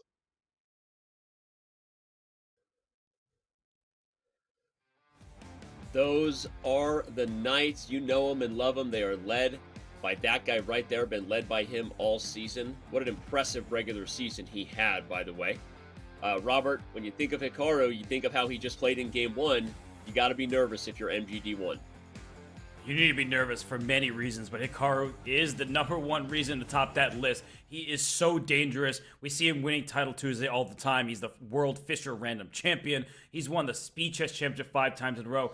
Rapid chess, speed chess, classical chess, doesn't matter. Fischer random, variance galore, he wins them. So yeah, I think we understand why MGD1 must be nervous. It's funny because I think people overlook that he is the World Fischer Random Champion. I know it's Fischer Random, not traditional chess, but winning that event is not easy, and what a field he had to face. So kind of a funny thing we forget to talk about sometimes. But all right, let's not forget to talk about where we sit in terms of the overall score in this match as we set the table for round 2. They're down 3-1 if you're team MGD1. What is your advice to them, Robert? How do you think they start to turn things around? Well, they were an unfortunate break away from tying that first round 2-2, but the scoreboard tells the tale. It's all that matters at this point. Doesn't matter how it happened, but I think MGD1 shouldn't be too out of place. They shouldn't feel like things have gone wrong. They just need to do what Gotham Knights did, get a little bit of luck on their side, and take this second match 2.5, 1F, just slow steps. They can catch up later. Well, let's take a look at the lineups. Like you said, a bad break away from maybe being tied 2-2. So as we look at the lineup now, they might be a good break away from getting a 3-1 score, right? You look at Arjun Iragaisi with the white pieces, hoping he can right the ship against Vakitov. That's a matchup I have circled. Of course, you see Hikaru Nakamura versus Ghosh there, and obviously we're watching Hikaru all the time at the top. But your thoughts on maybe the matchup to keep your eyes on? Well, Vakitov has been an absolute star for the Gotham Knights, so I actually think that's a great matchup to look at against Arjun Iragaisi. But I'll say Fedoseev versus Harika. Harika has been so good throughout the entire Pro Chess League season. She has upset many stronger grandmasters, so she can take down Fedoseev. So Fedoseev, we know how capable he is. He beats the best in the world in the Champions Chess Tour, but Danny, there are some times where he gets a little bit too adventurous. Yeah, it's true. It's true. And Harika, obviously, she just lost her first game to Hikaru, but it happens to a lot of people. So we'll see what she can do in that matchup. All right. We are off to see the Wizard. This is a weekend of Pro Chess League playoff chess. If you just tuned in, the first round was a thriller. You're going to want to back up and see some of the clips of those games. But we are here in round 2. Knight f3, e3 from Mr. Nakamura, his patented awkward b3 ready move order. I don't even know what to call it at this point in his career, Robert. Yeah, but now he's spending time. So he plays c4. He doesn't go for his b3 Nimzo Larsen systems, and instead goes for c4, knight c3, more standard stuff. He can transpose this right back to mainline Queen's Pawns games with d4, but this bishop is on c1, so that's one of the downsides of playing this move order. So it's more likely that it'll go b3 and bishop b2 since the pawn is already in its path. Yeah, I was just going to say that's one of the reasons you stay flexible in the center is to right the wrong to that dark squared bishop. You still have b3 on the agenda. You can maintain tension, although if black plays c5, sometimes that can kind of force your hand a little bit because at that point, if d4 is coming exactly, you highlight, I speak it. This relationship is working for me. I am not going to lie. Hey, you're highlighting all of the successful elements of our relationship, so thank you for that, Danny. But you're right, c5 is on the agenda. C takes d5 feels quite automatic. Or you can play d4, but the point is you're not allowing black to punch through with d4. That gains too much space in the center, and then we'll get like a reverse Benoni structure if that were to happen. So now black is on the clock. Danny, some slow movement from these two in the opening. It's interesting because I think people are so worried about move orders against Hikaru because he plays these systems so often that you don't get the black side of this as often, Robert, as Hikaru gets the white side, right? And a lot of people know that, so they're just double checking. I respect the move order. He does end up going with this sort of Tartikow or queenside fianchetto you see in a QGD, but it's not the most ideal place for the light square bishop. Although, as you can see, computer says black is fine here. You've got an orthodox structure. You're going to play bishop d6, knight bd7, get castled, and we have a middle game. Although what white does is play knight e5, pawn f4, castle kingside, and go for an attack. So I think it's important for black not to rush the development of this knight on b8, because if he plays c5 and then get knight c6 in, you put pressure on the d4 point. Whereas a knight on d7, that actually is misplaced because when this knight gets c5, pawn to f4, c5 doesn't actually carry the same threat. There actually is no threat there. White's pawn base is too solid. That's nice. I like that. And again, I think that's a move order that Ghosh is going to be careful. And you see Hikaru quickly played a3, even if the engine said not the most accurate or aggressive move. Hikaru plays these positions for the flexibility they give, right? Because at this point, everyone, you're looking at micro opinions, even by the computer. And what matters at this level is less about the micro opinion, but the position being comfortable for you to play, a position where you're familiar with the structural positional ideas, the tactics. So that's what Hikaru does here. He gets positions he knows well, and that's why he can play so fast. But I don't really love playing b4 that early. I'm with you. I'm kind of justifying the fact that Hikaru isn't playing the sharpest or most accurate opening, but he is playing it quickly. But I like Black's spot here, no doubt. Yeah, and I'm wondering if this knight is going to hop around into c4. Once you push this pawn to b5, you control this square completely. This is carry a threat. The knight at c4 just kind of sits there, and white can operate around it. But yeah, this is a game where what will happen in it is not based on the first 13 moves. It's what's going to continue from here on out. All right.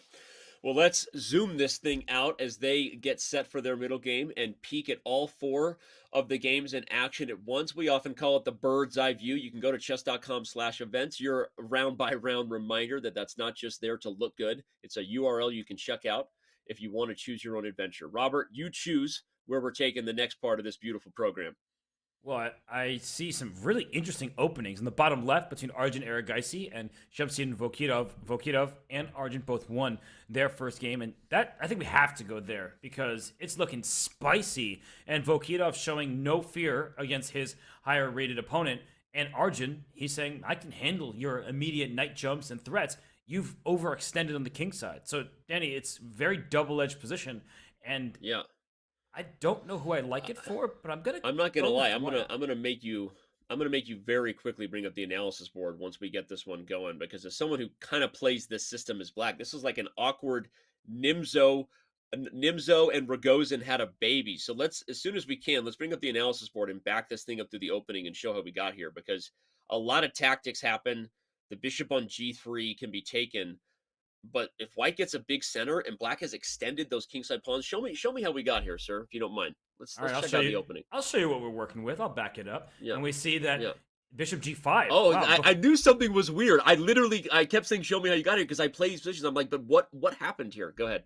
The bishop developed first, and then the knight came to d2. This is very unusual stuff. Normally, the knight is out on c3 in these positions. You don't develop the bishop before the knight. But Arjun, he's coming up with tricks up his sleeve. c5, challenging the center. Why not? d5, your knight is pinned. You can't go and win the pawn. If you are going to win it, you have to play a move like g5, but this is risky. You could take on d5, but your king, it's in the center. Your king is not really going to castle this way with your pawn on g5. So I don't know the ins and outs. I'm just going along with the players here. This is novel to me. But bishop goes to a5. He slides it back here, Danny, and there is a nasty pin along this diagonal. And there's also weird queen g5 ideas coming. There's h5, h4 coming. This is one of those traps that, okay, obviously Arjun taking his time to kind of make sure he navigates the tactics, but I don't know what to make of this. This is a position that is almost similar to a lot of other traps you see, as I said, in weird variations of the Nimzo or the Rogozin, but it is neither.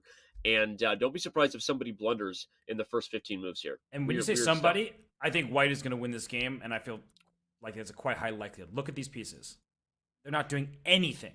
And white, even though it might cost a pawn, has developed both knights.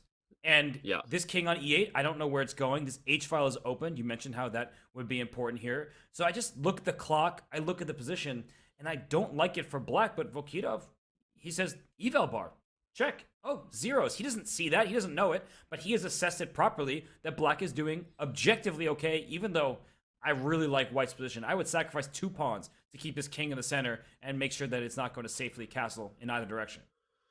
I don't disagree, especially on a practical level, playing positions where you've overextended your pawns, your king in the center. We are still humans at the end of the day, not computers. Those are positions, everyone, where people blunder, right, Robert? Especially in rapid chess. When you increase the dynamic problems you face, even if the computer is saying equal eval, weak pawns, king in the center, those are not easy positions to play. So from a practical point of view, I'm with you. Although I will play devil's advocate to both of our opinion. I expect we might see 95 here, by the way, for white. But okay, that black has the bishop pair, Robert, right? Sorry. And if I can catch up in development, you've got some dark square things long-term to figure out as well. So if I can solve that problem, that's where the engine says they can play this position as black. But very dangerous it is. Thanks, Yoda. I'm with you. Like this bishop, the dark square bishop in particular, it can cause some problems. There are some pawns that can be targeted later. It's already on a nice diagonal. But I'm looking at some of these dark squares in black's position, and this knight is already ready to hop to a square like b5. You push this e-pawn, g4 is loose. I just think that black has way too much to deal with. And if Vokitov can handle this, the guy is just an absolute star. We already know that. He won an Olympic gold medal with Team Uzbekistan. He went 3 out of 4 on Thursday. But Danny, this is looking really sharp, and Arjun Erigaisi is his opponent. It's funny. Part of the reason I like knight e5 is because I thought the tempo on g4 was important. Okay, I thought black might have played queen f6 there instead to hit the knight, get developed, but this also obviously makes sense. I thought queen f6 first, e3, then knight a6, but this also looks okay. And it's weird because you look at the king, you look at those pawns, but Bakidov says, scoreboard, boys. Computer's all right here. Black is all right. All right. Let's take that moment to back this thing up once again and head on over to the bird's eye view because there are 3 other games in action to start this round 2. If you just tuned in, the Gotham Knights took a 3-1 lead after that first set of games concluded. And Robert, let's go to there. You choose. No hands. I'm driving. I'm in shotgun here. I'm a backstreet driver judging your directions. Like, oh, you're really going to turn that fast? Wait, so you're going to take that route? Okay. Okay, Dad. Well, I see that in these 4 boards in the top left, Hikaru Nakamura, he's in good shape. He has just planted his knight on c6, his pawn up to b5, looking very nice for the board number 1 for the Gotham Knights. But on the right side of our screen, the games that we haven't looked at, I'm looking at the top right game between Fedoseev and Harika Dronavali. Some dark square control for Harika. White has more pawns in the center, but black has some control of key squares. And in the bottom right, that just looks early stages to me, where we're still just in the opening phase. I'm with you. Let's head to Fedoseev, Dronavali. As you pointed out, of the 2 games we haven't looked at, it is moving a little further along. And after that move, rook c8, computer said, "Me like you white a little more." I didn't say it with that accent, but you get it. Wow, okay. I haven't seen the new Super Mario movie, but I wasn't planning to. If you're looking for butchered Italian accents, look no further than Chris Pratt. What a bad movie that was. I'm sorry, Super Mario, not a fan of what happened there. Well, I don't think that White's a fan of what's happening down the c-file, because look at this. There are many pieces there, and I'm actually wondering if that last move, we can bring up an analysis board really quickly. I think Queen e7 played quickly. Is there not some kind of b5? Maybe, I guess I have to part with my bishop first, but in this position, don't I have b5, and when your knight moves, I grab this e4 pawn? I like it. Let's keep analyzing it. So so this line just already looks clear, but I can't take d6 because knight takes e4. And you're hitting my queen with 2 pieces, the knight and the rook, which makes it impossible to deal with both. So yeah, the tactics there for Harika. It's funny, Robert, talk about how counterintuitive it is to spot a move like bishop takes c3, right? Parting ways with the key defender of your king side, all of your dark squares will become a long-term problem. Even the best human players in the world miss things like that, which is why we have the eval bar kind of saying, hey, tap you on the shoulder, there was something here. But it's really natural to miss bishop takes c3. Yeah, you do not want to give up, usually, this bishop in front of your king unless you get something in return. That's such an important piece, covering all of these dark squares around your king, keeping it safe. But Fabiano Caruana had this game against Wojtaszek. It was years ago, where he took this knight on c3 in a position where it was more closed than this, and he won that game very nicely by securing some extra material in the long run. He just had better placement for his pieces. So bishop takes c3 is something you need to keep an eye on, even if typically you don't play it. And here, with the c-file being open and the queen being in line with the rook, rooks win that showdown along the open file. Yeah, wow. Shout out for that Caruana Wojtaszek reference. You think I'm not going to notice that? Shout out to Radislav, my boy there, holding it down in Poland. That was a. You think you're just going to say that and get away with it? I know that game. Okay, g4 has been played, and at this point, I don't think Harika has a choice but to back the pony up. She missed her chance at tactics. Yeah. Yeah, knight f6 looks quite natural. She could be looking at some kind of b5. That's, of course, a tempting move when you can try to exploit an open line. But yeah, I don't think that her time management is helping her at all. She is down a couple minutes against one of the fastest players on the planet. Yeah, I feel you. All right, let's feel the bird's eye view here. Back this thing up again. Take a look around. We probably can complete our circling of the wagons to head to the only game we haven't really checked out yet, and that is Bhaskaran versus Nurmanova, because something happened there on just the last move, and Bhaskaran has the potential for a big advantage now. Trying to spy it there on the mini board. Queen to d8 was not enjoyed by the computer, and I think that c5 knight is going to have to feel the tenderness here soon. Yeah, there's something happening here, and what it is exactly clear. I think knight d5, the bishop on d4 is overloaded. It's trying to defend this knight, but now it's under attack from the bishop on b2. So knight d5, e7 will be loose in these positions. b7 will be loose in others with the bishop and rook teaming up here. I think just the simple knight d5. I know black is up a pawn, but you lack coordination and development, and your pieces are quite loose. Gonna say, I mean, my first thought was a move like rook d1 just to pin the bishop and then create more problems, because suddenly knight b5 and knight e2 are both on the agenda as well when you have a pin like that. But you're right, maybe it's knight d5, bishop b2, and queen c5. That would force bishop f6. No, okay, rook d1 played. Also looks pretty good. Just simple chess. So many ways to put pressure on that pin piece. Go ahead, yeah. No, what you said is right, and he's playing your line that eval bar says, "Yep, good idea, Danny." And that's exactly what it said. I don't know if you heard that yourself, but good. Can we get a sound effect where it goes ding, ding, ding? Good job, Dan. I feel like you could make that happen. You do have that sort of position. I could actually. There is a voice extension for those who don't know it that originally a member of our community made. Where like it's super creepy. My voice says every move on the board, but we're working on some really cool eval bar technology for those who want to know where. Eventually, being able to do those things that we do as commentators, where we talk about how critical the moment is with time pressure and all the stuff. So anyway, so many cool things to come down the road. You remember what your nickname was in high school? Nobody asked Dan. So yeah. Hey, Dan.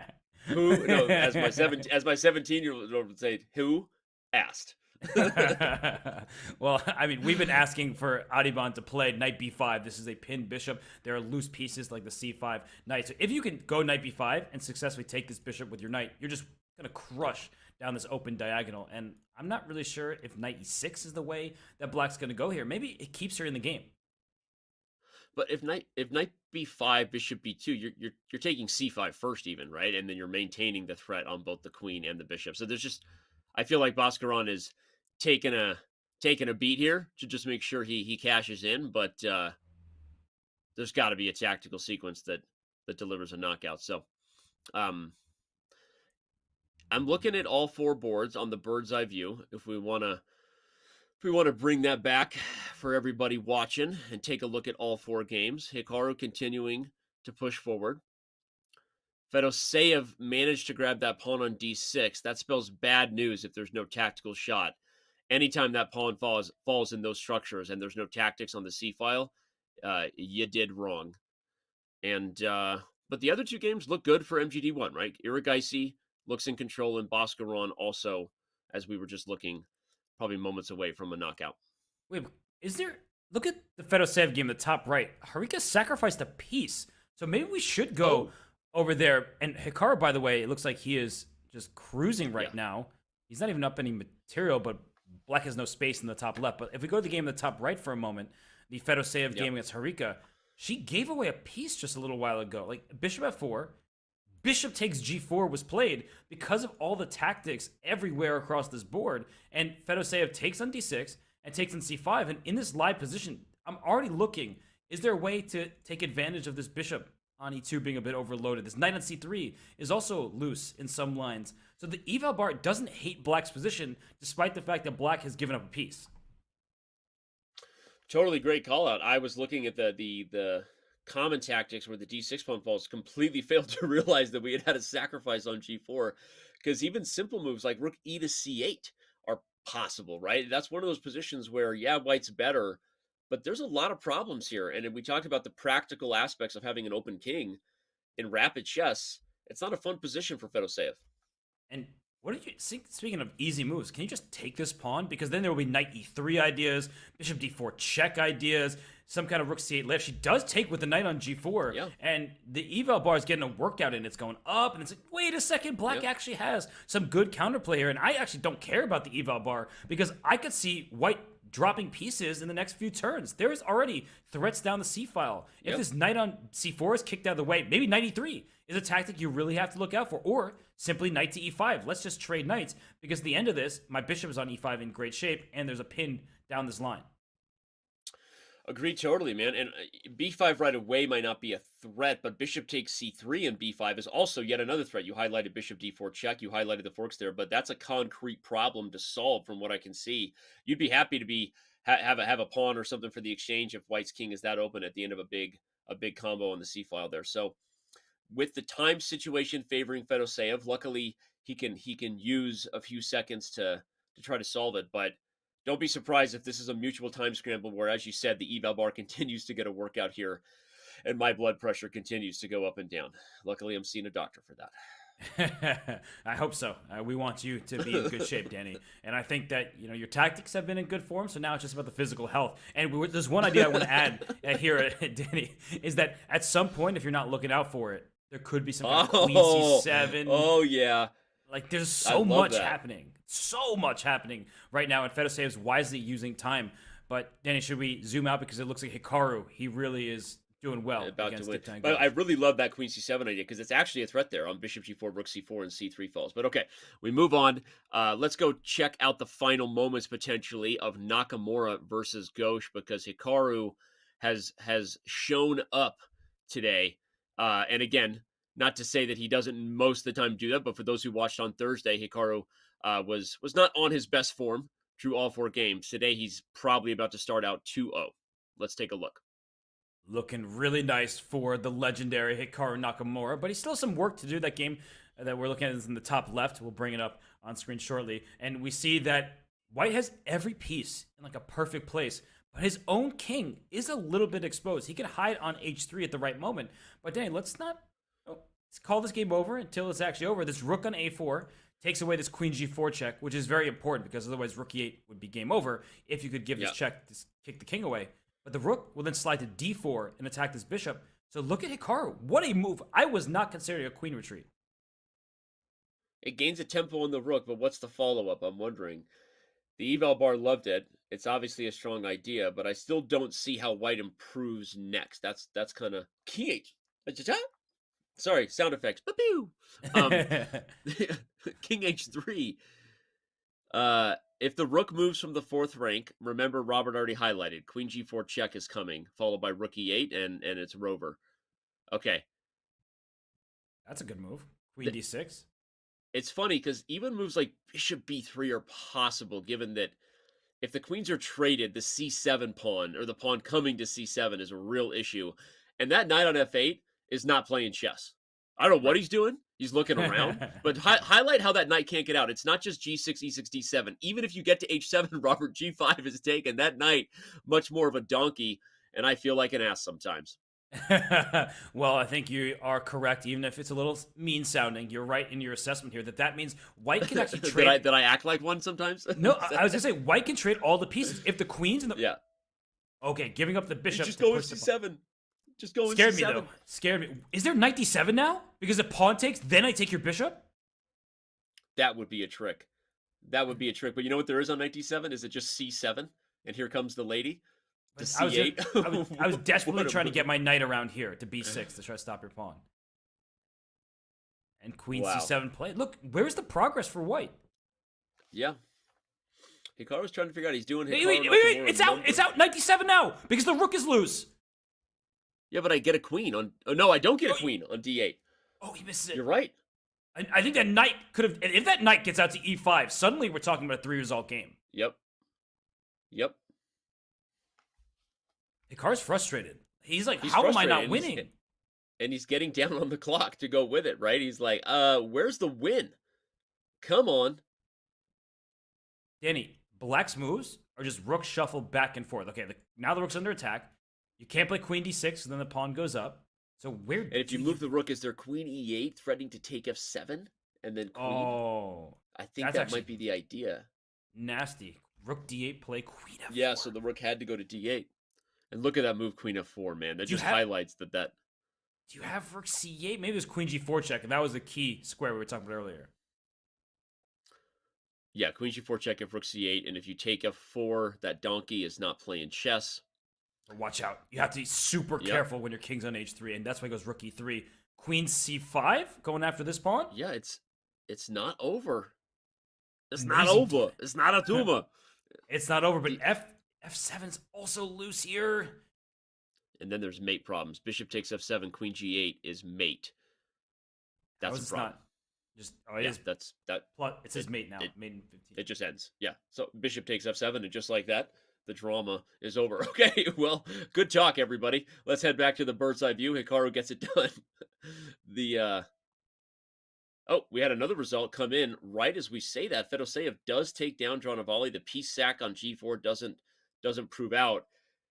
Not looking great for MGD1, man. Both of those other two games between Iragaisi and Bhaskaran, they were better when we left them. Now the Knights are holding. Yeah, and Adiban, he's the one down under 10 seconds. You see the red on the screen there. Arjun also down in a minute, but so is his opponent Vokitov.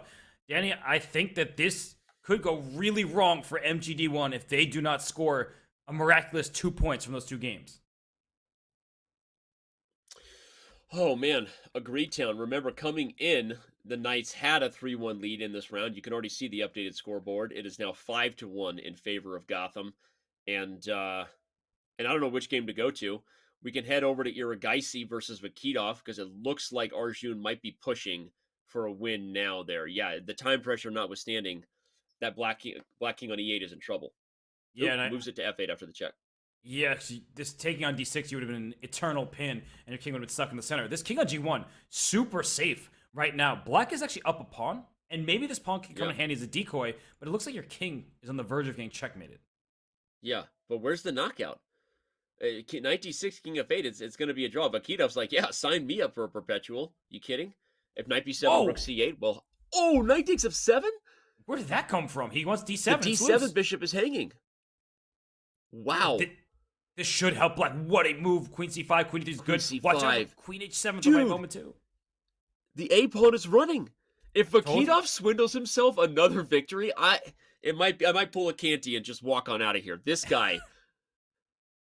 Well, that's why he's on the Knights. He's pulling a Hikaru. Hikaru is amazing at defending when it looks like he's a lost position. And this bishop, at some moment, can reroute to a square like B6 or to C5. Watch out for Queen H7 check.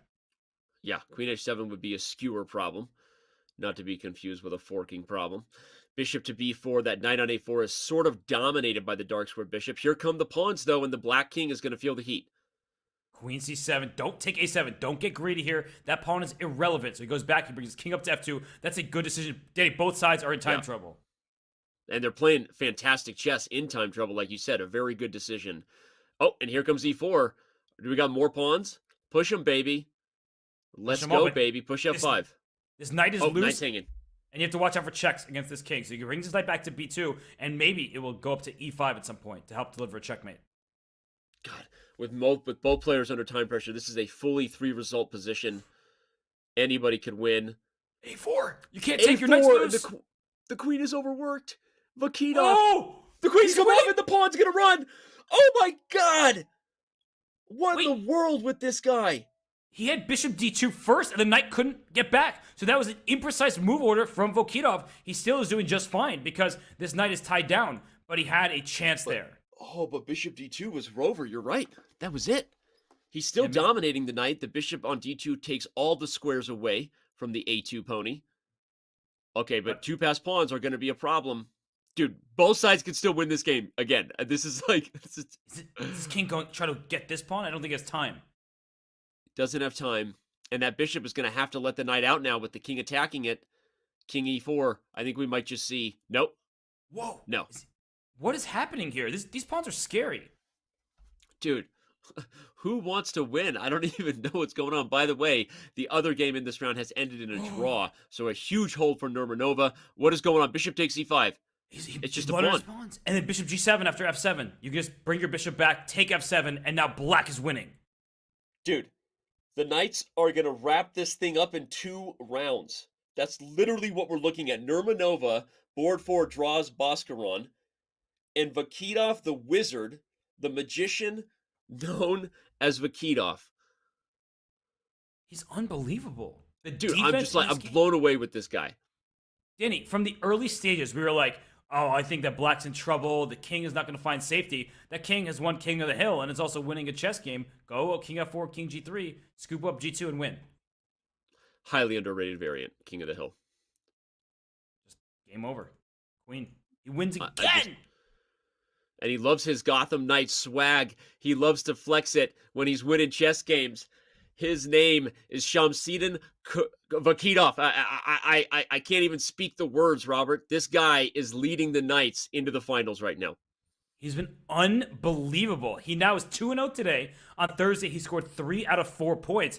He has been an absolute star for the Gotham Knights, but everyone has contributed in this round. Look at this, 3.5 to half. Their board 4, who was outrated by 450 points, she gets a draw with black.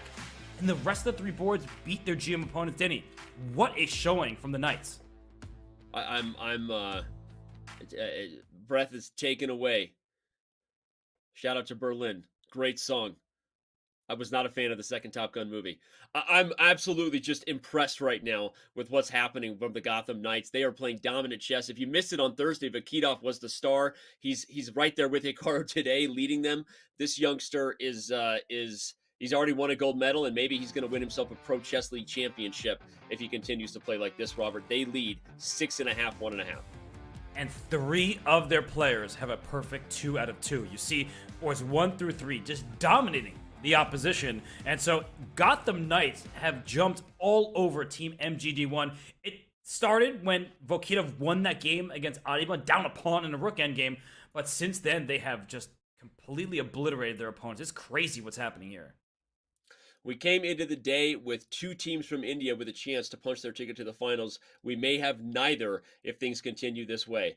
But all right, before we head to a break, let's remind everybody that there's another event happening mañana. It's going to be an exciting one, and it is the return of our Chess Kid Stars versus Streamers. The event is back. The first event had the Chess Kid Stars taking on Anna Kramling and Eric Rosen. The Chess Kid Stars won. But now the streamers are joined by Levi Rosman and Arturs Nixon. It's going to be an impressive lineup. The Chess Kid team brings Alice Lee, Brewington Hardaway, Tani Adewami, and Megan Paragua. This is going to be a thriller. Mark your calendars. Don't miss it. It is tomorrow, the Chess Kid Stars versus Streamers rematch on Sunday, May 14th at 1 p.m. Pacific time. Don't go anywhere. We will be right back with more of the Pro Chess League playoffs.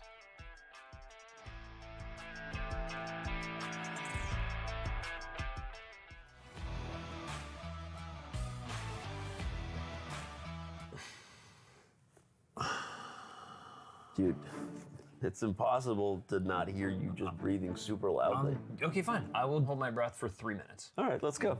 Okay, let's go sure. right now. Got the Ready? chess clock app right here. Almost there. And you did it. What can you do for 3 minutes? My wife says not a lot, but I can plank. Keep that big butt down. Dude, nice. 2, 1, you did it. Wow. I feel better. Oh, yeah. You were timing me? Yeah, you were in there for 30 minutes. Oh, man. Let's Sorry. play some chess and get some dinner. Let's do it. Time odds? Yeah. Okay. You bring a clock? Oh, I left my clock at home. Dude, you idiot. I told you to bring it. Let's just go get something to eat. Okay. Oh.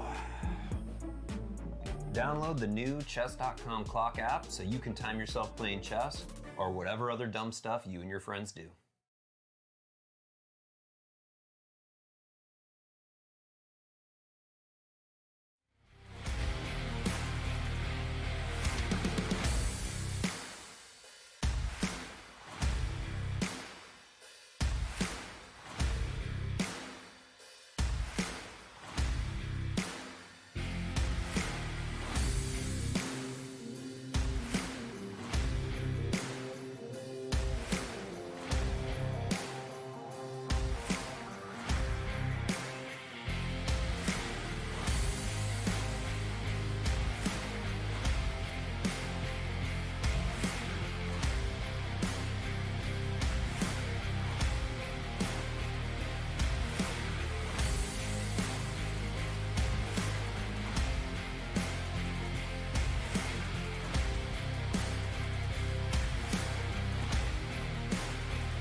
And thank goodness, chat. So good to have you back, PCL. Traded queens. He might Look be. at it! Checkmate! That's a mate! Oh mate. my gosh. Let's go. With the postseason upon us, the stakes are only getting higher. Which teams from around the world can survive to claim the next PCL championship and also bite off a lion's share of the fresh $100,000 up for grabs? The semifinals of the Pro Chess League playoffs have finally arrived. That's game. Nihal wins on the clock, but also on the board, and they've dominated this match from start to finish. The PCL is here to stay. Who will be crowned its next champion? Whoa! MGD1 takes it through to the semifinals. The Indian water is strong around here.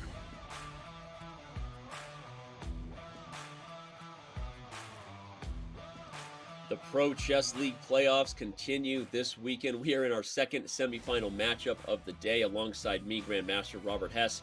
We head to the back half of this matchup, Robert, but it might not be a back half. It might just be one more round if MGD1 doesn't get it right.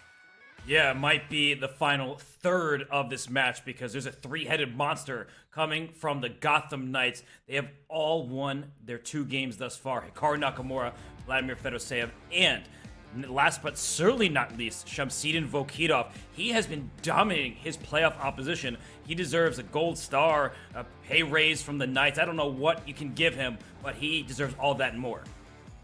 And both those games, if you're just tuning in, were kind of comeback victories. He was down a pawn in a rook ending that he won against Adiban Bhaskaran. He was worse against Arjun Iragaisi, managed to swindle himself and dominate a knight, ironically, given that he plays for the Gotham Knights with that powerful dark square bishop. Let's not overlook Nurmanova as well, right? She held a draw in that game, which was also huge for the Knights. It's part of their 6.5, 1.5 lead. If I look at the matchups coming up here, Robert, how do I paint a comeback? It's got to start at the top. Someone has to slow down Hikaru and Fedoseev between those two. And then where do they get a dub on those other 2 boards? Well, the Gotham Knights need 2 points to take this match. 2 out of 8 total remaining games. So you need to win all of them. That's what you have to do. If you're Adiban, if you're Arjun, you go for it. And I don't know where it's going to come from. I'm looking at Shamsidin Vokitov with a white piece against Harika. Harika has struggled today, losing both of her first 2. Nurmanova, as you said, she's been playing well. She gets the white piece against Diptai and Ghosh. Ghosh needs to win. That goes without saying. And then for Arjun and Adiban, they need to win with the white pieces. So you need 3 wins on those boards. And then for Harika, you have to hope that she can survive Vokitov, who seems to be having his way and having luck on his side. It's just all Knights right now. It is, and that's all Hikaru Nakamura. That's all he does most days is stream and provide commentary while he's playing. He's 2-0 right now. I guess, again, to answer my own question that I asked, how does the comeback start? If you're MGD1, at least you're thinking we get white against those 2 guys. We saw Hikaru, we see Fedoseev. If you're Bhaskaran and Iragaisi, you do get white. You are an aggressive, very well-prepared grandmaster who plays at a pretty high level. This is your opportunity, right? You get the first move. You got to go all in. And there you go. So if you're MGD1 fans, don't lose hope yet. It has to start right here. A 2-0 sweep, I'm with Robert, has to happen for these top 2 boards. And Adiban, he is the white pieces. No B3 cowboy business, not against Hikaru Nakamura. And look at this, knight D2 in this position after the check. He didn't block with the bishop. He didn't bring his knight to C3. You know he's trying to play for some offbeat or less mainline stuff, taking with the queen on D2 and maybe fianchettoing his bishop on B2 later. No. I won't make a B3 cowboy reference, to make sure I don't get called out by the entire hashtag ChessPunks movement on Twitter. But I'm just saying he didn't play B3. That's all I'm saying. All right, we've got E3 and B4. He goes all in, right? He reminds everybody pawns move twice on their first move. We don't need the cowboy system. No, but you also need your dark square bishop to shine because guess what? Black does not have one. So if this bishop were on D6, we'd already be saying, well, maybe not now with 94 forks, but you get the point. If this bishop can plant itself on a key dark square, the game would be really problematic for black. So what Hikaru needs to do is figure out a way to tame this bishop long term. This bishop on B7 is clearly a very strong piece. And then a big question, do you take this knight on F3, shattering white's pawn structure, but handing him the pair of bishops? I don't if I'm black there, because again, I think it's exactly the double-edged position that white wants. You put bishops on D3 and B2, you open the G file exactly, and you're all in. Now at the same time, you're all in anyway, right? Because you know as Hikaru, your opponent is coming for you in this game because they have no choice. So he's obviously taken his time for good measure, certainly considering whether he takes f3 and then tries to shut down the studio with the knights, keep it as close as he can. I will say this again. You're going up against Hikaru. You're down big time, 6.5, 1.5, as everyone can see. I like Audubon's chances. This is going to be a double-edged game, right? At the very least, this is going to be spicy. You're going to have some chances. Ooh, now you will have d5, and that bishop on b2 will be stuck behind the d pawn. I'm not so thrilled about that. Okay. It's one of these big decisions for Hikaru, and we usually see him with a big lead on the clock, but he's correctly spending his time. As Danny is just mentioning, d5 seems to be a move you play on instinct, but then after c5, you're starting to get worried about these passed pawns just running up the board. Yep. So you shut down a bishop, but you hand your opponent some passers, and it's a trade-off. That's what chess is. You give and take. You get something for yourself, but maybe your opponent gets something in return. And I'm looking at this position, Danny. I don't want to see d5 in the future going for an attack. Yeah. But if black plays it, I am worried about the passers. That's fair. That's fair. So Hikaru, again, taking his time. Maybe he'll find a way to have his cake and eat it too. Put a knight on e4 and maybe play d6 first. You maintain the tension a little bit so that d5. The idea behind d6, Robert, we can show everyone is if d5 by white, you have e5, right? So that's kind of the point. You're playing a little bit of game of a tickle there to keep that bishop at bay. I kind of like this d6 idea potentially for Hikaru. So, all right, we'll see what he does. We should probably see what's going on the other boards. As we said, the Knights have a 6.5, 1.5 lead. That means that it can't just be a win for Boscaron over Hikaru. Got to come from other places too. Should we check out Iragaisi and Fedoseev? Let's look at it. So, and by the way, look at the top left. Hikaru did take on f3 and push d5, but let's go to the game between Arjun Iragaisi and Fedoseev. We haven't tuned into that one. Early stages in the top right, where Arjun, he needs to right the ship. He needs to win this game. He's had some topsy-turvy moments. It's been a roller coaster for MGD1. Unfortunately, it's been all downhill thus far, but he needs to shoot up, and his team needs to help out as well. But Denny, in this position, we cut the board in half. On this side of the board, where I'm drawing my arrows, white has an extra pawn. And on the other side, where I'm drawing these arrows now, black has an extra pawn. So it's 4-on-3 pawn advantages from queen side for black, king side for white. Who do you take? I mean, from a practical perspective, I'll give Iragaisi the shout out, right? Because he has the majority on the king side. I always say a pawn on e5 means no knight on f6, which means less minor pieces over there. So you see the mounting coming, right? 2 knights, f3 and g3. If you could play like c3 and bishop d3, right? My hand gestures are kind of showing that I'm hoping for something here in case you're a visual learner. Again, I like that from a practical point of view because you have to get a win if you're Iragaisi. But the eval bar speaks to black's majority. Look at the pawns on c5 and d5. The knight's well placed behind them. So we'll see. All right, knight f5, going for the bishop pair. All right, we'll take it. We'll take it. The issue, though, is in many Sicilians, you get a knight to f5, you just win the game. In this position, it's a lone piece. It's not really threatening anything. As you point out, the knights are so good for, well, the Gotham knights are so good, but I'm talking about the knights here for Fedoseev. The knights in c6 and e6. g7 is covered. You're never worried about some checkmate on that square. And this queen, like, it needs to get out to h5 to help in the attack, but there are too many pieces in his path. Too many pieces in the way. Yeah, no, well said. And also note that I said c3 in a fantasy world that I could route my bishop from d3 to c2, but c3 invites, as we always say, the anchor, right? You invite d4, the lever that Robert's highlighting. The rook on d8 is preparing for exactly that. Fedoseev is 100% ready to prevent white from coordinating. And yeah, this is a very solid position for the big fish. We see Iragaisi lean up for the first time. He's been leaned back, kind of chillaxed in that chair, but getting a little more into it now. Fedoseev, focused as ever. He's 2-0 on the day. Let's head back to the bird's eye view, Robert. We do have 2 other games going on that we haven't looked at. Remember, the Knights only need 2 points to clinch their spot in the Pro Chess League finals. We've got Vakitov against Ranavali. What a weird position down there again, right? Kingside open. What happened there? Shoust we? We shoust. We shoust. We definitely shoust. And we shoust. Oh. You're telling me that we shoust? Because I'm telling you that we shoust. You tell me we shoust. We'll joust after this if you keep that up. Well, all right. I don't want to joust with those knights. Those knights are scary. And for Vokitov, he may be the scariest amongst the bunch. And he may not have the highest rating on the team. That belongs to Hikaru Nakamura, second to Fedoseev. But Vokitov, as an Olympic gold medalist for the Uzbek team, they won the Chess Olympiad. You see him just thriving. And if we dive into the position where Vokitov he is playing in the darkness, it's his old friend. And he is saying a friendly hello to the Black King eventually, because look at this pawn. Black's best move is to push that pawn backwards, but that's not allowed. Yep, I've said it many times. When is Chess.com going to fix the bug? Let the pawns go backward. Bishop C2 looks good. Just build up on that tension. Obviously, Black never really wants to take D3. The queen will take D3, plus the D5 pawn becomes isolated. So to Dronavali's credit, the position is right. There's some cloudiness here, which means maybe an opportunity to go wrong, but the eval bar speaks volumes here. I think that White has an easy position to play. Put the bishop on C2, build on that tension. I wonder if you can, I know this is crazy, Robert, but at some point I could even play F3, right? If I really want to make sure that E4 pawn has to choose.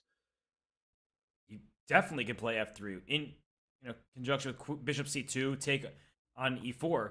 F3 is something that you have to consider. And look at Vokitov. He takes on E4 right away, saying that I'm just going to play around this pawn. Your rook can't get to E8 to defend it. Watch out for a timely H4. Ooh. And Black, on the other hand, could think about Queen F4, trying to trade queens here to bring another pawn closer to the E4 pawn. But that's very dangerous. You get into a territory where your endgame may just be losing. Yeah. And it's not the traditional definition of an outpost square, because normally we think of that as in our enemy's camp on the 5th rank and beyond, everyone. But that knight on d4 is outposted for sure. And what that means is there are no black pawns that can attack it. And this is critical because if you evaluate the long-term features of a position, that pony will dominate for a long time. There is no pawn coming to c5 or e5. So that knight on d4, just a bit of an octopus right in the middle of the board, just controlling everything.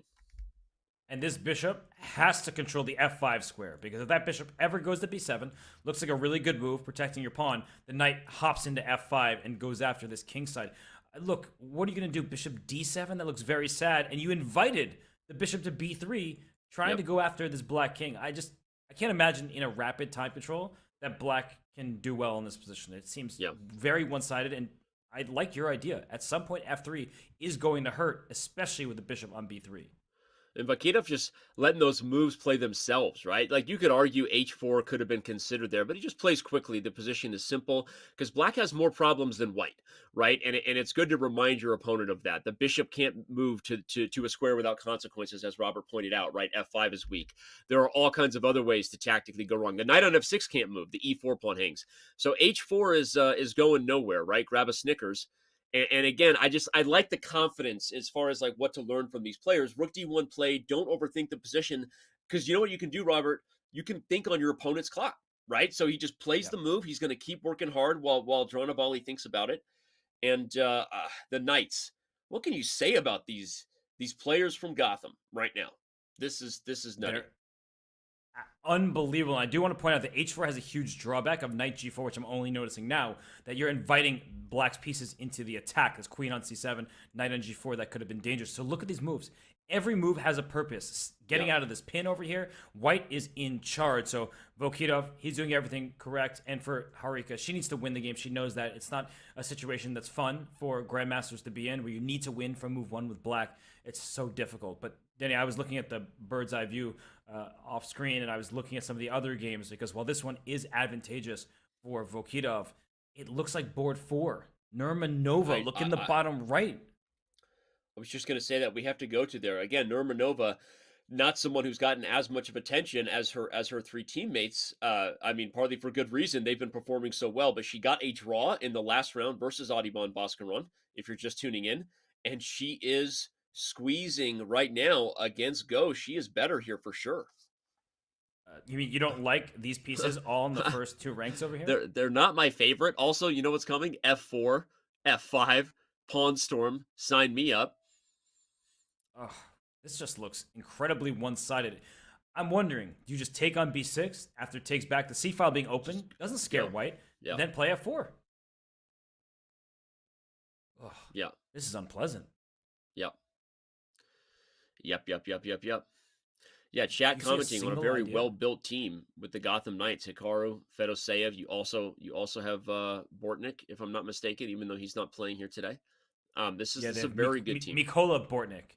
Right, they got the That's International right. Master Bortnik, who's super strong, always at 3,000 blitz on chess.com. Whoa, okay. Bishop A4. Where's that bishop A4? going? She's trying to provoke B5. She Yeah, wants to then- close down the queen side, come right back, and play F4, F5. Normally, the knights prefer a closed position versus the bishops, but not when your opponent has this big of a space advantage and is just ready to roll. I don't really like that move. Again, I'm just looking for F4, because if you miss your chance to play it, and somehow black squeezes in a G5 pawn move with a knight E6, Robert, you get what I'm saying? That's the one way this goes wrong, is if black, if black gets knight E6 and G5, I really don't like how Nurmanova has played this. I hate that I foreshadowed that for the knights, but here come MGD1. I'm with you. And there's also C5 and D4 because you'll have rook D8 with a pin. So Yeah. suddenly it's white who needs to be very careful. What if you just plant your knight on F4? C7 is loose. That's the one thing keeping that knight at bay. But I'm also looking at C5, jettisoning a pawn to play D4 next, forcing the bishop back. And black takes control of some much needed space in the position. Wow, a new lease on life for black's pieces. 100%. And it's one of those positions where you can be too cute. A bit of a lesson for fans watching, right? Bishop A4, Rook C1. The truth is, your advantage was on the king side. After B6, I think Robert's instincts to just take B6 and push him, baby, right? F4 and let's go. Probably what the doctor ordered there. Again, it's not that Nurmanova has blown the advantage. Computer still likes white, but from a practical perspective, to me, if black gets G5, knight F4 is coming, that king on G1 is also potentially open. This game is not over. Not over at all. And I think that if C5 comes, I'm already thinking about just playing F4 and pawn take, just sliding my bishop back to D2. That's how important the space is in this position. Who cares about one extra double pawn in the center? I would go for aggression. I would take control of space. But I like for Ghosh that he had now his chances. So that's good for MGD1. Maybe we should check out how the other boards are going, Danny, because they need wins I was going to everywhere. say, unfortunately, they need it, right? Because we back up to the bird's eye view. Vakitov is going off right now. This guy going full Lonnie Walker, Lakers. I What a- mean, I am disappointed in my Phoenix Suns. Sorry, we did that yesterday. Let's move on. But look at top left, by the way. Adiban is crushing Okay. Hikaru. Okay. Look at that position. Let's go to there. Adiban Bhaskaran playing like the beast. The chess that earned him his nickname is the type you see on the board right now. Aggressive, all in. And we said it. Look, I said I didn't know how this one was going to go, but I said at least at the start before we left, I liked Bhaskaran's chances, right? If you were looking for a chance against Hikaru, it started with a lot of weirdness, a double-edged affair with a couple of bishops, and he looks like he might get the job done. And look at this queen chilling on G5. You can't capture it because the king is on H8. And if the queen had captured a turn ago, black is going to face more problems. Pawn takes G5. Excuse me? Hello? Pass pawn on C5. Speaking of foreshadowing, Danny, we mentioned a long time ago, if black plays D5, there will be a passer, and white has a very healthily protected pass pawn. And in endgames, A4 will happen. The bishop will take this. The pawns will start running up the board. I think that a queen trade still very much favors Adiban, and there's a reason the position says +5, despite the fact that he's technically down material. Sorry, that's weird to be +5 when you're also down the exchange, right? It's not something you see every day. The move here that's also a threat is F6. I think that's a threat in the current position or something close to it. Yeah, this is a problem. Hikaru shaking his head. This one got away from him. If we want to bring up the analysis board real quick, I'm just curious, how did this one go so far off the rails for Hikaru? If we can back the moves up to where we left it real quick. Partner, there you go. Bishop F3. I liked the D6 plan better. He went for this transition. Go ahead and just blitz through him. I'm just curious. Yeah, this is kind of what we thought might happen, right? A double bishop, open G file, and Bhaskaran just went for it. Yeah, Okay, but the rook's in the G file, and rook takes H5. Yeah. I guess he underestimated that sack. Yeah. Owie. And then it looks like Shamsid and Vokitov did beat Harika Dronavali. And this game, I see the eval bar. Wow, Queen G5 was a sexy move. But then White just started pushing everything forward. But Vokitov wins, which means all the knights need is one more point total. Yep. And I don't think they're getting it here. As you mentioned, F6 looks very powerful. Pawn takes E6. You can't even take back with the rook because your rook on D8 is loose. Oh, wow. So that's an issue. That's also an issue. You open up the light squared bishop next. every piece is playing well. It might be a little bit of a bittersweet moment for MGD1 if Bhaskaran takes down Hikaru Nakamura, but it doesn't matter, and they can't even make it to the 4th round. How wild would that be as far as the story goes? But all right, let's. Oh, Bishop E5. Okay, here comes Bishop. Sorry, Bishop F4 was played. Bishop E5 is next. That looks like it gives Hikaru a little bit of life. Can he take F5 and just kind of laugh in the face of danger for a second and say, "Where's the knockout?" Just looks like you can even probably take with the queen on F5. Both of your bishops are shining here. Black barely has moves, but Hikaru is ahead on the clock, and we know he's survived even worse positions than this. Yeah, I thought Queen G1 was an idea of Queen F5, but you're right. The king might just hide on C3, and that really feels bad because you have H7 mating yourself at the end of that line, right? If you take and you check with the queen, you take F2 check, it doesn't matter. There's a diagonal, and H7 is mate.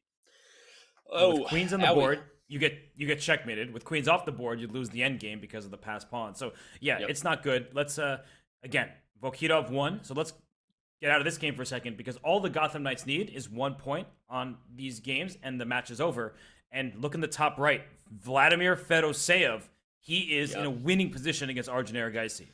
And that might be all they need. As you see in the lower left, Vakitov has already gotten the job done. What a day. What a player he is proving to be for the Knights this season. But let's go to that game between Erigaisi and Fedoseev. Because as you said, if the big fish gets the job done as black, it won't matter that Hikaru went down versus Bhaskaran. Look at this position. Black is up a pawn. There's a knight on A3. It looks weird. It's out of here. Rook A4, Bishop C2. Thank you for an exchange. Maybe that's White's best hope to play for something, because otherwise I see these pawns going down the queen side, and it's just toast.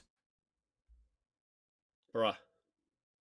What a dominant match this has been. I'm just like, you just don't expect it, right? At this point, you're getting into the you're getting down to the conference finals, so to speak, right? And then you've got a sweep of one of the teams, and I'm just blown away by how well the Knights have played. Obviously, MGD1 would like to have some games back. They'd probably say they weren't on their best form, but it really feels like the Knights just showed up, right? They just showed up ready to play, and there you go. I'm expecting this one to go the big fish way, and for us not even to make it to the 4th round. No, I'm looking at this position where Fedoseev, he is just a pawn ahead, and it's not just any pawn. White's extra pawns are here. There are 2 extra pawns on the king side. Black has 3 extra pawns that can be very mobile. This pawn goes to C4. He plays B6 so he doesn't drop a pawn. Good starting place for Fedoseev. And there's also going to be a potential issue on C2. Everything is going wrong for Arjun. Wow. Shout out to Dragon B70 I saw in the Twitch chat using the brilliant symbols he was featured a minute ago. Remember that guy's the OG guess the move. Wait, Danny. Sorry, I know you're shy, but do you see the last move that Arjun played? Rook A1, and game is over, match is over. My God! Yep, that's a free rook in the corner.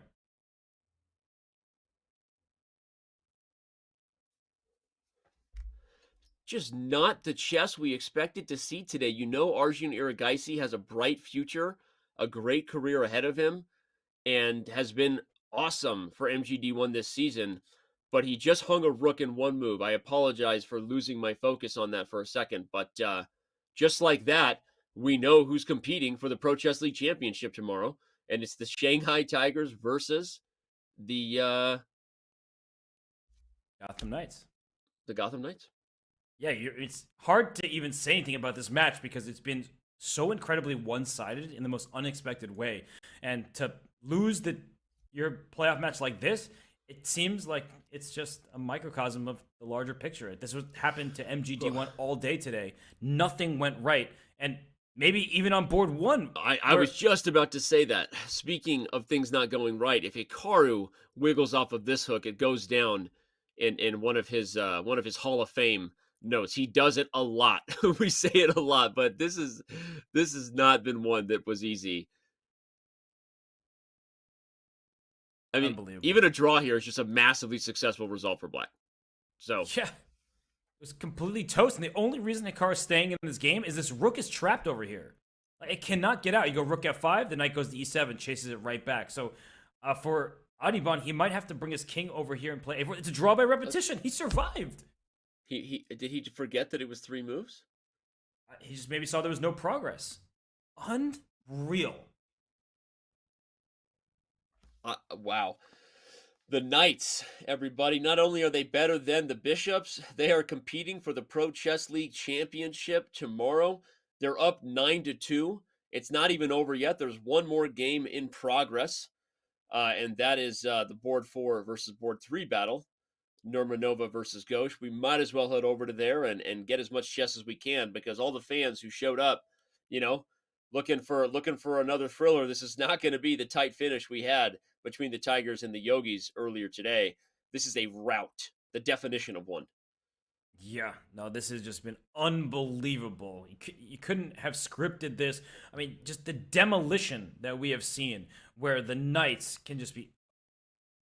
What? Mate in 2. Nice try for back rank checkmate, but that's game over. So MGD1 scores 1 at the end, Danny, but it's way too little, way too late. Way too little, way too late. The Gotham Knights are going to be playing for the Pro Chess League Championship tomorrow. Unfortunately for Nurmanova, she goes down, but it's all right. She'll probably be playing tomorrow, given that this lineup seems to be working for Gotham. Right? Don't fix it if it's not broken. They finish with a win, 9-3. Again, we're not getting 16 games. That is your final score, ladies and gentlemen. Book it. Wow. 9-3. It's over. And it's over. Look at the top 3 for the Gotham Knights. 2.5 from Hikaru after a miracle save against Adiban. 3 out of 3 for both Fedoseev and Vokitov. That is unreal. They just controlled the match. And Vokitov, that dude is just on fire. He was looking lost in some of his games. He was down a pawn in a rook end game, and yet he's won every game in the match. He is an all-star. An absolute all-star. I mean, honestly, if he has another performance like this, when it comes to who's going to win the Pro Chess League MVP award, which is a prize, everybody, it may not go to the obvious choice you always think of, Hikaru Nakamura or Vladimir Fedoseev. At this point, if you were to rack up the playoff performances right now, Vokitov has been the top performer for the Gotham Knights, and that just speaks volumes as far as how strong their team is. Because, oh, by the way, this lineup, and I know this because of the behind the scenes I'll share with the world, there were obviously a lot goes into the scheduling of this, a lot happening. Laquan Liam not able to play in this Pro Chess League finals weekend, Robert. So without Liam Lay, Fedoseev and Vokitov stepping in, they're still just absolutely dominating their opponents. Yeah, the lineup is working, so why change a thing? But now that we know, based on the early semifinal and this one, and the Tigers and the Knights, I mean, this feels like that we have a really awesome final tomorrow. Yeah, absolutely. And again, I want to correct something I spoke incorrectly at the very, very outset of the show. Very few will probably remember, but I said that both the Yogis and the Tigers had different lineups. That is not true. The Tigers have actually used the same lineup, not just that they had in the quarters, Robert, but entire year. They've had the same exact lineup all year. The Yogis did change out, of course, we remember, because you and I covered Vidit Gujrathi and others yesterday. But there you go. The Tigers, what I'm speaking to now is that not only are they using the same lineup, that means they're using the same experienced players who are super ready for this battle. I know a lot of people are going to be looking at Gotham as the favorite because of Hikaru being the household name, because of Vokitov, but the Shanghai Tigers are ready. Yeah, they are certainly ready, and just like the Joker says in The Dark Knight, they better be ready to bring a new brand of criminals to Gotham, because it seems like Vokitov is Batman, and we didn't know it. You expected it was somebody else, but it's Vokitov right now, and the Gotham Knights, I mean, the way they played in this match today and the one on Thursday, the St. Louis Archbishops were a really strong team, and they also outlasted them. So, Danny, I think we have to say the favorite, at least right now, looks like it is the Gotham Knights. Crazy to me. The Gotham Knights were so dominant today. Again, Vokitov. But again, you know, before we wrap this up, again, the show is going so fast. I want to reflect that you really have to give Vokitov credit for how he stuck in there. Because if those who watched the whole match, he was losing to Bhaskaran, stuck it out, right? He was losing to Iragaisi, stuck it out. So yes, this was a rout, but man, does it speak volumes to the perseverance and the practical effort that Gotham made in order to make it a rout. And there you have the schedule. Tomorrow's matchups. We will start off with the third place final between the two teams from India, which is fun, right? I know neither of them is happy, Robert, that they're not competing for the championship, but that's going to be a fun one. The two teams from India. And then you have Gotham versus Tigers. You and I will have that call later on tomorrow morning. Yeah, no, it's going to be a really good consolation match. It's not the match they wanted to play in for the Indian Yogis and Team MGD1, but they've had brilliant seasons and they have brilliant players. But I think all eyes will eventually be on Shanghai Tigers against the Gotham Knights. I did say, and I believe, that the Knights are favored, but you said it yourself, Danny. The Shanghai Tigers, have they brought the same lineup each and every week? It's working to perfection for them. It's clear that they have what it takes to win the Pro Chess League. Yeah, they sure do. Both teams, I think do, and I can't wait to see what happens tomorrow. Hopefully, no more starting off iPad gambits for the Tigers. For those who watched that match, it was quite a fun start, but they still got the job done. Gotham Knights waiting for them. Again, tune in for the consolation match first and foremost. The two teams from India. Make sure you check that out. Robert and I will have the call later on tomorrow. For the entire crew here, crushing it and getting the job done, thank you so much. The Pro Chess League finals are coming to you. We will see you Sunday.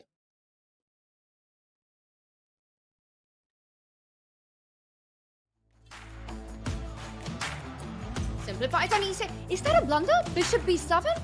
He knows this is all over. Even though this position, black has enough material. Look at Lou, though. Lou is on the iPad. You know what I mean? He's playing off the pad. No mouse slips over here, buddy. Yeah, you go. Oh, now he might have a Philidor, though. And he had a Philidor position. It's a draw. Philidor position. The Shanghai Tigers take round 2, equalizing the match. What's the idea? He wants to get that queen to chief. Oh my gosh. Oh my god. Okay, that's it, James. I can't. Somebody. Yeah, I'm still. I mean, Queen H3, guys. He sacked 2 knights and the queen. That's the game of the year. That could be game of the year, chat. King G6 wins the knight. Knight H6 was the only move. Pragnananda resigns, and with that, Wei Yi has done it. The Shanghai Tigers move on to the finals. Welcome to the Pro Chess League playoffs, boys and girls. We have a weekend ahead. This is not. Wait, he plays blunder. Oh no, he got a queen! He could have got a queen! It's over. Queen D5, Rook G5 resigns. Not looking great for MGD1, man. Both of those other 2 games, they were better when we left them. Dude, the Knights are going to wrap this thing up in 2 rounds. It's unbelievable. Dude, I'm blown away with this guy. A1, and game is over, match is over. My god! We know who's competing for the Pro Chess League Championship tomorrow, and it's the Shanghai Tigers versus the Gotham Knights.